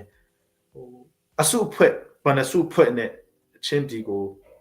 ဒီဆောက်မယ်ပေါ့နော် ဒီအစုဖွဲ့တစ်ဖွဲ့ချင်းစီကကိုယ်စလေအချိုးစားဘလောက်ရမယ်ဆိုတဲ့ဟာတွေကတော်တော်စကားပြောကြတယ်ဖြစ်တယ်တော်တော်လေးငင်းကုန်စက်ဖြစ်တယ်ပေါ့နော်အဲ့ဒီမှာဟိုကဒီလောက်ယူတယ်ဒီကဒီလောက်ယူတယ်ဒီလိုယူတယ်ဆိုတော့ကျွန်တော်တို့ကအဲ့ဒီမှာဟို CNF နေနဲ့ဒီလိုမျိုးလေးပေါ့နော်ညှိနှိုင်းရင်ကောင်းမယ်ဒါရှင်းပြောရင် CNF တခုထဲနဲ့ CNF တခုထဲနဲ့ပြဿနာတက်တာမဟုတ်ပါဘူးကျန်တဲ့ဒီမျိုးနွယ်စုတွေမျိုးနယ်တွေ data တွေမှာလည်းပဲအချင်းချင်းဟို CNF CNA ကိုခဏဖယ်ထားပါအောင်မျိုးနွယ်စုနဲ့မျိုးနယ်တွေမှာလည်းပဲကျွန်တော်တို့ကဒီလိုဖြစ်တဲ့ဒီလိုမဖြစ်တဲ့မျိုးပါညာပေါ့နော်အဲ့လိုမျိုးပေါ့ဥပမာတချို့ဆိုရင်ဥပမာမင်းတက်လိုမျိုးဆိုရင်မျိုးနယ်စုတွေရှိတော်ညာလည်းပဲအကုန်လုံးစုစီရှိတယ်တချို့မျိုးနယ်တွေကြတော့မျိုးနယ်စုနဲ့၄-၅ဖွဲ့လောက်ထွက်လာတယ်အဲ့လိုမျိုးထွက်လာတဲ့ခါကျတော့ဟိုကျွန်တော်တို့မှာကဟိုဒီအဖွဲ့က၄ဖွဲ့ထွက်လာတယ်၄ဖွဲ့ကတစ်ဖွဲ့မှာ၄ယောက်စီဆိုရင်4 16ဆိုမှဒီ၄ဖွဲ့က16ဦးရမယ်ဒါပေမဲ့ဒီ၄ဖွဲ့လုံးဒီတမျိုးနယ်ထဲမှာပဲရှိတယ်မင်းတက်ဆိုရင်တမျိုးနယ်လုံးမှာတစ်ဖွဲ့တည်းရှိတယ်ဒါပေမဲ့တစ်ဖွဲ့တည်းဖြစ်တဲ့အတွက်ကြောင့်၄ဦးပဲရမယ်ဆိုတော့ဟိုကတမျိုးနယ်က16ဦးရတဲ့အချိန်မှာကျွန်တော်မင်းတက်တမျိုးနယ်လုံးက4ဦးပဲရမယ်ဒါပေမဲ့နေနေ territory အကျယ်ဝန်းမှာကြည့်မယ်ဆိုရင်ဒီ၄ဖွဲ့လုံးစုပေါင်းတာထက်မင်းတက်ကတော့နည်းနည်းပိုကြီးသေးတယ်၄ဖွဲ့လုံးမှာပါဝင်တဲ့တော်လိုင်းရဲ့အင်အားပေါ့နော်လက်နဲ့ကင်တပ်ဖွဲ့ဝင်ကိုလုံးစု၄ဖွဲ့လုံးပေါင်းလိုက်တာထက် CDF မင်းတက်ကပုံအားလည်းကြီးသေးတယ်ဒါပေမဲ့ဒီ၄ဖွဲ့ကတစ်ဖွဲ့ကို၄ယောက်စီရတဲ့ချိန်မှာမင်းတက်ကလည်း၄ယောက်ထဲပဲရမယ်ဆိုတော့ဒီလိုမျိုးအစုအဖွဲ့တွေအချိုးစားတွေမှာကဒါ CNF CNA ထဲနဲ့ကျွန်တော်တို့ကငင်းခုံရတာမဟုတ်ဘူးဟိုဒီ data တွေမျိုးနွယ်စုတွေအစဒီ territory အကျယ်အဝန်းလက်နက်ကိုင်အားပြည်သူလူဦးရေပေါ့နော် population ကအစကျွန်တော်တို့မှာဆွေးနွေးစရာတွေများတယ်CNF CNA မပါဘဲနေပုံမှာလေကျွန်တော်ချင်းကြတော့မှဆွေးနွေးစရာတွေအများကြီးရှိသေးတာကိုအကြီးအလဲဆွေးနွေးတာမျိုးအ short တင်းလုပ်တာမျိုးမရှိတော့ဘဲနဲ့မင်းတို့မပါချင်းလည်းမပါနဲ့ငါတို့ဒီချင်းလက်ကောင်စီကိုဖွဲ့လိုက်မယ်အတီးပြုတ်လိုက်မယ်စလိုက်မယ်အစိုးရဖွဲ့လိုက်မယ်ဆိုတဲ့ပုံစံမျိုးတွားကြတာပေါ့ဆိုတော့အဲ့ဒီတော့ကတော့ကျွန်တော်တို့ ਨੇ အဲ့လိုမျိုးဆွေးနွေးတာမျိုးရှိသွားတယ်ဒါပေမဲ့ဒီ CPCC လို့ဟိုကိုလန့်ကိုရှောက်တဲ့ကိုဖွဲ့နဲ့ကိုအာယုံစိုက်တဲ့နောက်ပိုင်းမှာတော့ဟိုချင်းလန်ကောင်စိတ်ထဲမှာဘလောက်ရှော့ပါဘလို့ရှော့ပါဘလို့ဖြစ်ပါပါညာတော့ကျွန်တော်တို့ပြောဆိုတာမျိုးတော့မရှိတော့ဟိုကိုတော်လိုင်းကိုဖွဲ့ကိုတော်လိုင်းကိုပိုအာယုံစိုက်တော့တဲ့သဘောမျိုးပါโอเคဒါဆိုတော့ဆရာကျွန်တော်အဲ့ဒီအကြောင်းနဲ့ကျွန်တော်တို့အခုမေးချင်တာမေးခွင့်များတာဆရာတို့ဒီ CB ဖတ်နဲ့ကျွန်တော်တို့တကားမှစကားမပြောဖြစ်ပေါ့နော် interview မလုပ်ဖြစ်တော့မမေးတာဟိုမေးချင်တာရမြတော့နားလေပေးပါဆိုတော့ကျွန်တော်ဒီကနေတောင်းပန်ချင်တယ်ပေါ့နော်ကျွန်တော်တို့ဟိုအခုယုံကြည်မှုဆိုတာဆရာပြောတယ်ပေါ့နော်ယုံကြည်မှုအခုဒီဆရာတည်တဲ့အတိုင်းပဲကဘာပေါ်မှာလေးဖြစ်ဖြစ်ပေါ့နော်မယုံကြည်လဲ deal လုပ်ချရတယ်ပေါ့နော် agreement တွေလုပ်ချရတယ်အဲ့ဒါတွေရောနေလားမရှိဘူးလားပေါ့နော်အတူတူလုပ်ရင်ပြီးယုံကြည်မှုဆိုတာအဲ့ဒါနဲ့ဆက်သွားမယ်ပေါ့နော်စာရွက်ပေါ်မှာရေးအရေးကြီးတယ်ဆိုပြီးတဲ့အတွေ့ခေါ်ချက်ရှိတဲ့ချင်းပြည်သူလို့ထူရောဘယ်လိုပေါ့နော်ပြောချင်ပါတယ်ယုံကြည်မှုမရှိရင်လဲစာရွက်စာထူချအဲ့ဒါကိုလူတိအကုန်လုံးတိမှာဖွင့်ပြအဲ့ဒါဆိုတော့ဘယ်သူမှလည်းဘယ်သူပေါ့နော်လူပေါ့နော်ပြည်သူလူထုကဟိုဆုံးဖြတ်လိုက်မယ်အဲ့လိုမျိုးထင်တဲ့ပြည်သူလူထုတွေရောဘယ်လိုပြောပေါ့နော်ပြောချင်ပါတယ်လဲဟိုကျွန်တော်တို့အမြင်တော့ဒါကျွန်တော်အမြင်လည်းဖြစ်နေမှာပါယုံကြည်အခုနလည်းမနော်ယုံကြည်မှုမရှိဘူးဒါပေမဲ့ coming together ပေါ့နော်စပွဲဝိုင်းတစ်ခုလာမယ်ဆွေးနွေးကြတယ်လက်မှတ်ထိုးလိုက်ကြတယ်ဝိုင်းမလက်မှတ်ထိုးလိုက်ကြတာကတော့ဒါပူပေါင်းသွားကြပြီတစ်ဖွဲ့တည်းဖြစ်သွားကြပြီဆိုတဲ့ရလက်မျိုးဆက်ရောက်မှလက်မှတ်ထိုးကြမယ်ပေါ့နော်အဲ့ဒါပြီးမှအားလုံးသိအောင်လုပ်လိုက်တယ်ပြီးတော့မှတကယ်အနေပြင်မှာတော့အခုဖွဲ့အကုန်တော့ကိုယ့်အကူလုံးချင်လုပ်နေကြတယ်ဆိုရင်ပြည်သူလူထုကိုပေါ်တင်ကြီးပြောင်းလိန်တာနဲ့မတူဘူးလားပေါ့နော်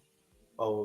ခင်ဗျားတို့ကြားချင်တာခင်ဗျားတို့မြင်ချင်တာတော့ကျွန်တော်တို့ရောက်ဒီမှာလက်မှတ်ထိုးပေးလိုက်ပြီးမြင်လိုက်ပြီးပြီးတော့ကျွန်တော်တို့အကုန်လုံးလုပ်ချင်ရပဲလုပ်တော့မယ်ဆိုတဲ့ပုံစံမျိုးပြောင်းလိန်ကြောင်စားမဆန်ဘူးလားပေါ့လေနော်အဲ့လိုမျိုးပေါ့ဟို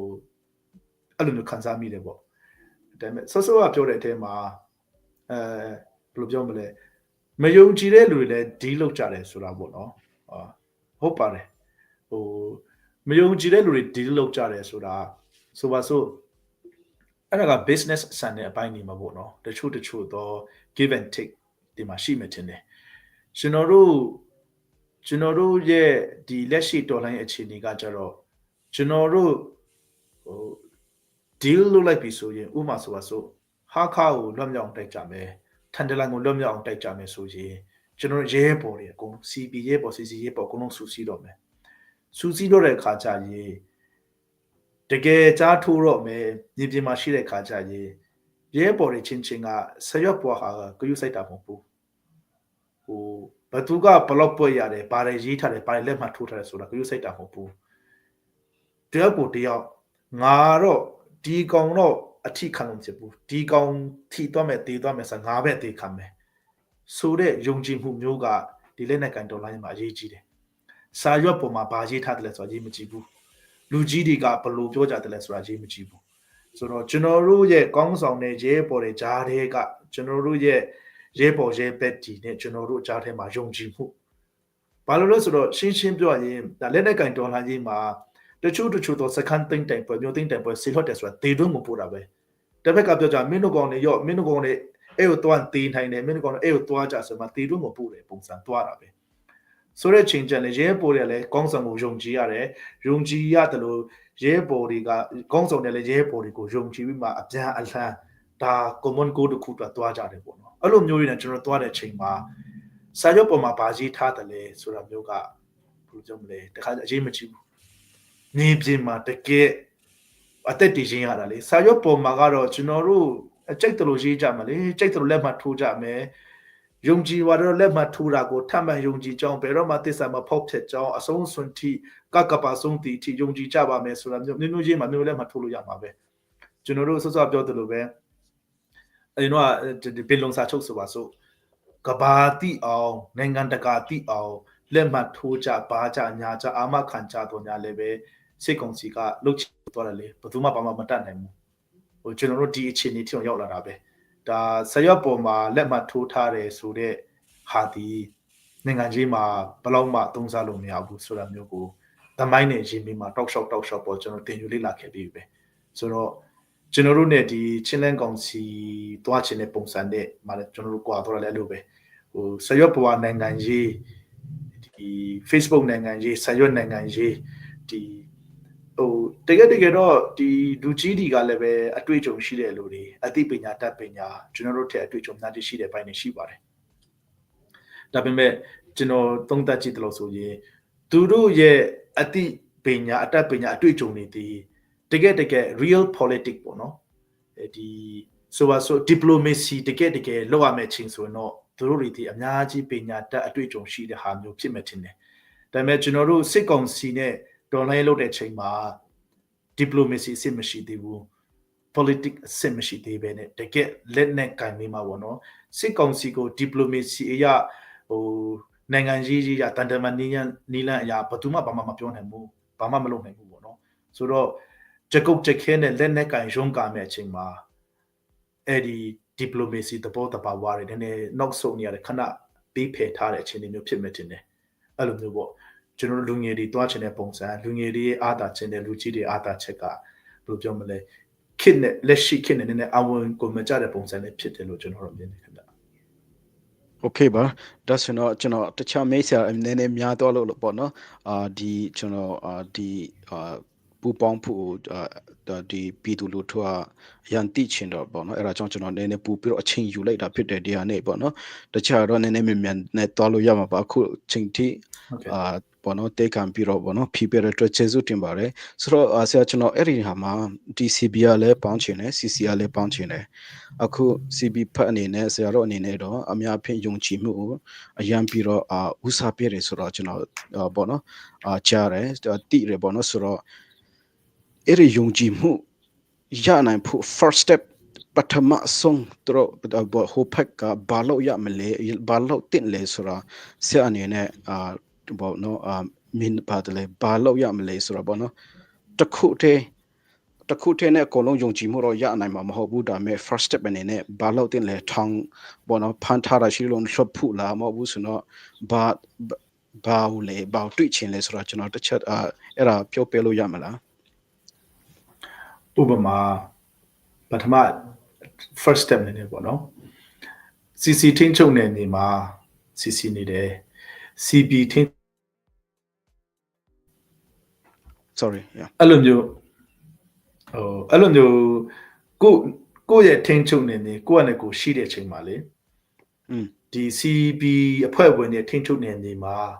မတည်ငြိမ်အောင်အဖွဲ့ဝင်တွေ꽌ပြားအောင်ဟိုအဖွဲ့ကိုဟိုလိုနိုင်ငံရေးအရာနှောက်ပေးတာမျိုးလက်နဲ့တက်ဆင်ပေးတာမျိုးအဲ့လိုမျိုးတွေပေါ့လေအဲ့လိုမျိုးတွေအဖွဲ့တွေထပ်မကွဲလာအောင်ကျွန်တော်တို့ကဒီကြားကာလမှာ Federal လို့ပြောပြီးမှမြို့နယ်စုတွေကိုပြောတယ်ပေါ့နော်အဲ့လိုဆိုတော့ကျွန်တော်တို့မြို့နယ်စုတွေပေါ့တအားမြောက်ပြောတဲ့ခါကျတယ်မြို့နယ်စုတိုင်းကလက်နဲ့ကင်မယ်ဆိုရင်ကျွန်တော်တို့ရဲ့ချင်းပြည်မှာ53မြို့ထဲမှာကတဲ့ CDF အခု60တော့ထွက်လာနိုင်တယ်ပြည်မမှာမကွေးစကိုင်းပြည်မအညာကိုကြည့်ပါလက်နဲ့ကင်အဖွဲ့တွေတိတိလေးတွေအများကြီးထွက်လာတယ်ဆိုတာကဒေါ်လာရေးအတွက်အထောက်အကူမပြုတဲ့ပြင်ဒေါ်လာရေးအတွက်အန်ဒရရောင်ရှိလာတဲ့ဟာတွေကျွန်တော်တို့လက်တွေ့နေရတာဆိုတော့ဒီငိမ်ပြီးသားအဖွဲ့တွေစုစည်းပြီးသားအဖွဲ့တွေကိုနောက်ထပ်အဖွဲ့တွေထပ်ကွဲလာအောင်ဒါမှလည်းအဲ့ဒီ data အတွင်းမှာဟိုမတည်ငြိမ်အဲ့လိုမျိုးဖွဲ့ကွဲနေတာတွေကိုပိုးမှကွဲပြေးလာအောင်ဟိုနှုတ်အားဖြစ်စီလက်နဲ့ကင်အားဖြစ်စီထောက်ပံ့တာမျိုးဘာပုံညာမျိုးလုပ်တာကကျွန်တော်တို့တော်တော်လေးအခက်အခဲရှိစေတယ်ဟိုကျွန်တော်တို့ကသူ့ရဲ့ control area ပေါ့နော်ကိုယ့်ရဲ့ control area territory ရှင်းလင်းရှိပြီဆိုရင်တစ်ဖက်သားမှာဖြစ်တဲ့ဟာတွေကိုသူတို့အချင်းချင်းရှင်းလင်းဖြည့်ရှင်းတတ်အောင်တိုင်ပင်တတ်အောင်ဂိုင်တွေတတ်အောင်ပဲထားလိုက်ပါ leave it ပေါ့နော်နောက်ကိုရနဲ့ဟိုဟာတီးထူမြောက်ပင်ပါပညာပမင်းချမင်းတော့မှငါရှင်းမင်းတို့ဘလို့လို့ line ပေါ်တယ်ဘလို့မျိုးမပြောဘဲနဲ့လေကျွန်တော်တို့ကအခုမှဖြစ်လာကြတယ်ဆိုတော့ sorry ဆရာအဲ့ဒီပြောရချင်းလေးမှာ example တကယ်ဖြစ်ပြတဲ့ဟိုအဲ့ဒီမျိုးသူဘောနော်ဒီလိုမျိုးလှုပ်နေတဲ့နေရာတနေရာလို့ရောပြောလို့ရမလားအဆင်ပြေလို့ရှင်ဥပမာပြောရရင်အခုဒီဟိုဟာဆိုဒီပေါ့နော် ZFU မှာဆိုလဲဒီ PDA နဲ့ဒီ PDF ဆိုလဲနဲ့ဖြစ်တာမျိုးဒါမှမဟုတ်လဲ Hongo Run နဲ့ CNDF နဲ့ဖြစ်တာမျိုးဒီကမ်ဘလက်မှာဆိုလဲဒီကမ်ဘလက်မြို့နယ်ထဲမှာပဲ CNA စစ်ကြောင်းတွေတွာလာနေတာမျိုးပေါ့နော်အဲ့လိုမျိုးအခြေအနေတွေဆိုရင် data တုံးမှာစကားများဆိုတဲ့ပေါ်တိုင်မှုတွေဖြစ်လာတယ်မတည်မငြိမ်တွေဖြစ်လာတာပေါ့အဲ့ဒါမျိုးတွေမှာပဲကျွန်တော်တို့အခက်အခဲတွေရှိလာတာပေါ့အဲ့ဒါမျိုးတွေပါOkay ခုနပြောစရာကျွန်တော်ကွာတော်လို့ပြီးပြီလား or ဟုတ်ကဲ့ slide တီမီတော့အခုပြောတော့ရတဲ့တူ line မကောင်းတော့ဘူးလေဆိုတော့မ join လုပ်တော့ဘူးထင်တယ်ဆိုတော့ဆရာနဲ့အချိန်ရတော့ကျွန်တော်အဆင်ပြေတယ်ဆိုတော့ဆရာကျွန်တော်အခုန CNF ကဘောနော် CNF ကတနက်ဒီမပေးနိုင်ဘူးပေါ့နော်ပြီးတော့မကူငီနိုင်ဘူးပေါ့နော်ပြီးတော့ KIA ဖက်တော့လေတားတယ်လို့ကျွန်တော်ကြားတယ်လို့ပေါ့နော်တားတယ်ပြီးတော့ NUG ဖက်ဆိုလဲတားတယ်အကြောင်းတော့သူတို့ကြာမှာ agreement တွေရှိမှာပေါ့နော်အဲ့ဒါကြောင့် AA ကို AA နဲ့အဲ့လိုမျိုးလောက်တော့တာဖြစ်တယ်လို့ကျွန်တော်ကြားတယ်ပေါ့နော်ဆိုတော့အခုဆိုတော့ AA နဲ့လောက်တာဆရာပေါ့နော်အကုန်လုံးကတော့နားလေပါတယ်အများဖြင့်တော့ဒီလိုမျိုးမှာစစ်တိုက်တဲ့ချိန်မှာအမေရိကန်ရန်သူအမေရိကန်ပေါ့နော်ဘာလဲတငယ်ချင်းဆိုတာလည်းမရှိဘူးဆိုတာလည်းတော့ပြောကြတယ်ပေါ့နော်ဆိုတော့ AA နဲ့အခုလိုလောက်တဲ့ချိန်မှာ deal တခုပေါ့နော်ဟို agreement လောက်တာရှိလားမဟုတ်ဘူးဆိုရင်ပိုက်ဆံပေးပြီးတော့ပြီးသွားပြီလားမဟုတ်ဆိုရင်စာရွက်ပေါ်မှာဖြစ်တခု handshake ဖြစ် deal လောက်တာရှိလားပြောလို့ရလို့ရှင်ပြောလို့ရပါတယ် AA နဲ့ပတ်သက်ပြီးမှကျွန်တော်တို့ကဒီလောက်ထားတာပေါ့သဘောတူညီချက်ရှိထားတာလက်မှတ်ထိုးထားတာလို့တခုမှမရှိဘူးကျွန်တော်တို့နဲ့သူတို့နဲ့ဘယ်လိုပြောမလဲ2023လောက်ကြာမှာပဲကျွန်တော်တို့စကားပြောဖူးတာ AA နဲ့ဆိုတာလေကျွန်တော်တို့အရင်တုန်းကဆိုရင်ဟိုလိုက်ပုံပြောပါတယ်တိုက်ခဲလေနော်တိုက်ခဲဖွဲ့ပေါ့လေဘာညာပေါ့လေဟိုလိုဒီလိုပဲကျွန်တော်တို့တော့မသိဘူးရှင်းပြတီတော်လိုင်းမဝင်လာခင်မှာတော်လိုင်းလက်နဲ့ကင်တော်လိုင်းကြောင့်ဘာမှနားလည်တာမဟုတ်ဘူး AA မှာပေါ့ ALP တို့ ASNC တို့ဘာတို့ညာတို့ဘာမှမသိဘူးဟိုဘယ်နှယောက်ဘာညာရှိတယ်လည်းမသိဘူးဟိုအဲ့လိုဆိုတော့ကျွန်တော်2023မှာလည်းစကားပြောဖြစ်တာပေါ့စကားပြောကြတယ်အဲ့လိုမျိုးစကားပြောရင်းနဲ့မှချိတ်ဆက်မိကြတာပေါ့ချိတ်ဆက်မိနေမှာအလုပ်လုပ်ကြတယ် သူတို့နဲ့ကျွန်တော်မျက်နှာချင်းဆိုင်တွေ့ကြတယ်စကားပြောလာကြတယ်ဒီလိုပြောလာကြတယ်ဆိုတဲ့အချိန်မှာကျွန်တော်တို့ဖက်ကလည်းအရှင်းပြောရရင် AA ကိုတအားကြီး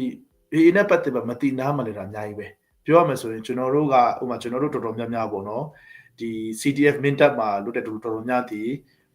2021မတိုင်ခင်တည်းကနိုင်ငံရေးမှာတိတ်ပတ်သက်တာမျိုးတိုင်းရင်းသားလက်နက်ကိုင်တွေဘာမှသိတယ်လို့မဟုတ်ဘူးဆိုတော့ကျွန်တော်တို့သိတဲ့လောက်ကFacebook ပေါ်မှာတွေ့ရတဲ့နိုင်ငံရေးလောက်ပဲသိတာဆိုတော့ဥပမာဒီ NLD အစိုးရက AA ကိုအကြမ်းဖက်အဖွဲ့ဖြစ်ကြေညာထားတယ်ဒါမြန်မာနိုင်ငံမှာရှိတဲ့ညအကုန်လုံးထဲမှာအကြမ်းဖက်ဖြစ်အဖွဲ့ကြေညာခန့်တာသူတို့ပဲရှိတယ်ဒါ AA ဒီဒါလူမျိုးရဲ့အဆွင့်ရောက်လွန်းတယ်AA ဒီအကြမ်းဖက်အဖွဲ့ဖြစ်တယ် AA ဒီပါညာအဲ့ဒါလောက်ပဲကျွန်တော်သိတယ်ဆိုတော့ကျွန်တော်တော်လိုင်းလို့တော့လဲ AA ကိုချင်းကပ်ပေါ်လဲမစင်စားဘူးAA လဲကျွန်တော်တို့ကရှင်းပြစိမ့်တယ်ဝေးတယ်သူတို့အကြောင်းလဲကျွန်တော်မသိဘူးပြီးတော့မှဒီ media propaganda တွေ Facebook တို့ဘာလို့ညာတော့ပြောတယ်လို့ပဲကျွန်တော် AA ဆိုတော့အဲ့လောက်ပဲကျွန်တော်သိတယ်ဆိုတော့ line ပေါ်မှာကမြန်မာတနိုင်ငံလုံးတိုင်းတာပေါ့နော်တော်လိုင်းရုံထိတ်ထိတ်ဝင်တည်တဲ့လူတွေမှလွဲလို့ပေါ့နော်တနိုင်ငံလုံးတိုက်တယ်နဲ့ဆိုရင် AA တကယ် bad press ပဲ bad media ပဲရှိတယ်ဆိုတော့ကျွန်တော်တို့လည်းအဲ့ဒီအမြင်မဲ့မြင်တယ်အဲ့ဒီအမြင်မဲ့ရှိခဲ့တာပေါ့ဆိုတော့ကျွန်တော်တို့တော်လိုင်းလုပ်မယ်ဆိုလဲ CNF CNA ပဲတွေးတယ်ကျွန်တော်တို့ KIA ပဲသွားတွေးတယ်NUG ပဲတွေးတယ်အဲ့လိုမျိုးပေါ့အဲ့ဒါမှတင်ကြည့်လို့ရပါတယ်ကျွန်တော်တို့ AA ကိုမစင်စားမိဘူးမတိဘူးပေါ့နော်သူတို့လည်းသူတို့ချုပ်နေမို့ကျွန်တော်လည်းကိုယ့်လိုကိုရှုံးနေကြတာပေါ့ဒါပေမဲ့နောက်ပိုင်းတော့ချိတ်ဆက်မိတယ်စကားပြောတယ်အတူတူလုပ်ကြရင်သူတို့ရဲ့ဘယ်လိုပြောမလဲကျွန်တော်ပြောတဲ့အထက်မှာယုံကြည်မှုဆိုအဲ့ဒါပဲပြောတဲ့အတိုင်းလုပ်တယ်လုပ်တဲ့အတိုင်းပြောတယ်တစ်ချိန်မဟုတ်ဘူးနှစ်ချိန်မဟုတ်ဘူးသုံးလေးချိန်မဟုတ်ဘူးတကယ် consistently ပေါ့နော်တောက်လျှောက်ဆိုတော့နောက်ပိုင်းမှာကျွန်တော်တို့လည်းတွေ့ကြတယ်မှာသူတို့ကပြောရင်ပြောတဲ့အတိုင်းလုပ်တယ်ဆိုတဲ့ယုံကြည်မှုမျိုးကျွန်တော်ရှိလာတယ်အဲ့ဒီမတိုင်ခင်မှာကျတော့ AA ဆိုတာကအကြမ်းဖက်အဖွဲ့လို့ကြီးညာထားတဲ့အဖွဲ့ဒါပလဲဝေါဘလို့လုပ်တဲ့အဖွဲ့ငါတို့ပါကြားနေဆိုတဲ့အမြင်လောက်ပဲကျွန်တော်တို့လည်းစကားမပြောချင်ဘူးချင်းကပ်ရမှာမဟုတ်မရဲဖြစ်တယ်မယုံကြည်ချင်ဘူးဆိုတဲ့ဟာမျိုးပဲအဲ့ဒီအခန့်ပဲ background ပဲရှိတာပေါ့နော်ဒါပေမဲ့ကျွန်တော်တို့မျက်နှာချင်းဆိုင်တွေ့စကားပြောဖြစ်ကြတယ်အတူတူလုပ်ကြတယ်ဆိုတော့သူတို့ရဲ့ဒီနိုင်ငံရေးမှုတွေဆက်ဆံရေးမှုတွေတိုင်းရေးမှုတွေနဲ့တွေ့ဆုံပြောဆိုပြီးမှတလ2လ3 4လပြောဆိုလုပ်တယ်သူတို့ရဲ့လုပ်ရည်ကန်ကြီးကောပြောပုံဆိုပုံပေါ်မူတည်ပြီးမှဒီလူတွေကအလုပ်တူတူတွဲလုပ်လို့ရတယ်လူတွေပဲဆိုတဲ့ယုံကြည်မှုမျိုးပေါ့နော်ရှိလာတယ်ဆိုတော့အဲ့ဒီကနဲ့ကျွန်တော်တို့အလုပ်တူတူတွဲလုပ်ဖြစ်တယ်ပညာသင်ပေးတာတွေရှိတယ်ဆွဲခေါ်တာတွေရှိတယ်ပေါ့ဆိုတော့ကျွန်တော်တို့ရဲ့ပူပေါင်းထားခြင်းတွေကျွန်တော်တို့ရဲ့ common goal တူတယ်ပေါ့စစ်အာဏာရှင်ကိုမြစ်ပြုတ်ကြအောင်တိုက်ခိုက်မယ်ကိုချင်မှာကိုဖန်တီးပေါ့နော်အဲ့လိုမျိုးပေါ့ပြီးတော့မှကျွန်တော်တို့ဒီအိမ်နီးချင်းဖြစ်တယ်ကျွန်တော်တို့ဒီ AA လုံးဝလိုအပ်တယ် AA ဒီကျွန်တော်တို့ကိုလုံးဝလိုအပ်တယ်ဆိုတော့ကျွန်တော်တို့ကလုံးဝကင်းကွာလို့မရတဲ့လူဘလို့မှကိုပထဝီကျွန်တော်တို့ဒီ geopolitics အရာကောင်းဆောင်တွေပဲသွားလိမ့်မယ် government တွေပဲပြိုလဲလိုက်ပေါ်လာလိုက်ပြိုလဲလိုက်သွားလိမ့်မယ်ဒါပေမဲ့ရခိုင်နဲ့ချင်းကတော့အများတိုင်းထိစက်နေမှာပဲဘလို့နိုင်ငံရေးကောင်းဆောင်တွေပဲသွားဘလို့နိုင်ငံရေးစနစ်တွေပဲပေါ်လာခဲ့ကြောက်လာခဲ့ပေါ့နော်ဒီနေမြေထိစက်တာတော့လုံးဝထိစက်နေမှာပဲဆိုတော့အဲ့ဒီမှာကျွန်တော်တို့အနေနဲ့ဘလို့မှရှောင်လွှဲမရမယ်အတူတူပေါ့နော်ရှောင်လွှဲမရတဲ့လူတွေပဲဖြစ်တဲ့အတွက်ကြောင့်အချင်းချင်းအပြန်လှန်အကျိုးပြုတဲ့ good neighbors တွေပေါ့နော်အဲ့လိုမျိုးဒီပုံစံဖြစ်လာဖို့အတွက်သူတို့ဖက်ကသူတို့ဖက်ကကြိုးစားအားထုတ်တာရှိတယ်ကျွန်တော်တို့ဖက်ကလည်းပူပေါင်းဆောင်ရွက်တာရှိတယ်ကျွန်တော်တို့ကလှမ်းနေသူတို့ကလှမ်းနေဆိုတော့အပြန်လှန်လို့ဖြစ်ကြတယ်ဆိုတော့ရဲပေါ်ရဲပဲစိတ်တက်နေပဲလက်ရှိကျွန်တော်လုပ်တယ်ကျွန်တော်တို့အရင်တော့ပြောသလိုပဲစာရွက်ပေါ်ကနိုင်ငံရေးလက်မှတ်ထိုးထားတာကိုကျွန်တော်တို့တိတ်မယုံကြည်ဘူးပေါ့ဆိုတော့အေးကလည်းပဲအဲ့ဒါကိုအဲ့လိုမျိုးသွားတဲ့ထဲမှာမပါဘူးကျွန်တော်တို့ကလည်းပဲဒီစာရွက်နိုင်ငံရေးကိုစိတ်ကုန်နေတဲ့အဖွဲ့ဖြစ်တယ်ဆိုတော့ကျွန်တော်ကြားထဲမှာလက်မှတ်ထိုးထားတာတော့လည်းကောင်းသဘောတူညီမှုတော့လည်းကောင်းဘာမှမရှိဘူးโอเคဒါဆိုရင်အဲ့ဒီ AA နဲ့ဘယ်နေ့ကျွန်တော်အခုနှစ်ခုလောက်ထပ်မေးချင်နေပါတော့အဲ့မှာကျွန်တော်တို့အခုဆရာတော်လဲ3နေချမှာပေါ့နော်ပလဝကို AA ကတချို့နေအများအဖြစ်ပေါ့နော်အများအဖြစ်ပလဝcontrol နေတယ်လို့ကျွန်တော်တို့သတင်းကြားရပေါ့နော်အဲ့ဒီပလဝဖက်ကကျွန်တော်တို့ပြည်သူလူထု area AA ရဲ့ control တဲ့နေရာမှာပေါ့နော်ကျွန်တော်တို့ချင်းမျိုးသမီးတွေလည်းအနေခံရတယ်pastor ဘောနော်ဖေ တရားဟောဆရာတွေကိုလေအနေဘောနော်ဘလို့ပြောမလဲပေါ့နော်မဟုတ်တဲ့ဘောနော်နာချင်းခံရတယ်ပေါ့နော်နှိမ့်ဆက်ခံရတယ်ဟုတ်ကဲ့ပြီးတော့အခုဆိုတော့ကျွန်တော်တို့အမျိုးသမီးတယောက်ဆိုတော့အသက်ဆုံးတွေထိတောင်တော့တတ်တော်ရဆိုတဲ့တရင်တွေကျွန်တော်တို့အများကြီးကြားရတယ်ဆိုတော့ဒီ AA နဲ့ကျွန်တော်တို့ chain like council person အဖက်ကျွန်တော်မေးရချင်မှာတော့ပြောတယ် AA ကတို့ကိုတွေ့ခွင့်တော့မပေးဘူးလေဆိုတော့ CB ကကျွန်တော်တို့ဘောနော်ဆရာတို့ကအခု AA နဲ့ relationship ဘောနော်အလိုမျိုး common goal ဆရာပြောလို့ရှိလို့ relationship ရှိတော့ဒီပလောဝအကြောင်းနဲ့ရောအထူးတူလောက်တာရှိလားပြီးတော့ပြုတ်ပိုင်ခွင့်ပြောနိုင်ခွင့်ရော CB ဖက်ကနေရှိလားဆိုတော့ကျွန်တော်တစ်ချက်သိချင်လို့ဒီပလက်ဝပြဿနာပေါ့နော်ပလက်ဝပြဿနာက CB မပေါ်လာခင် CB မရှိခင်ကလေးရှင်းပြောမယ်ဆိုရင်ဒီအာနာမသိမ့်မီကလေးကဒီခူးပေါ့နော်ဒီအာနာမသိမ့်မီကလေးကဒီပလက်ဝပြဿနာရှိနေပြီဖြစ်တယ်ပထမဆုံးရှင်းလင်းသိကြဖို့ပေါ့လေဒါက CB ပေါ်လာမှဖြစ်တဲ့ပြဿနာ CB ကြောင့်ဖြစ်တဲ့ပြဿနာရေလို့မဟုတ်ဘူး CB မပေါ်လာခင်ကလေးကအာနာမသိမ့်ခင်ကလေးကပဲဒါက conflict တခု dispute တခုဖြစ်ပြီးသားပေါ့နော်ဆိုတော့ကျွန်တော်တို့နောက်ကြမှာတော်လှန်ရေးပြကျွန်တော်တို့ပေါ်လာတစ်နှစ်ကျော်လေးပဲရှိပါသေးတယ်တော်လှန်ရေး4နှစ်ကျော်ထဲဝင်လာပြီလေ CB ပေါ်လာတာတစ်နှစ်ကျော်လေးပဲရှိပါသေးတယ်ဆိုတော့ကျွန်တော်တို့အနေနဲ့ဒီ black one နဲ့ပတ်သက်ပြီးမှဥပမာ black one နဲ့ပတ်သက်ပြီးမှဆိုအဲ့တော့က CNF CNA ပဲရှိတာ哦ဆိုတော့ black one မှာအခြေချခွင့်ပါခွင့်ညာခွင့်ပေးတယ်ဆိုတာက CNF CNA နဲ့ပဲပိုသက်ဆိုင်တာ哦အဲ့လိုမျိုးပြောအောင်အဲ့လိုပေါ့တကယ်တမိုင်းကိုကြည့်ပါဒီ facts on the ground ကိုကြည့်မယ်ဆိုရင်လေအခြေချနေထိုင်ခွင့်ပေးခဲ့တာဘာညာဆိုတာသူတို့ပဲဆိုတော့အခု AA ကလည်းပဲတစ်ဖက်ကကြည့်မယ်ဆိုရင်ကျွန်တော်တို့ကပလက်ဝနဲ့တော်တော်များများ AA သိမ့်နေပေါ့နော် AA လက်အောက်မှာရှိတယ်ပြီးတော့မှပလက်ဝမှာ CDF ပလက်ဝရှိတယ် CDF ပလက်ဝရဲ့နေမြေတွေပဲ CDF ပလက်ဝဒီ CP ဖွဲ့ဝင်လည်းမဟုတ်ဘူး CDF ပလက်ဝဒီ CC ဖွဲ့ဝင်မှဖြစ်တယ်ဆိုတော့ CC အနေနဲ့က CDF ပလက်ဝနဲ့တဆင့်ပေါ့နော် CC နဲ့ဒီ AA နဲ့ဘယ်လိုပြောဆိုကြတယ်လဲဘယ်လိုမျိုးချိတ်ဆက်ရှိတတ်တယ်ဆိုတော့တစ်ဖက်ကပြန်ကြည့်ရမှာပဲကျွန်တော်တို့ကဒီပလက်ဝနဲ့ပတ်သက်ပြီးမှကျွန်တော်တစ်စိုက်ပြောခဲ့တာကြတော့ဒီပလက်ဝမှာရှိတဲ့ data ခန်းတွေအကုန်လုံးပါဝင်တဲ့ပူပေါင်းနေပေါ့နော်ပလက်ဝအများအဖြစ် majority ကြည့်မယ်ဆိုရင်ခူမီတွေရှိမယ်ပြီးတော့မှမရာတွေရှိတယ်ပြီးတော့မှဒိုင်တွေရှိတယ်ပြီးတော့မှရခိုင်တွေရှိတယ်ပြီးတော့မှအခုလေးတူတို့စုံတူတို့မရူတို့ပါတော့ညာတော့ရှိအောင်မယ်ပေါ့နော်အဲ့လိုမျိုးအကုန်လုံးကစုပေါင်းပါဝင်တဲ့ဒီခမီးတွေကမရာတွေကဒိုင်တွေအကုန်လုံးစုပေါင်းပါဝင်လာတဲ့ဒေတာရဲ့အုတ်ချုပ်ရေးတရားစီရင်ပါရေးညာရေးပေါ့နော်အကုန်လုံးကိုပေါ့နော်ပါဝင်လာတဲ့ကိုဒေတာကိုကျွန်မကိုဖန်တီးပေါ့နော်ကိုဒေတာကိုအုတ်ချုပ်ရေးရတဲ့ပုံစံမျိုးနေပေါ့နော်အဲ့လိုမျိုးကိုကျွန်တော်တို့အဲ့လိုမျိုးpromote လုပ်တယ်ပေါ့ promote လုပ်တယ်ပြောဆိုတယ်အဲ့လိုမျိုးသွားချင်ကြတယ်ပေါ့ဆိုတော့တစ်ဖက်မှာလည်းပဲကြည့်မယ်ဆိုရင်ဒီဘယ်လိုပြောမလဲလူမျိုးကြီးအမုန်းပွားအောင်ထိုးနဲ့တက်ခိုင်မှုတွေတွေးထိုးမြောက်ပင့်လုပ်တာတွေအဲ့ဒါမျိုးတွေကဒီဘယ်လိုပြောမလဲ data ခန်းတွေအတွက်အထောက်အကူမပြုတဲ့ပိုင်းတွေရှိတယ်ဟိုမှာကျွန်တော်တို့ဒီမီဇိုရမ်ကဖြစ်စေပြည်ပဖြစ်စေပေါ့နော်ဟိုမလေးရှား US မှာနေပြီးမှတောက်လျှောက်ထိုးနဲ့နေတက်ခိုင်နေတကယ် repercussion တွေပေါ့နော် consequence တွေကအချင်းမယုံကြည်မှုအချင်းကြတဲ့မှာတန်တရားနဲ့ကြီးထွားမှုတွေများတာကမြေပြင်ကလူတွေကခံရတယ်ပြည်ပလူတွေကအမျိုးဝေဖန်ထိုးနဲ့တက်ခိုက်လို့ရတယ်မြေပြင်မှာကဥမာတစ်ဖက်ကကြည့်ဆိုမြေပြင်မှာရှိတဲ့ကျွန်တော်တို့မင်းတပ်မတူပီမှာရှိတဲ့ကျွန်တော်တို့တော့မှအနေသာကြီးပဲကျွန်တော်တို့တော့မှပြောလို့ရတာပေါ့ဝေဖန်လို့ရတာပေါ့ထောက်ပြလို့ရတာပေါ့ဒါပေမဲ့ကျွန်တော်တို့ပြောတဲ့စကားလုံးတွေဒီတကယ်မြေပြင်မှာရှိတဲ့လူတွေအတွက်ဘယ်လိုမျိုးအနောက်ရှက်အထိခိုက်ဖြစ်စေမလဲဆိုတော့ပြန်ဆင်ခြင်ပို့လို့လေခုနလိုမျိုးဆိုပါစို့ဟိုတော်လုံးကဒီမဒိန်မှုဖြစ်သွားတယ်ပေါ့နော်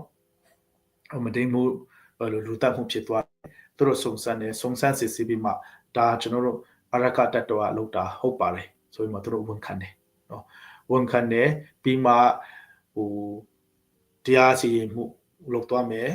ပြီးတော့မှဘယ်လိုမျိုးပြစ်ဒဏ်ပေးတယ်လဲအကုန်လုံးသိအောင်ချပြမယ်ပေါ့နော်ဆိုတော့တစ်ဖက်ကလည်းကြည့်မယ်ဆိုရင်ဟိုဘယ်လိုပြောမလဲတချို့ဟိုဒီအေးလူမျိုးပေါ့နော် ကောင်းတဲ့ချီမတ်ထောင်သားတွေပေါ့နော်အဲ့ဒီမှာသူတို့အနေနဲ့တော့ဒီလိုမျိုးဟို crime နဲ့ပြောပေါ့နော်ရာဇဝတ်မှုမျိုးတွေပါမျိုးဖြစ်တတ်တယ်ဖြစ်တာကိုဟိုကျွန်တော်သူတို့ကဟိုလုံးဝဒီဘယ်လိုပြောမလဲ responsible ရှိပေါ့နော်ဝန်ခံတယ်ပြီးတော့မှအတိလင်းလဲဝန်ခံတယ်ပြီးတော့မှအဲ့လိုမျိုးအရေးယူမှုလုပ်မယ်judicial process တိုင်းသွားမယ်ပေါ့နော်အဲ့တော့ရှေ့ပြီးမှလည်းပဲခုနလိုမျိုးပေါ့ကျွန်တော်တို့ကမီဒီယာမှာလည်းအဲ့လိုမျိုးချင်းကပ်စေချင်တာပေါ့ဘယ်လိုချင်းကပ်စေချင်တယ်လဲဆိုတော့တခါဖြစ်ပြီဆိုရင်တချို့သတင်းတွေကဘယ်လိုပြောမလဲဘလက်ဝဒေတာမှာဆိုလူနာတွေကိုတချို့ကူပေးတယ်စံစပါးတွေဖြန့်ဝေပေးတယ်ပေါ့နော်စေယုံစေကနေစောက်ပေးတယ်ဆိုတော့တချို့ကောင်းတဲ့သတင်းတွေကြတော့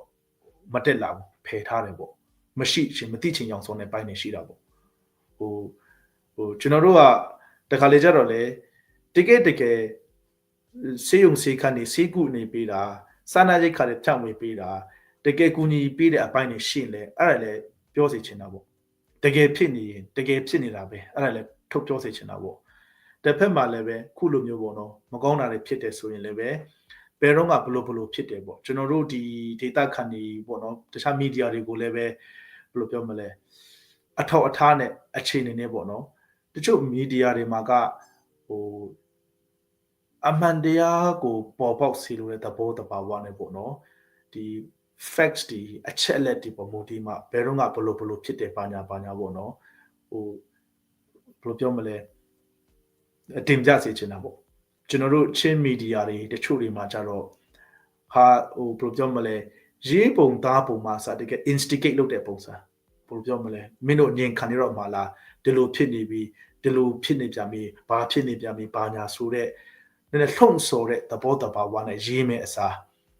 ဘယ်လိုအချက်လက်တော့ရှိတယ်ဘယ်အချိန်တော့ဘယ်လိုဖြစ်တယ်မျက်မြင်သက်သက်ဘယ်သူရှိတယ်ဘယ်လိုရှိတယ်ဆိုတဲ့ပုံစံမျိုးနဲ့ပေါ့နော်ဒါကတော်လှန်ရေးလုပ်နေတဲ့ဖွဲ့စည်းကျွန်တော်တို့အကုန်လုံးကဟိုအေးဆိုလဲအေးသူ့အတူလောက်သူ control လုပ်တဲ့နေရာမှာသူ့အတူတာဝန်ယူမှုတာဝန်ခံမှုရှိရမှာပဲဟိုကျွန်တော်တို့မှလည်းကျွန်တော်တာဝန်တင်မှရှိမလဲ CNF CNA အကုန်လုံးကို control လုပ်တဲ့ကိုယ့်ရဲ့ territory တွေမှာဖြစ်တဲ့ညကတော့တာဝန်ယူမှုတာဝန်ခံမှုရှိရမှာပဲဒါ local government တခုနေနေပေါ့နော်အဲ့ဒီမှာကျွန်တော်တို့ကဘယ်လိုပြောမလဲသူ့ရဲ့ procedure အတိုင်းပေါ့နော်ဒီအုပ်ချုပ်သူလုပ်တဲ့လူကိုဘယ်လိုပြောမလဲတာဝန်ယူမှုတာဝန်ခံမှုရှိဖို့အတွက်လိုအပ်တဲ့ facts တွေအချက်လက်တွေတင်ပြပြီးမှဟိုမေးခွန်းထုတ်တဲ့သဘောမျိုးပေါ့နော်ဟိုအဲ့လိုမျိုးပုံစံလေးနဲ့ချင်းကလည်းတစ်ဖက်ကပိုကောင်းမယ်ဟိုဘာလို့ဖြစ်ဟိုလူကတော့တာဝန်ယူမှုတာဝန်ခံမှုတော့ရှိရမှာပဲကိုရဲပေါ်ကြောင့်ကိုဖွဲ့စည်းကြောင့်ဖြစ်တာဆိုရင်ကိုဖွဲ့စည်းကိုရဲတာကိုတောက်ယူရမှာပဲအဲ့လိုမျိုးသွားမှာပဲဆိုတော့တစ်ဖက်မှာဟိုကျွန်တော်တို့အနေနဲ့အဲ့ဒါကိုဘယ်လိုပြောမလဲတင်ပြတဲ့အချိန်မှာပေါ့နော်ဟိုတခါလေကျတော့တချို့မီဒီယာတွေတချို့ရေးထားတာရှိပါဟိုဟာအေးကိုမကောင်းပြောเสียတခုရလာပြီဟိုဟာလေးပေါ်လာပြီဆိုရင်ဘာတရားပေါ့နော်ဟာဒီလိုဖြစ်ပြီဒီလိုပြောပြီဟာဒီလိုပြောသားပဲဘာညာဆိုတဲ့တာဝေဖန်တက်ခိုက်လို့တာထက်ပေါ့လေအဲ့ဒါမျိုးပဲတိုင်းမှာမဖြစ်တဲ့နာဖြစ်သွားတယ်ဒီလိုဖြစ်သွားတယ်ဒါဝင်ယူမှုတာဝန်ခံမှုရှိပေးကြပါဘယ်အချိန်တော့ကဘယ်သူကဘယ်လိုဘာညာဖြစ်တဲ့မျက်မြင်သက်သေဘလို့ရှိတယ်ကဲဒါဆိုခင်ဗျားတို့ဘယ်လိုလုပ်မလဲဆိုပြီးမှစောင့်ကြည့်တာပေါ့ကျွန်တော်တို့မှာအချက်လက်တွေ facts တွေ evidence တွေကောင်းရှိတယ်ဆိုရင်အဲ့ဒါနဲ့ဒီသူကမဆိုကျွန်တော်တို့တာဝန်ခံရမှာပဲတာဝန်ယူခံရမှာပဲကျွန်တော်တို့ဒီဖက်မှာလည်းဒီလိုပဲလုပ်တာပဲဟိုကျွန်တော်တို့ data မှာလည်းပဲဒီအာရခတ်တော်တွေတွာလာတာပဲရှိတာပဲဟုတ်လို့ပဲကျွန်တော်တို့ဘယ်လိုပြောမလဲတစ်ဖက်ကလည်းပဲကို data ကိုလူမျိုးကိုအုပ်ချုပ်မှုကောင်း run ထားတယ်ဆိုတော့ကျွန်တော်တို့ဟိုတာဝန်ယူခိုင်းတာပဲအပြစ်ဒဏ်ပေးခိုင်းတာပဲအကုန်လုံးပဲပေါ့နော်ဆိုတော့တစ်ဖက်ကလည်းပဲဒီ community ဖွဲ့တွေဒါမှမဟုတ်လည်းဒီ CTF ဘလဝလိုမျိုးပေါ့နော်အဲ့လိုမျိုးတွေချင်းမှလည်းပဲသူတို့ဘလို့ပူးပေါင်းမလဲဟိုမှန်ကန်ပေါ့နော်အချက်လက်နဲ့ကျွန်တော်တို့ပြောဆိုမှာပဲအဲ့ဒီ fact base ပေါ့ evidence base ပေါ့နော်တခါတည်းအဲ့လို instigate လုပ်တဲ့သဘောမျိုးထက်ပေါ့လေဒီ facts ဒီ evidence ဒီကနဲ့ဒီတာဝန်ယူမှုတာဝန်ခံမှုပေါ့နော်ဒီ accountable ဖြစ်တဲ့ပုံစံမျိုးနည်းနည်းချင်းကပ်ပြီးမှသွားရင်ပိုကောင်းမယ်အဲ့လိုမျိုးပေါ့data ခံကြည့်သူတို့တလည်းတရားမျှတမှုရမယ်ဟိုဘက်ကလည်းပဲဖြည့်ရှင်းဖို့သူ့မှာတာဝန်ရှိလာတဲ့ဆိုတဲ့ပုံစံမျိုးနဲ့ချင်းကပ်သွားတော့နိုးနေဘက်တော့ပိုကောင်းမယ်တင်တယ်ဒါမှမဟုတ်ပဲねပေါ့နော် ဒီလိုမျိုး instigate လုပ်တဲ့သဘော hate speech သဘောမျိုးနဲ့အကုန်လုံးဝိုင်းဝန်းတိုက်ခိုက်တဲ့သဘောဆိုရင်ဒီလက်ရှိအုပ်ချုပ်နေတဲ့အဲ့ဒီဒေတာကိုအုပ်ချုပ် run နေတဲ့လူတွေအတွက်ကောဒေတာခံပြည်သူတို့ကောတန်တရားတွေအမုန်းတွေပူကြီးထွားလာပြီးပါဟိုကျွန်တော်တို့ဒီကြားထဲက suspicion တွေ hate speech တွေနဲ့ကြီးထွားလာတဲ့အမျှဒါပိုဝင်းမှာထိလွယ်ရှာလွယ်ဖြစ်လာတယ်လေပဲသူက vicious cycle တစ်ခုပဲလေအဲ့လိုမျိုးတော့ကြီးတန်တရားမုန်းနဲ့ကြီးလာလေထိလွယ်ရှာလွယ်ဖြစ်လာလေထိလွယ်ရှာလွယ်ဆိုတော့နည်းနည်းလေးရလည်းပဲကြီးဖြစ်သွားကြပါကြညာကြဆိုတာသူနဲ့ဘယ်လိုပြောမလဲဟို lose ပေါ့နှစ်နှစ်ဖက်ပုံမှာဆုံးရှုံးစရာများတယ်ပေါ့နော်လက်ရှိချင်းနေမှာဆိုရင်ရိုးပြည်သူလက်နဲ့မကိုင်တဲ့ဒေတာခံပြည်သူတွေဖက်မှာတော့ပိုဆုံးရှုံးစရာများမှာပေါ့အဲ့လိုမျိုးပိုဆိုးမတော့အောင်ချစ်မတော့အောင်ပေါ့နော်အဲ့လိုမျိုးလေးကျွန်တော်ချင်းကချမယ်ဆိုရင်ပိုကောင်းမယ်လို့ကျွန်တော်တို့မြင်တယ်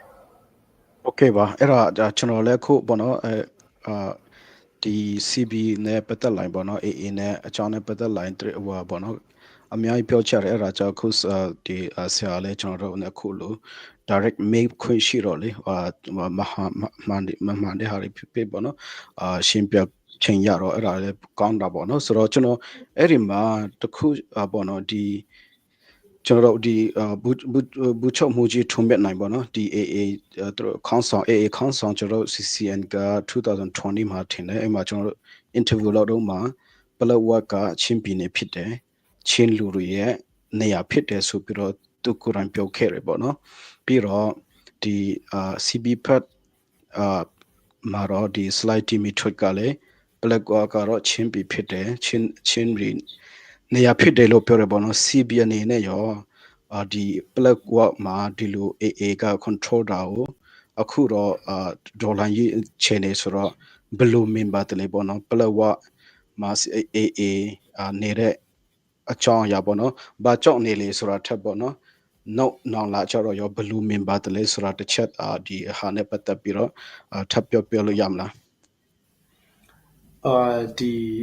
အဲ့ဒါနဲ့ပတ်သက်ပြီးမှတော့ဒါအကြီးဆွေးနွေးစရာတော့မရှိပါဘူးချင်းပြည်နယ်ပလက်ဝပေါ့နော်ချင်းပြည်ရဲ့ပလက်ဝဆိုတာကဟိုဒါအကုန်လုံးအားလုံးသိတဲ့အရာပါအဲ့လိုမျိုး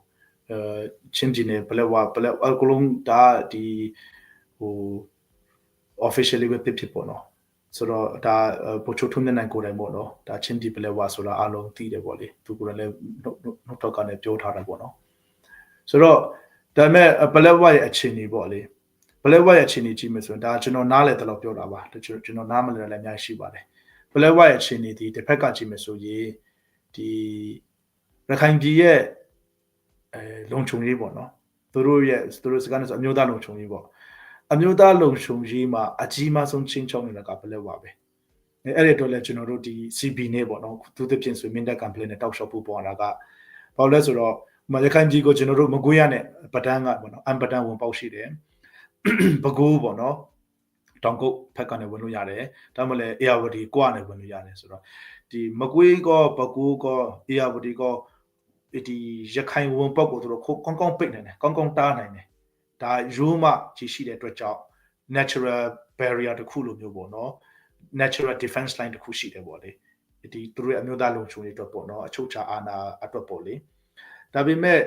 သူတို့ရဲ့လုံးဝသူတို့အတွက်တကယ်ဟို Achilles heel တစ်ခုလိုဖြစ်နေတာကဒီပလက်ဝပဲဘာလို့ဆိုတော့စစ်ကောင်စီကပလက်ဝထိပ်ကိုအင်အားအလုံးကြီးနဲ့ပြန်ရောက်သွားမယ်ဆိုရင်ရခိုင်တပြည်လုံးရဲ့လုံခြုံရေးချင်းချောက်တယ်သူတို့ရဲ့အချုပ်ချာအာဏာကိုကောင်းကောင်းချင်းချောက်နေတယ်ပြောချင်တာကစစ်ကောင်စီကပလက်ဝမှာအင်အားအလုံးကြီးနဲ့ရောက်သွားမယ်ပြီးတော့မှကလတာမြစ်ကနေဆင်းမယ်လင်းမျိုးမြစ်ကနေဆင်းမယ်ကုန်းကြောင်တိုင်ဆင်းသွားမယ်ဆိုရင်ဟိုအေးလုံးဝဟိုအစင်မပြေဘူးပေါ့နော်ခက်ခဲတာမျိုးရှိနေတယ်ဆိုတော့အတိကတော့ဒီ national security ပေါ့နော်သူတို့အမျိုးသားလုံခြုံရေးမှာဒီဟာဒီတော်တော်အရေးကြီးတဲ့သဘောရှိတယ်ပေါ့နော်တစ်ဆက်တည်းမှာလည်းပဲသူတို့ရဲ့ဒီဘင်္ဂလီအရေးခင်ရဘူးတီတော်မောင်တော်ဖက်ကနဲ့ဒီဟိုဖက်ဒီဘင်္ဂလားဒေ့ရှ်နဲ့ပြန်ဆက်ဆက်နေတယ်ဒီပလက်ဝတီပေါ့နော်ဆိုတော့ဘင်္ဂလားဒေ့ရှ်နဲ့ဒီဘူးတီတော်မောင်တော်ဖက်ကနဲ့ဆက်ဆက်တာကဘင်္ဂလားဒီပလက်ဝဖက်နဲ့ဒီဘင်္ဂလားဒေ့ရှ်နဲ့ဆက်ဆက်တဲ့အတွက်ကြောင့်ဒီဘင်္ဂလီအရေးခင်မှာလည်းဒါလည်းသူတို့ရဲ့တကယ်သူတို့ရဲ့ priority လုံးဝအရေးကြီးပေါ့နော် target ထားတယ်သူတို့ကင်တွဲတဲ့ issue တစ်ခုဖြစ်တယ်ပြီးတော့မှ national security ရဒီဆိုပါစို့ဒီကမ်ပလက်ဖက်မင်းတပ်ဖက်ကိုဖြတ်ပြီးမှသာပ လဲဝါကိုစစ်ကောင်စီအင်အားအလုံးရရောက်သွားတယ်ဆိုရင်သူတို့အတွက်ဒါပွဲသိမ်းလူရောင်ပြောလို့ရလောက်အောင်ပေါ့လေတော်ချစ်ခက်နဲ့သူတို့အချုပ်ချလုံးဝပြန်ဆုံးရှုံးသွားနေတယ်ဆိုတော့ဘလဲဝါရဲ့ strategic location အရာကိုကသူတို့ရဲ့လွတ်လပ်ခွင့်သူတို့ရဲ့အချုပ်အခြာအာဏာတည်မြဲဖို့အတွက်ချင်းနီကိုလောလောဆယ်လက်ရှိအခြေအနေမှာဒီချင်းတော်တိုင်းရဲ့တပ်ဖွဲ့တွေရဲ့အင်အားတိုက်ရိုက်ခိုက်ကိုအားကိုးလို့မရဘူးဆိုတော့သူတို့ရဲ့မိခံတစ်တာတော့ကိုတော့တခြားတယောက်လည်းထည့်မှာတော့မဟုတ်ဘူးဆိုတဲ့ပုံစံပေါ့ဥပမာကျွန်တော်တို့ချင်းတော်တိုင်းရဲ့တပ်ဖွဲ့တွေပေါ့အကုန်လုံးဒီတစုတစီကြီးလေးအင်အားလုံးဝတောက်လျှောက်ကောင်းလာမယ်ဒီချင်းဒီနယ်ထဲကိုပေါ့နော်စစ်ကောင်စီတွေတလက်မလုံးဝခြေချလို့မရအောင်ကျွန်တော်တို့အနေနဲ့အင်အားကောင်းကြံ့ခံလာမယ်ဆိုရင်တော့ဒါသူတို့ဘယ်လောက်မှဆက်ပြီးနေစရာအကြောင်းမရှိတော့ဘူးလေဆိုတော့ဒီလိုမှမဟုတ်ဘူးဆိုရင်တော့ခုနကျွန်တော်ပြောသလိုပေါ့သူတို့ရဲ့မိခံတစ်တာကြီးရဲ့တော့ကိုတော့တခြားတယောက်လက်ထဲမှာတော့ထားမှာမဟုတ်ဘူးသူတို့မိခံတစ်တာရဲ့တော့ကိုတော့ကိုမိခံတစ်တာရဲ့တော့ကိုလက်ထဲမှာပဲထားမယ်ပုံစံပေါ့ကိုအမျိုးသားလုံခြုံရေးရဲ့တကယ်မဟာဗျူဟာကျတဲ့နေရာပေါ့နော်အဲ့လိုမျိုးနေရာဆိုရင်တော့သူတို့ကတော့လုံးဝdefense line ကိုပေါ့အဲ့လိုမျိုးထားမယ်လို့ကျွန်တော်တို့မြင်တယ်ဆိုတော့ကျွန်တော်တို့ဒီချင်းတော်လိုင်းရဲ့ဖွဲ့တွေပေါ့နော်ချင်းလက်နဲ့ကင်ဖွဲ့တွေတာတကယ်အင်အားကောင်းလာပြီးမှဒီဘလဲဝါပေါ့နော်မလချင်းကြီးနဲ့ကိုလုံးဝတကယ် defense line တခုနဲ့ကောင်းမာထန်လုံးဝကာကွယ်နိုင်တယ်အဲ့ဒီတော့လည်းကျွန်တော်တို့ဒီနဲ့အာရခတ်တက်တော်နဲ့ကောင်းပူပေါင်းမလို့နိုင်မယ်ဆိုရင်တော့အဲ့ဒါဘလဲဝါကြီးကတော့ဘာမှတော့သိပြောစရာမလိုပဲနဲ့ပေါ့နော်သူဒေတာခဏနေတဲ့ဒီအကုန်လုံးဒီချင်းပြည်နယ်ဘလဲဝါဒီကိုယ်နဲ့သူဘလဲဝါဒေတာခဏနေအကုန်လုံးချင်းပြည်နယ်နဲ့ဆက်ပြီးမှ run ဖို့ဖြစ်မှာပေါ့ဆိုတော့နောက်ဆုံးကျကျွန်တော်တို့ပြောတယ်ပဲအင်အားအဖြစ်ပဲကျွန်တော်တို့ဘလောက်ကာကွယ်နိုင်တယ်လဲဘလောက်ရန်သူတိုက်ထုတ်မောင်းထုတ်နိုင်တယ်လဲကျွန်တော်တို့အင်အားဘလောက်ရှိတယ်လဲပုံမူတည်ပြီးမှကျွန်တော်တို့စကားပြောလို့ရမှာပဲနိုင်ငံရေးစကားလုံးနဲ့ပေါ့နော်ဟိုဟာဒီဟာနဲ့တော့ကျွန်တော်တို့ run လို့တော့မရဘူးဆရွက်ပွားနေတော့ကျွန်တော်တို့လုပ်လို့ရမှာမဟုတ်ဘူးဒီဘာဆရာကျွန်တော်မေ့ချင်တာမေ့ရတာမဲ့မြင်လေးနဲ့ကျွန်တော်တို့တခြားနောက်ထပ်တစ်ခုလောက်ဆက်သွားလိုက်တော့မယ်ပေါ့နော်ဟုတ်ကဲ့အချင်းအရာနည်းနည်းချာနေပြီဆိုတော့ sorry နော်ဒါမဲ့နည်းနည်းတစ်ခုလောက်ထပ်မေ့ချင်နေပေါ့နော်ကျွန်တော်တခြား question လေးတွေတော့နောက်ထပ်တစ်ချိန်ပြန်တွေ့မှာပဲ sub မေးတော့ဘေးမှာတော့အခုကျွန်တော်တို့ဒီ CB ပေါ့နော်အခု CB က Standard Army 30 ထောင်ဖို့တဘောတီတူကြရဲဆိုတော့ကျွန်တော်တို့ train ကြရဲဆရာလည်းစောမှာပြောတော့ရပေါ့နော် Standard Army ကိုအခုဒီဟာကမြောင်းလှောင်ပဲထိတ်တာမဟုတ်လို့ Standard Army ကိုထွန်းလာလားတချို့လူတွေကဘလူးတောင်ထင်လဲဆိုတော့ဒီဟာထွန်းလဲဆိုတာချင်းလန် Council ဖက်ကိုဘောနော်counter လောက်နိုင်ဖို့ပေါ့နော်ပြီးတော့negotiation လုပ်တဲ့ချိန်မှာလည်းနည်းနည်းအင်အားနဲ့တွားနိုင်ဖို့လောက်ကြရဲဆိုတာတွေလည်းပြောကြရပေါ့နော်ဘာကြောင့်အဲ့ဒါကြောင့်ဆရာပဲဒီကနေဘလို့ဘာဖြစ်လို့ဘာကြောင့်ပေါ့နော် Standard Army ထီထောင်တယ် Standard Army ရဲ့ပေါ့နော်ဘေတီရောက်အောင်ပေါ့နော်မျှော်လင့်ချက်ရှိလေဆိုတော့ Standard Army အကြောင်းနည်းနည်းလို့ကျွန်တော်တို့ဒီမှာနားထောင်ကြည့်လေလူတွေကျွန်တော်တို့နည်းနည်းလေးရှင်းပြပေးလို့ရမလားကဲဒီ Standard Army ကတော့ဒီ CPCC နဲ့တော့တိတ်မဆိုင်ဘူးခင်ဗျဥပမာပြောရမယ်ဆိုရင်ကျွန်တော်တို့လက်ရှိ CPAR တွေပေါ့နော်နည်းနည်းပြန်ပေါင်းလိုက်မယ်ဆိုရင် CPAR ပေါင်းလိုက်တာဒီ CC ရဲ့အင်အားထက်တော်တာနေပါပြီလက်နဲ့ခင်ရအရေးအတွက်မှာရောလူအင်အားမှာရောတပ်ဖွဲ့ဝင်အတွေ့အကြုံမှာရောတပ်ဖွဲ့ဝင်တူးချင်းစီရဲ့တိုက်ရိုက်ခိုက်ရည်နဲ့ကြစ်လစ်မှုမှာပါဝင်ညာဘောကတော်တာနေပါပြီအဲ့ဒီအတွက်ကြောင့်ကျွန်တော်တို့ရဲ့ဒီတပ်မတော်ဒီတပ်တော်ပဲပြောပေါ့နော်အာမီလို့ပြောပြီးဆိုရင်ကျွန်တော်ချင်းပြည်တွင်းကိုတော့တိတ်မစင်စားဖြစ်ဘူးကျွန်တော်တို့ကတော့နည်းနည်းကြီးစဉ်းစားတာဝေးစဉ်းစားတာပါဘလို့ဖြစ်တယ်လဲဆိုတော့ကျွန်တော်တို့အခုလွတ်မြောက်နေမြေရှိလာတယ်နောက်ထပ်လွတ်မြောက်တော့အောင်မယ်တိတိမလို့မျိုးပေါ့နော်နောက်ထပ်လွတ်မြောက်တော့အောင်မယ်ရှိတယ်ဒါပေမဲ့ကျွန်တော်တို့နားလေတယ်ကျွန်တော်တို့နားလေဆိုအရင်ကပြီးခဲ့တဲ့အစောပိုင်းဆိုလွန်ခဲ့တဲ့လနှစ်လကအင်တာဗျူးမှာတော့ကျွန်တော်ပြောခဲ့ပါတယ်ကျွန်တော်တို့ရဲ့လွတ်မြောက်မှုဒီကယူမဆိုင်ဘူးမပြင်ဆင်တော့ဆိုရင်တနည်းနည်းပဲခနဲ့လွတ်မြောက်မှုဖြစ်မှာလို့အခုကျွန်တော်တို့ပြောတော့မကြသေးဘူးကလီတာကစားနဲ့စစ်ကြောင်းတန်ထိုးလာပြီ အခုပခုတ်ကွန်နဲ့စီကအစီ100နဲ့26စီပြန်ထွက်လာပြီဒါကျွန်တော်တို့ပြောတဲ့တနေ့နဲ့တောင်မဖြစ်သေးဘူး3 လ4လတလ2လပဲရှိသေးတယ်သူတို့ပြန်ပြင်ဆင်လာပြီပေါ့အဲ့လိုမျိုးအချိန်မှာကျွန်တော်တို့ဟိုမာထန်နဲ့ပြန်မတုံ့ပြန်နိုင်မှုဆိုရင်ကျွန်တော်တို့ရထားတဲ့လွတ်လပ်ရေးအကုန်လုံးဆုံးရှုံးသွားလိမ့်မယ်အဲ့ဒီအတွက်ကြောင့်ကျွန်တော်တို့အကုန်လုံးဘယ်လိုပြောမလဲစုစည်းလေးပုံအင်အားကောင်းလာလေးပဲဆိုတော့ကျွန်တော်တို့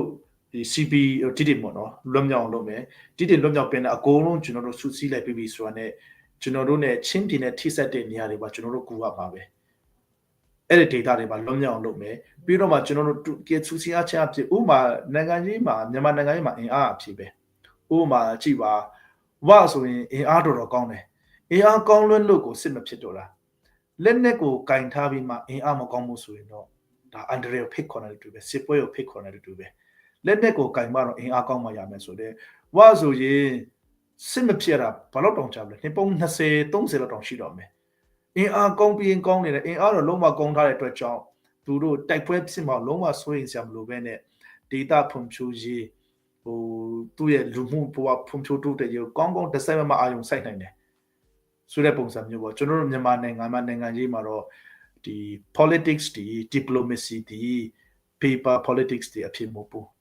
ဒီက strength အင်အားပဲအဖြစ်ဖြစ်တယ်ဆိုတော့ကျွန်တော်တို့အနေနဲ့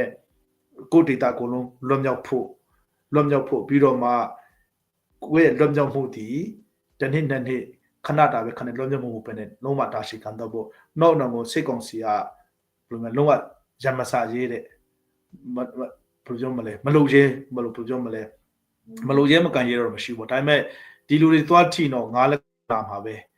ဆိုတဲ့ဟာမျိုးအဆင့်ထိပေါ့နော်ပြီးတော့နောက်ဆုံးမှကျွန်တော်တို့ပူးပေါင်းဖို့ရှိလေတောက်လျှောက်ပူးပေါင်းပြီးမှမဟာမိတ်တွေနဲ့ကောင်းကောင်း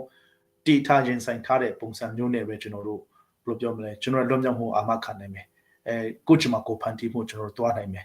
ဒါမှမဟုတ်ပဲနဲ့ဟိုစစ်ကောင်စီကဟိုလူမလေးခွေးမခံလို့မျိုးမလေးမစားစရင်ထဲမထဲဂယုစိုက်မခံရတဲ့လက်နက်ကိုင်အစစ်မျိုးနဲ့တော့ဒီအမျိုးသားလွတ်မြောက်ရေးတို့တန်တူရေးတို့ကိုချမကိုဖန်တီးခွင့်ကတော့ဆာယော့ပေါ်မှာအလှကြီးတယ်လိုင်းပေါ်မှာလူချမ်းကောင်းပြောတဲ့စကားလုံးတွေပုံမှာမဟုတ်ဘူးပေါ့နော်ဆိုတော့ချင်းတဲ့ပြည်လုံးလွတ်မြောက်မှုမှဒီချင်းနဲ့ဆက်ဆက်တဲ့ data လွတ်မြောက်ဖို့ပြီးတော့အရင်ဆုံးကတော့ကျွန်တော်တို့ညီနောင်နယ်မြေချင်းညီနောင်နယ်မြေတွေလွတ်မြောက်ဖို့အဲ့နဲ့ချင်းတဲ့ပြည်လုံးချင်းနဲ့ဆက်ဆက်တဲ့နယ်မြေလွတ်မြောက်ဖို့အဲ့ဒါတစ်ဆင့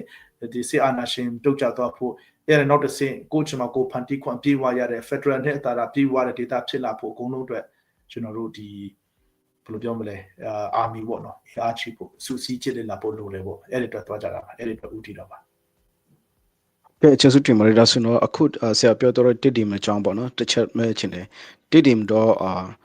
တဘေးချင်းလေးတော့ပြောလို့ရမှာမဟုတ်တော့တေချာပေါ့နော် attack plan တော့ war plan တော့ဘာ detail တော့ပြောလို့မရဘူးပေါ့နော်ဒါပေမဲ့အဲ့ဒီတစ်ဒီတော့တချင်းတော့ win ပြီးတော့တိုက်မယ်ဆိုတော့ကျွန်တော်တို့ပြည်သူလူထုကတော့ထင်တယ်ပေါ့နော်ဆိုတော့အဲ့ဒီဟာမှာအဲ့မှာတစ်ဒီမှာနေထိုင်နေတဲ့ကျွန်တော်ချင်းပြည်သူလူထုတွေအတွက်ရောဘယ်လောက်ထိစဉ်းစားပြီးပြီလဲတစ်ဒီမျိုး2025မှာပြောလို့ရလို့ရှိမှာနော်တော့တိုက်မလားဆိုတော့ဟာတွေတိတိမကြောင်းနဲ့နည်းနည်းshare နိုင်တယ်လို့ share ပေးပါ2025မှာတော့ဟို2025မှာကုန်ခင်မှာတော့ကျွန်တော်တို့ညီနောင်နယ်မြေအကုန်လုံးလွတ်မြောက်ဖို့ညီနောင်နယ်မြေဆိုတာဒီတိတိတခုပဲ general လေနော်အဲ့ဒီအတွက်ကျွန်တော်တို့ဥပမာကျွန်တော်တို့ကျွန်တော်တို့ရဲ့ညီနောင်ရဲ့ကနဦးတိုက်ပွဲဆိုရင်အေးပေါ်လုံးဝဟို90ရာခိုင်နှုန်းလောက်မိခိုးရတယ်ဒီချင်းတွေးတိုက်ပွဲတော့မတူပြီလို့ပေါ့နော်မင်းတပ်တိုက်ပွဲဆိုရင်မင်းတပ်ဆိုရင်ကျွန်တော်တို့မဟာမိတ်ကိုမိခိုးရတာဆိုတော့30-40% ပဲအင်အားရ troop ပေါ့နော် ground troop အင်အားအရာပေါ့နော်ဒါမဟာဗျူဟာအရာပါရညာရလက်နဲ့ခင်ဗျာကတော့တမျိုးပိုင်းပေါ့လေဒါပေမဲ့ဥပမာမင်းတပ်တိုက်ပွဲဆိုရင်အေးကောမုံရခရိုင်ချင်းသုံးကော YAO YTF ကိုဒီလေးဖွဲ့အကုန်လုံးပေါင်းလိုက်တာဒီမင်းတပ်တပ်ဖွဲ့ကဒီလေးဖွဲ့လုံးပေါင်းလိုက်တာမှာအင်အားအများကြီးပုံများတယ်အဲ့လိုမျိုးပေါ့ဆိုတော့ဒီကုန်းဒီမင်းတပ်မှာသိန်းနဲ့မင်းတပ်မှာဆိုကုန်းပေါင်း14ကုန်းလောက်ရှိတယ်14ကုန်းလောက်ကိုကျွန်တော်တို့သိန်းတော့ကဒီတချို့ကုန်းတွေဆိုရင်မဟာမိတ်ရဲ့အကူအညီမုံမပါဘဲနဲ့ CDF မင်းတပ်ထဲပဲသိန်းနဲ့ခက်ခဲတဲ့ကုန်းတွေ4-5ကုန်းလောက်ရှိတယ်ပေါ့နော်အဲ့လိုဆိုတော့ဒီလိုမျိုးဖြစ်လာတယ်ဖလမ်ဆိုရင်ကျွန်တော်တို့မဟာမိတ်အေရဲပေါ်တယောက်မှမပါဘူးမဲနဲ့သိန်းတာပေါ့ဥပမာကျွန်တော်တို့အရင်တုန်းကဆိုရင် AA အားကိုတဲ့ AA နဲ့ပဲသိမ့်ပဲ AA ကသိမ့်ပဲ CP သိမ့်တာမဟုတ်ဘူး AA သိမ့်တာပေါ့နော်ပြောတယ်အခုကျွန်တော်တို့မင်းတပ်မှာဆိုရင် CP ကပဲလုံးဝသိမ့်တယ်လို့ဖြစ်တယ်CP ကပဲအများစုနဲ့သိမ့်တယ်ပေါ့နော်ဒါလည်းပဲ AA ပဲပြောနေတော့ဆိုတော့ Flam ကိုကျွန်တော် AA ကြောင့်မှပါပဲသိမ့်တော့ဘလို့ဝေဖရမလဲဘလို့တက်ခတ်ရမလဲစဉ်းစားနေကြတော့ထင်တယ်ပေါ့နော်အဲ့လိုမျိုးပေါ့နောက်တစ်ခါကျွန်တော်တို့ဒီဒီကိုသိမ့်နေဆိုတယ်ဟို Flam မှာဆိုလဲကျွန်တော်တို့တင်ခန်းစာယူတာအများကြီးရှိတယ်မဟာမိတ်ခေါ်ရတဲ့ပတ်သက်ပြီးမှာဒီဒီဆိုလဲကျွန်တော်တို့ရှေ့မှာအတွေ့အကြုံနဲ့အများကြီးရလာပြီလေဆိုတော့ကျွန်တော်တို့မှလည်းယုံကြည်မှုတော်တော်ရှိတယ်ယုံကြည်မှုတော်တော်ရှိတယ်ဆိုတိုင်းလည်းပဲဒါတော့ရမှာပဲဆိုတာမျိုးမဟုတ်ဘူးဒီယုံကြည်မှုဆိုတာကျွန်တော်တို့ရဲ့ပြင်ဆင်မှုလေ့ကျင့်မှုတေချောင်းလုံထားမှုပါယုံကြည်မှုရှိချင်တာတိုက်ပွဲတော့တိုက်ပွဲအလျောက်ခက်ခဲတဲ့အပိုင်းရှိလာပါပဲဒါတော့အဲကြောင့်မသိရမှာပေါ့2025မကုန်ခင်တော့ဒီတင်လွတ်မြောက်ဖို့ကျွန်တော်တို့စိတ်ကူးထားတယ်ပေါ့နော်အဲ့လိုမျိုးစီစဉ်ထားတာရှိတယ်ဘယ်ချိန်ဘယ်လိုဖြစ်လာမလဲတော့မသိရဘူးပေါ့နော်အဲ့လိုမျိုးရှိတယ်ပြီးတော့မှ data ခံနေတော့ကတော့ဟိုဒီ ZFU PDF ဆိုလည်းကကျွန်တော်တို့အဲ့လိုမျိုးဆွေးနွေးကြတယ်တိုင်ပင်ကြတယ်ရှိပါတယ်အဓိကကျွန်တော်တို့က PDF ဆိုလည်းဒီ ZFU နဲ့ဒီ269ဖြစ်မှတင်တယ်เนาะဒီအဲ့ဒီဒီငါဟာကိုခလာရ269ကျွန်တော်တို့တိတ်မစိုးရိမ်ဘူးနည်းနည်းစိုးရိမ်စရာများတာက ZRA ကဘယ်လိုဖြစ်မှာလဲเนาะPDA တို့ CA တို့ CNA တို့ကဘယ်လိုပါညာဖြစ်လာမှာလဲဆိုတော့တခြားအနောက်ရှက်တီအမျိုးမျိုးတွေကိုပဲပွဲမှာစဉ်းစားစရာရှိတာဟိုစကားစားတစ်ခုတည်းပဲထည့်တွက်မယ်ဆိုတော့ကျွန်တော်တို့အနေနဲ့ဘယ်လိုပြောမလဲဟိုဘာမှအများကြီးစဉ်းစားစရာတော့မရှိဘူးတစ်ဆက်ထက်မှလည်းဒီခုနတွန်းဆန်ကဘယ်လိုပဲပါလဲညာလဲပေါ့နော်အဲ့ဒါတွေပဲနည်းနည်းဟိုစဉ်းစားစရာထည့်တွက်စရာများတယ်ပေါ့ဒီသူတွေကတော့ကျွန်တော်တို့တွေလည်းကျွန်တော်တို့ရဲ့ဒီမြို့သိမ်းတိုက်ပွဲအတွေ့အကြုံတွေပြင်ဆင်ပုံတွေဥပမာဆိုကျွန်တော်တို့တော်တော်များများတော့ဆွေးနွေးထားကြတယ်ပူပေါင်းအဲ့လိုတိုင်ပင်ထားကြတယ်ပေါ့ဥပမာဒီဘက်ကမျိုးဥပမာ PDF ဆိုလည်းကိုယ်တိုင်ဖလန်မှာခရလာရှစ်လောက်တိုက်ပွဲသွားပုံတာပဲသူတို့တိုက်ပွဲရေးပေါ်တော့အများကြီးကြာဆုံးတယ်လေဆိုတော့သူတို့ကိုယ်တိုင်လည်းသူတို့အတွေ့အကြုံတော်တော်များများရှိတယ်သူတို့လည်းပြင်ဆင်နေတယ်ကျွန်တော်တို့လည်းကျွန်တော်တို့ရဲ့အတွေ့အကြုံတွေဝေမျှတယ်ဆိုတော့ဘယ်လိုပြောမလဲအဓိကကဒီစကားစရဲ့ဒီတိုင်ရင်ခလာရတိုင်ရင်ကိုတော့ဟိုပြင်ဆင်ထားတယ်ပေါ့နော်ဒါပေမဲ့ကျွန်တော်ဒီဒေါ်လာရဲ့ဖွဲ့ချင်းကြားတွေကဒီ ZRA တို့ဒီ CNA တို့ဘာတို့ညာတို့အဲ့ဒီ PDA တို့အဲ့ဒါမျိုးနဲ့ပဲကျွန်တော်တို့အဲ့ဒါမျိုးနဲ့ပဲကျွန်တော်တို့ဘယ်လိုနှိမ့်နိုင်ရမလဲဒီစိတ်ကောင်းစီကိုတော်လှန်တာဟိုစကန်တင်တဲ့ဘယ်လိုတောင်ဖြောင်းစိတ်ဖြောင်းနဲ့နောက်ကျောလုံးနဲ့လှုပ်လို့ရအောင်ဆိုတဲ့အပိုင်းတွေပဲကျွန်တော်တို့ဆွေးနွေးနေနိုင်ဖို့လို့မှာစိတ်ကောင်းစီစကန်တခုထည့်ရတော့ကျွန်တော်တို့ဟို confidence ရှိတယ်ပေါ့နော်အဲ့လိုမျိုးပါဖေစုတင်ပရိဒါဆိုတော့အတက်တင်ချန်ပီယံနဲ့ပေါ့နော်အခုဟာခါချန်တယ်ပေါ့နော်ဟာခါမြို့လို့ဆိုတော့အဲ့ဒီမှာ DCBN နဲ့ရောဟာခါချန်ပီယံရရှိလာတစ်ချက်ပြီးတော့တစ်ချက်တကယ်လို့အခု CC နဲ့ ICNCC CB ပေါ့နော်တွေးဆောင်ချင်းမရှိခင်မှာရေဖတ်တက်နဲ့ပဲဒီ CC ဖတ် PP CDF ဟာခါ PP ACB Army လာကူပါဆိုတော့ CB အနေနဲ့ကူညီဖို့တခြားဘာမှ deal လုပ်ရမရှိဘူးဟာခနိုင်ဖို့တော့ပေါ့နော်CBN နေရောတော့ကူဖို့ ready ချလာဆိုတော့ပေါ့နော်တော့ကူလို့ရမလားဆိုတာတစ်ချက်သိချင်လို့အဲ့ဒါကတည်းကအဲ့လိုမျိုးပေါ့ဒီ inner politics တွေနည်းနည်းရှိမှတင်တယ်ကျွန်တော်တို့နည်းနည်းလာခေါ်ရဆိုရင်တော့ကျွန်တော်တို့သွားမှာပဲသွားဖို့အဆင်သင့်ရှိတယ်သွားလဲသွားချင်တယ်ပေါ့နော်ဟိုချင်းတပြည်လုံးကောင်းစင်ဖို့ဒါပေမဲ့CDF ဟာခါနဲ့ CNF CNA ကြားထဲမှာဘယ်လိုမျိုးသဘောထားကွဲလွဲမှုတွေရှိတယ်လဲကျွန်တော်တို့ကတော့မှ CDF ဟာခါတော့ခေါ်တယ် CNA ကတော့မလာစေချင်ဘူးခွင့်မပြုဘူးဆိုတဲ့ခါကျရင်ကျွန်တော်တို့ကဟိုသွားမှလားမသွားဘူးလား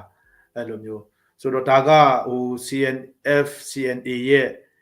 control area ထက်ပါသလား CDF ဟာခါနဲ့ဟို CNS CNA နဲ့ဘယ်လိုသဘောတူညီမှုရှိတယ်လဲပါလဲညာလဲပေါ့နော်အဲ့ဒါမျိုးဒီမှာနည်းနည်းအကြီးအလဲရှင်းရှင်းလင်းလင်းဖြစ်ဖို့လို့မှထင်တယ်အဲ့လိုမရှင်းမလင်းဖြစ်တာတွေကပေါ့နော်ဟိုနောက်ဆက်တွဲဒါကအသက်နဲ့ရင်းမလို့ရမှာကိုတိုက်ပွဲဖြစ်လာမှဆိုရင်ကြာဆုံးတာရှိမှာပဲအဲ့ဒီအချိန်မှာတိုက်ပွဲဖြစ်လာမှတော့နိုင်ကိုနိုင်မှရမယ်ဆိုတော့အဲ့လိုနိုင်ကိုနိုင်မှဖြစ်တဲ့အတွက်ကြောင့်ရှင်းရှင်းလင်းလင်းပြတ်သားဥဆောင်မှုပြီးရင်မလို့ရမယ့်အချိန်မှာဟိုတစ်ဖွဲ့ဟိုလိုလုပ်ချင်တယ်ဒီတစ်ဖွဲ့ဒီလိုမဟုတ်ဘူးငါတို့ကမကောဘာညာဆိုတာနဲ့ဒီစစ်စင်တစ်ခုလုံးရေစုံညောသွားနိုင်တယ်ဆိုတော့ဒီ CDF ဟာခါ CDF နဲ့ပေါ့နော် CDF ဟာခါနဲ့ ဒီ CNF-CN agent ထဲမှာဘယ်လို agreement ရှိတယ်လဲကျွန်တော်တို့ကြားတာဆိုတာဒါမှန်ချင်မှမှန်ပါပါဟို CTF ဟာခါတော့တိုက်လို့တယ် CTF ဟာခါတော့ကိုမျိုးကိုပြန်တင်းလို့တယ်ပါညာရှိတယ် CNF-CN တွေနဲ့စောင့်ဆိုင်ချင်တယ်အခြေအနေစောင့်ကြည့်ချင်တယ်ပေါ့နော်ဆိုတော့သူတို့ကြားထဲမှာလဲဟိုမတူညီတဲ့အတွေးခေါ်ရှုတောင်ရှုမြင်လေးတွေရှိတဲ့အတွက်ကြောင့်ပေါ့နော်အဲ့လိုမျိုးအခြေအနေမှာဆိုရင်တော့ဟိုကျွန်တော်တို့အနေနဲ့ဘာဝင်ဖို့อ่ะပေါ့နော်မရှင်းမလင်းဆိုတဲ့အခြေအနေမှာဘာဝင်ဖို့ခက်မှထင်တယ်ရှင်းလင်းသိရတယ်ဆိုရင်တော့စက်ပြတ်တတ်လည်းရှိတယ်ခိုင်မလည်းရှိဆိုတော့ကျွန်တော်တို့ကတော့ဘာဝင်ဖို့တော့ဟိုကျွန်တော်တို့ချင်းချင်းတိုင်ပင်ပြီးဘာဝင်ဖို့လည်းလွယ်ပါတယ်ပြီးတော့မှစိတ်ဆန္ဒလည်းရှိကြပါတယ်စိတ်ကောင်းစိတ်တိုက်ဖို့ဆိုတော့ဥမာကျွန်တော်တို့မကွေးတိုင်းတို့ဘာတို့ညာတို့မှာစိတ်ကောင်းစိနဲ့တိုက်ပွဲဆင်လာခဲ့တာပဲကိုချင်းကြီးမှာတော့ဘယ်နေရာမှာဆိုစိတ်ကောင်းစိတက်ခိုက်ဖို့ဆိုတော့အကုန်လုံးအဆင်သင့်ရှိကြပါတယ်ဟုတ်ကဲ့ကျေးဇူးတင်လိုက်ဒါဆိုတော့နောက်ဆုံးလိုမျိုးအနေနဲ့ပေါ့နော်တခြားဟာတွေတော့မေဖို့ကျွန်တော်မှအများကြီးရှိတယ်နောက်ထပ်တစ်ခါ interview တွေ့ဆုံလို့ရှိတော့အများဆုံးတနားရီထပ်မတော်တော့ပေါ့နော်ဒီတစ်ခေါက်တော့နားလေပေးပါဆိုတော့ကျွန်တော်ဒီနေ့တောင်းပန်ချင်တယ်အခု CB အနေနဲ့ဘာတွေလောက်ကြလဲပေါ့နော်အရေးကြီးဆုံးအခုအချိန်တွေမှာဘာတွေလောက်ကြလဲ standard army လောက်တာကိုဥစားပေးရလားမဟုတ်ရင်တိတိမထဥစားပေးရလားပေါ့နော်တစ်ချက်တော့ပြည်သူလူထုသိအောင်ပေါ့နော် CBS အခုလက်ရှိအချိန်နေဘာတွေဥစားပေးပြီးတော့လောက်ကြလဲဒီမှာတစ်ချက်ဒုတိယတစ်ချက်အနေနဲ့future ပေါ့နော်နောက်မှာရောဘာတွေတကယ်လို့ဒီ CB ကဒီ SAC ကိုလူချင်းနဲ့ဆရာပြောတော့တဲ့ Federal Democracy ရတော့လို့ရှိရင် CB ဆိုတာရောရှိအောင်မလားပေါ့နော်ပါတီအနေနဲ့ရောရှိအောင်မလားဘာလို့ဆိုတော့ dissolve ဖြစ်တော့မလားပေါ့နော်ပျောက်တော့မလားဆိုရဟာအကြောင်း future ပေါ့နော်နောက်မှာရောဘာတွေgoal တွေဘာတွေပေါ့နော်ရှိသေးလေဆိုတာလေးလည်းတစ်ချက် CB အကြောင်းတစ်ချက်ကျွန်တော်ပြောစေချင်ပါတယ်လောလောဆယ်ဘာလို့နေတယ်လဲဆိုတော့လောလောဆယ်ဒေါ်လာကြီးအတွက်ဒေါ်လာကြီးလုပ်နေတယ်ပေါ့နော်ဒေါ်လာကြီးအတွက်ပြင်ဆင်နေတယ်ပေါ့ဒီဒေါ်လာကြီးဆိုတာကဒီလောလောဆယ်ဆိုရင်ချင်းပြည်မြောက်ပိုင်းဘက်မှာဒီ mobile ပေါ့နော်ရောက်နေတဲ့ဒီစစ်ကြောင်းအတွက်ကျွန်တော်တို့ပြင်ဆင်နေတာပူပေါင်းနေတာရှိတယ်ပြီးတော့မှတစ်ဆက်တည်းမှာလည်းဒီဘက်မှာဆိုရင်လည်းဒီပကုတ်ကွာထွက်လာတဲ့စစ်ကား126စီးအတွက်အဲ့လိုမျိုးစောင့်ကြည့်နေတာရှိတယ်ပေါ့နော်တစ်ဆက်တည်းမှာလည်းဥပမာဆိုဟိုကိုနေနေလုံးဝလွတ်မြောက်တော့ဆိုမှအားနေတော့မရှိဘူးမှာ MTC NTF ဆိုလည်းတောက်လျှောက်နော်တင်တန်းပေးနေတယ်လေ့ကျင့်နေတယ်ပေါ့နော်အဲ့လိုမျိုးတွေပြင်ဆင်တယ်ကျွန်တော်မင်းတပ်မှာလည်းပဲခုလိုရဲပေါ်တွေပေါ့နော်စူးစီးတယ်အဲ့လိုမျိုးတွေကိုကနေကိုတော့ကို data မှာတည်ငြိမ်လာဖို့ကို data ဘုံမှာ strong ဖြစ်လာဖို့စူးစီးကြည့်လည်မှုရှိလာဖို့တော့ပေါ့နော်အကုန်လုံးအလုပ်လုပ်နေကြတာပဲဒီစစ်ရင်တန်းနှစ်ခုတော့ကိုတော့နည်းနည်းပိုအာရုံစိုက်ကြတာပေါ့ပိုပြင်ဆင်ထားကြတာပေါ့အဲ့လိုမျိုးတွေရှိတယ်ပြီးတော့မှဒီပြီးသွားပြီပေါ့နော်ပြီးသွားတဲ့ခါကျရင်ကျွန်တော်တို့အနေနဲ့ကဘယ်လိုပြောမလဲမြန်မာနိုင်ငံကြီးကနည်းနည်းရှုပ်ထွေးတယ်လက်နဲ့ကန်ကထဲဝင်ဒါပတ်သက်တယ်ဟိုဒီပင်လုံစာချုပ်ပြီးပေါ့နော်လွတ်လပ်ရေးရပြီးမှလည်းပဲလက်နဲ့ကန်ထဲဝင်ဒါပတ်သက်လာတဲ့အချိန်မှာလက်နဲ့ကန်လန်လွဲသွားတဲ့အတွက်ကြောင့်တိုင်းပြည်ချုပ်ထဲကျသလိုဖြစ်သွားတယ်ပေါ့နော်ဒါပေမဲ့အဲ့ဒီလက်နဲ့ကန်ကပဲတောက်လျှောက်ဟိုလိုကုတ်ပေါ်ကနေလုံးဝအုပ်စီးခွက်တဲ့ကြောင့်လက်နဲ့ကန်ကိုလက်နဲ့ပဲတော်လှန်လို့ရတယ်လက်နဲ့ကန်ကိုဆရွက်နဲ့တော်လှန်လို့မရဘူးတန်တမစကလုံးနဲ့တော်လှန်လို့မရဘူးပေါ့နော်ဆိုတော့လက်နဲ့ကန်ကိုလက်နဲ့ပြန်တော်လှန်တယ်ဒါပေမဲ့လက်နဲ့ကန်လက်နဲ့ပြန်တော်လှန်ပြီးမှနောက်ဆုံးပြန်တည်ငြိမ်သွားတယ်နောက်မှ4-50နှစ်ကြာတဲ့ခါကျရင်ဘယ်လိုပြောမလဲဒီလက်နဲ့ကပဲဒီအစိုးတန်တရားပြန်လေတဲ့ဒီ vicious cycle ထက်ပြန်မဝင်သွားအောင်ပေါ့နော်ဆိုတော့ကျွန်တော်တို့အနေနဲ့လုံးဝစိတ်ကောင်းစီတွန်းလှန်လိုက်ပြီးစိတ်ကောင်းစီပြုတ်ကျသွားပြီးဟုတ်ပြီ Federal Democracy လာပြီးအဲ့ဒီချိန်ကျရင်တော့တဖြည်းဖြည်းနဲ့ကျွန်တော်တို့ကဒီ civilian supremacy ကိုပြန်သွားဖို့တကယ်ပါတီဒီဖြစ်နိုင်ငံရေးပါတီရှင်းရှိမယ်ဒီ constitution တွေရေးမယ်စိတ်ကောင်းစီမရှိတော့ဘူးလုံးဝtotal control sovereignty တဲ့ပုံမျိုးပေါ့နော် total control total territorial control ရသွားပြီဆိုရင်တော့ဟုတ်ပြီကျွန်တော်တို့ဒီလက်နက်ကန်ဆိုတာဒီအပြောင်းလဲလုပ်လာမယ် civilian supremacy ကိုတဖြည်းဖြည်းပြန်သွားမယ်ဒါရှင်းပြောရင်လက်နက်ကန်တီးပဲကျွန်တော်တို့ရဲ့လွတ်မြောက်မှုအာမခံချက်ပေးနိုင်တာကြိုက်သည်ဖြစ်စေမကြိုက်သည်ဖြစ်စေပေါ့နော်ဆိုတော့ကျွန်တော်တို့ရဲ့လွတ်မြောက်မှုကိုလက်နက်ကန်ကအာမခံစရာပေးစရာမလိုတဲ့အခြေအနေမျိုးစပေါ်ဝိုင်းမှာပဲဟိုနိုင်ငံရေးဆွေးနွေးမှုနဲ့ပဲတေချာတဲ့အခြေအနေမျိုးတဖြည်းဖြည်းရောက်လာပြီဆိုရင် civilian supremacy ပြန်သွားမှာပဲအဲ့ဒီချိန်ကျရင်ကျွန်တော်တို့ပါတီထောင်မယ်ဟိုမှာဆိုဟို လက်နက်ကနေလည်းပဲတချို့လက်နက်ကနေလူတွေလက်နက်ကန်ထွက်လာပြီးမှပါတီတဲ့ဝင်မဲ့လက်နက်ဆက်မကန်တော့ဘူးပြီးမှဒီလက်နက်ကန်ကိုလည်းပဲကျွန်တော်တို့တကယ်ဆိုပါစို့ကျွန်တော်တို့ရဲ့အစင်အရေးထောက်ပံ့တာအစားအကုန်လုံးဘယ်လိုပြောမလဲအတိုင်းအတာတစ်ခုထိပေါ့နော်ဟိုကောင်းကောင်းမပေါ်တောင်းတောင်းတင်းတင်းခိုင်ခိုင်မှာပေါ့အဲ့လိုမျိုးပုံစံဖြစ်ကြည့်တော့ကျွန်တော်တို့ဆွေးနွေးတိုင်ပင်ပြီးမှဘယ်လိုရှေ့ဆက်သွားကြမလဲဟိုတေချာတာတော့ကျွန်တော်တို့ရဲ့ဒီကိုကျွန်မကိုဖန်တီခွင့်လွတ်လပ်ခွင့်တန်တူညီမှုတရားမျှတမှုဆိုတာတွေကိုလုံးဝဆုံးရှုံးလို့မရတယ်ပေါ့နော်အဲ့ဒါကိုထိမ့်သိမ့်သွားတဲ့ပုံစံမျိုးနဲ့ဘယ်လိုသွားကြမလဲဆိုတာမျိုးတွေကိုတဖြည်းဖြည်းပေါ့ဟိုရီမန်းချက်ပါတယ်တော့ကြောက်ခံလို့မရဘူးဒါပေမဲ့ဟိုစောက်ကြီးအတိုင်းပေါ့နော် theory အတိုင်းကျွန်တော်တို့ဒီလိုလုပ်ပါဆိုမှတော့လို့မရဘူးကျွန်တော်တို့ data အနေနဲ့ကျွန်တော်တို့နိုင်ငံရဲ့အခြေအနေနဲ့ကိုက်ညီတဲ့ကျွန်တော်တို့ရဲ့ဒီရီမန်းချက်ဒီ values တွေပေါ့ဒီ principle တွေကိုတော့ဘယ်တော့မှတိမ်ဆုံးခြင်းမရှိတယ်ပေါ့နော်ကျွန်တော်တို့ရဲ့ data ပြည်သူတွေရဲ့အကျိုးစီးပွားကိုရှေ့ရှုတယ်ဟိုတရားမျှတမှုဆောင်ကျဉ်လာမယ်နောက်ပိုင်းကျန်လောလောဆယ်ဆိုရင်ကျွန်တော်တို့နားလည်တယ်ဟိုဆိုပါစို့ဒီလူခွင့်ရေးတွေအပြည့်အဝကျွန်တော်တို့မပေးနိုင်ဘူးလူခွင့်မပေးနိုင်ဘူးကျွန်တော်တို့မှလည်းမရှိဘူးတနိုင်ငံလုံးမှလည်းမရှိဘူးဒါပေမဲ့နောက်နောင်ကိုတော့တကယ် accountable ကောင်းကောင်းရှိတဲ့လူခွင့်ရေးအပြည့်အဝပေးနိုင်တဲ့ဒီ rule of law ပေါ့နော် judicial ဘိုင်းနဲ့ကောင်းက accountability ရှိတဲ့ဖက်ကိုတဖြည်းဖြည်းသွားမှာပဲအဲ့လိုမျိုးဖြစ်ကိုဖြစ်လာမှာပဲဟိုအဲ့လိုမျိုးပေါ့အဲ့ဒီထီတော့ကျွန်တော်တို့ဒီရီမန်းချက်ကိုဒီ civilian supremacy ပေါ့နော်ဒီလူခွင့်ရေးပြေဝပေးနိုင်တဲ့ဒိုးတက်တဲ့နောက်ဆုံးကျတော့ဒီ peace နဲ့ prosperity ပဲကျွန်တော်တို့အမြဲတမ်းပြောနေတာ peaceful ဖြစ်ရမယ်ဟို peaceful ဖြစ်ပြီးမှစင်ကြယ်ငတ်ပြတ်မွဲတင်နေလို့မရဘူး peaceful ဖြစ်ရမယ် prosperous ဖြစ်ရမယ်ပေါ့နော် peace နဲ့ prosperity ကိုကျွန်တော်တို့လုံးဝအာမခံနေတာသွားမှာပဲအဲ့ဒါကိုကျွန်တော်တို့အဲ့လိုဖြစ်အောင်ပေါ့နော်တဖြည်းဖြည်းသွားမှာပဲဆိုတော့ကျွန်တော်တို့မြန်မာနိုင်ငံရဲ့နိုင်ငံရေးလက်ကွက်တရားကျန်းတယ်နိုင်ငံရေးရေးချင်နေလဲအမြင့်တက်တာကျန်းတယ်ဆိုတော့အဲ့ဒီချိန်မှာဂယုတစိုက်နဲ့လုံးဝပန့်တိုင်အပြောက်မခံမဲနဲ့တဖြည်းဖြည်းလေးတော့သွားပါပဲဒါပေမဲ့ဘယ်တော့မှတော်လိုင်းသစ္စာတော်လိုင်းဝိညာဉ်ပြည်သူလူထုကိုဒီပြည်သူတွေအတွက်ကောင်းမွန်တဲ့အုပ်ချုပ်ရေးစနစ်တစ်ခုနိုင်ငံရေးစနစ်တစ်ခုတကယ်အနာဂတ်ကောင်းမွန်တဲ့အနာဂတ်တစ်ခုပေါ့နော်အဲ့ဒါကိုလုံးဝဆုံးကျင်းတာပြီးဖို့တော့ဘယ်တော့မှမျက်ခြေပြတ်လို့မရဘူးပေါ့နော်ဒါပေမဲ့ along the way မှာပေါ့ကျွန်တော်တို့တွားလန်းတစ်လျှောက်မှာတော့တဖြည်းဖြည်းလေးနဲ့တတိကြီးကြီးညံကြီးပေါ့နော်ဖြည်းဖြည်းချင်းစီ steering ပေါ့လေတွားမှာပဲအဲ့လိုမျိုးပေါ့ဘယ်လိုချင်းမှာဘယ်လိုဖြစ်မှာမလဲတော့ကျွန်တော်တို့ဒါ formula လည်းမရှိဘူး theory လည်းမရှိဘူးပေါ့နော်ဟို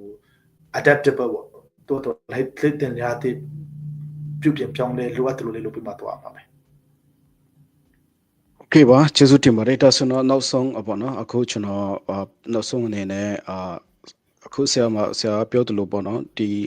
ဒေါ်လာကြီးကိုဝင်နေဆိုတော့လေလက်ထဲမှာကိုပေါ့နော်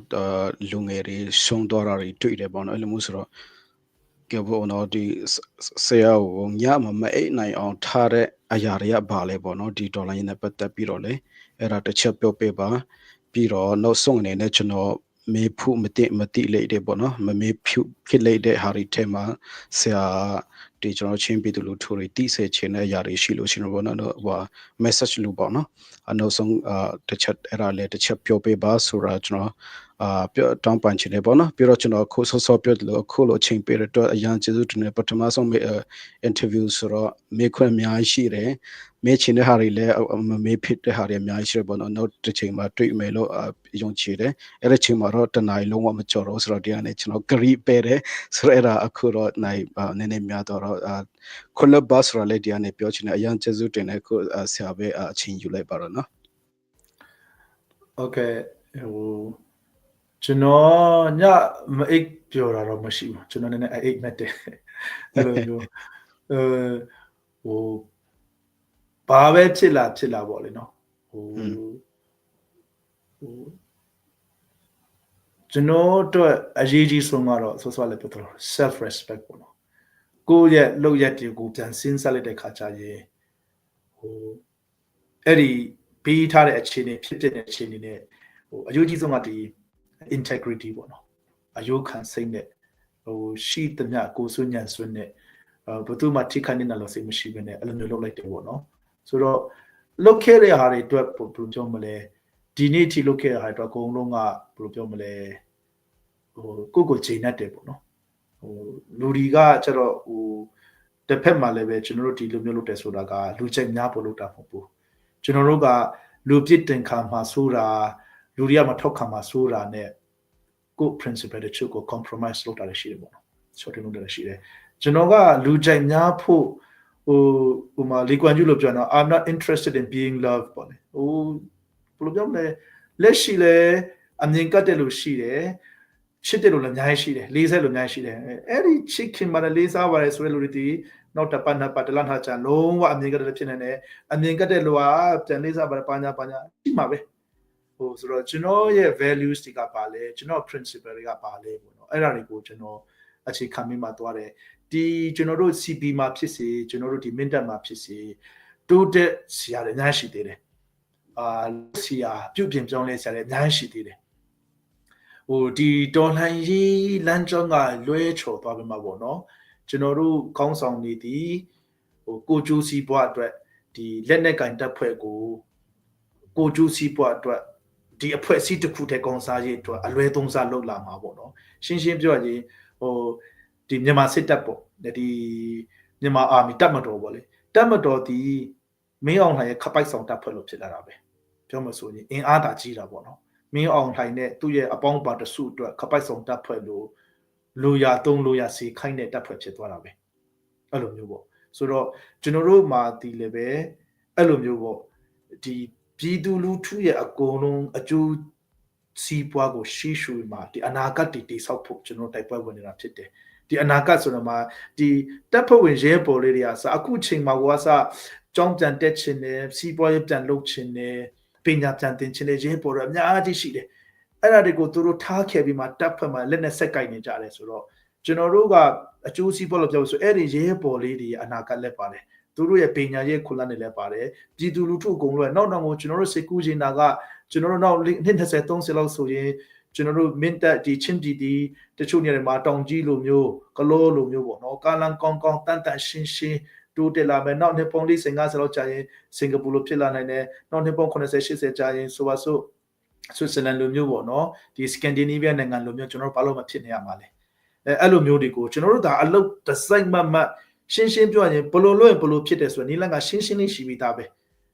အတူယူစရာနီလန်းကရှိပဲအဲ့ဒီတိုင်လိုက်လောက်ကြမယ်အဲ့ဒီတိုင်တူတူမှာစူးစမ်းပြင်ဆင်ကြရင်အချိန်တန်တဲ့မြစိတ်ရှိနဲ့ဒီဇိုင်းမလုပ်ရင် consistently ဖြစ်ရင် focus တိုင်းဖြစ်လာမှာပဲဆိုတော့အဲ့ဒါတွေကိုကျွန်တော်တို့ဟိုဖြစ်လာနိုင်တဲ့ကျွန်တော်တို့မှာ potential ရှိရတဲ့ potential wasted ဖြစ်သွားမှာနိုင်ငံလမ်းကြောင်းချော်သွားမှာအဲ့လိုမျိုးပေါ့နော်ကိုကျူးစီးပွားအတွက်အာနာတွေရာထူတွေမဲ့လို့နေမဲ့ပြီးမှာပေါ့နော်ဒေါ်နေဝိညာဉ်ပျောက်သွားမှာပေါ့လေဟိုအဲ့ဒါမျိုးတွေပဲကျွန်တော်တို့အဲ့လိုစိုးရိမ်မိတာတွေတော့ရှိတယ်ပေါ့လေဒါပေမဲ့လည်းအဲ့လိုကြည့်တော့ကျွန်တော်တို့ရှိလောက်ကန်နေတဲ့လူတွေအကုန်လုံးကြည်ချင်းအဖြစ်ဒီလူငယ်တွေတော်တော်များများဒီဟိုခံယူချက်လက်ရှိတယ်အတတ်ပညာအသိပညာကဘာနဲ့လဲချိတ်ဆက်ပြောဆိုတွာလာနေကြတယ်ပေါ့နော်ဆိုတော့ကျွန်တော်တို့နောက်တော့အလောလောဆယ်အားနည်းချက်တွေအများကြီးရှိတယ်တိုးတက်အောင်လုပ်ရတဲ့အများကြီးရှိတယ်တဖြည်းဖြည်းနဲ့လုပ်သွားမယ်နောက်တော့ကိုမှားသွားတဲ့အခါချင်းလိုက်နေမှားသွားတယ်ပြန်တိုင်ပင်ကြမယ်ပြည်သူလူထုလည်းဝိုင်းထောက်ပြမယ်ကျွန်တော်တို့အမှားပြန်ပြင်ကြမယ်ကိုအမှားကိုဝန်ခံကြမယ်ပေါ့နော်အဲ့လိုမျိုး transparency ရှိသွားချင်တာပေါ့အဲ့လိုမျိုးပါပဲဆိုတော့တစ်ဖက်မှာလည်းကျွန်တော်တို့ချင်းဒီတော်လှန်ရေးမှာကကျွန်တော်တို့တတိပြုစရာတစ်ခုလို့ထင်တာပေါ့နော်တော်လှန်ရေးဒီ Facebook ပေါ်မှာမရှိဘူးတော်လှန်ရေးဒီ line ပေါ်မှာမရှိဘူး line ပေါ်မှာကျွန်တော်တို့ပြောကြဆိုကြစူးကြဆဲကြဆိုတာမျိုးဒီတကယ်မြေပြင်ကဖြစ်ပြနေတာကို affect ဖြစ်တာနည်းနည်းပဲရှိတယ်ပြီးတော့မှကိုတော်လှန်ရေးသမားလို့သတ်မှတ်တယ်တော်လှန်ရေးဆိုတာတော်လှန်ရေးကိုပါဝင်တယ်ကိုတော်လှန်ရေးသမားတိုင်းပြည်ကောင်းကျိုးအနာဂတ်ကိုလိုချင်တယ်ဆိုရင်ကျွန်တော်တို့မှာတော်လှန်ရေးမှာပါဝင်စရာနှစ်ခုပဲရှိတယ်တော်လှန်ရေးမှာလုံအားနဲ့အချိန်ပေးမှာလုံအားနဲ့ပါဝင်မလားဒါမှမဟုတ်ငွေရေးကြေးရေးနဲ့ထောက်ပံ့မှာပါဝင်မလားလုံအားလည်းမပါဝင်ဘူးငွေရေးကြေးလည်းမပါဝင်ဘူးဆိုရင်ခင်ဗျတော်လှန်ရေးသမားမဟုတ်ဘူး online ပေါ်မှာမင်း online ကိုဆဲနေတာစကားဆောက်ဆဲနေတာပြီးတော့မှတော်လှန်ရေးအဖွဲ့တွေ CDF ဒီ CCP ဖြစ်ထောက်ခံနေတာဆိုတဲ့တက်နဲ့ဒါတော်လှန်ရေးသမားဖြစ်မသွားဘူးဟုတ်နော်ပြီးတော့မှတော်လှန်ရေးကိုလည်းပဲကျွန်တော်တို့ခုနပြောသလို line ပေါ်မှာဟိုဘယ်လိုပြောမလဲကိုယ့်ရဲ့ identity ပဲပြောမလားကိုယ့် identity ပေါ့နော်ကိုယ့် identity ကိုဖော်တဲ့အခါကိုယ့် identity ကိုထုတ်ဖော်ပြောတဲ့အခါမှာဟို rather than what you hate ပေါ့ကိုကဘာကိုတိုက်ခိုက်ပါတယ်ကိုကဘာကိုမုန်းပါတယ် ကိုကပါကိုရှုံချပါတယ်ဆိုတဲ့စကားလုံးတွေနဲ့ကိုယ့်ရဲ့နိုင်ငံရဲ့ identity ပေါ်တာထက်ပေါ့နော်ကိုကဘာကိုထောက်ခံပါတယ်ကိုကဘာကိုဖြစ်စေချင်ပါတယ်ကိုဘယ်လိုအရာကိုpromote လုပ်ပါတယ် with what you love ပေါ့ကိုလေးစားတန်ဖိုးထားတဲ့အရာဟာဘယ်အရာလဲဆိုတဲ့စကားလုံးတွေနဲ့ကိုနိုင်ငံရဲ့ identity တစ်ခုကိုဖော်ဆောင်ချင်တာပေါ့အဲ့လိုမျိုးပါပဲဆိုတော့တစ်ဖက်မှာလည်းကြည့်မယ်ဆိုရင် line ပေါ်မှာဖြစ်နေတာ line ပေါ်မှာပြောကြတာတွေနဲ့မြေပြင်မှာဖြစ်တာနဲ့မတူအနေနဲ့နည်းနည်းတခါကျရင်စိတ်ပင်ပန်းတဲ့အခြေအနေရှိတယ် line ပေါ်မှာဟိုလိုပြောတယ်ဒီလိုပြောတယ်ပေါ့နော်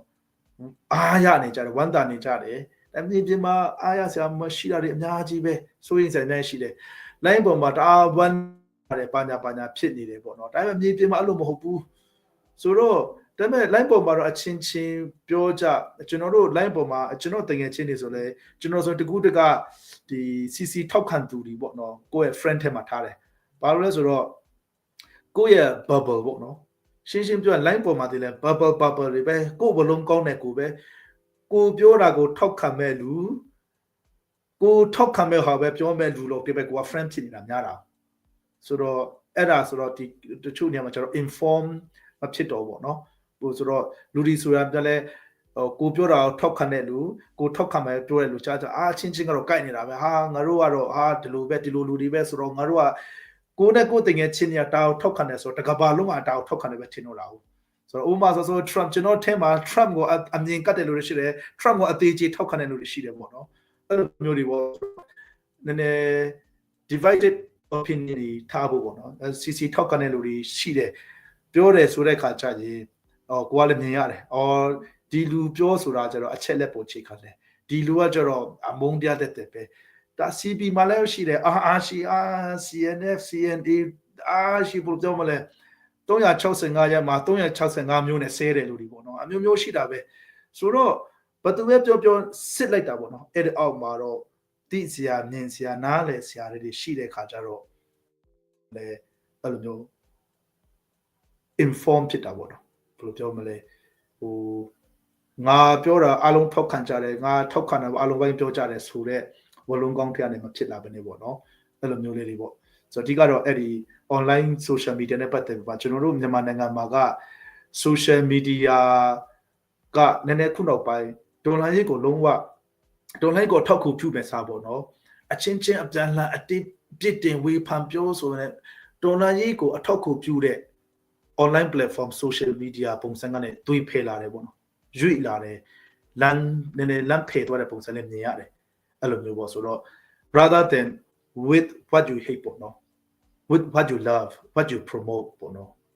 what you encourage နေပဲ online identity တခုပေါ့နော် political identity တခုကိုပေါ့နော်အဲ့လိုမျိုးတိုက်တွန်းလို့တာပေါ့ကဲပါ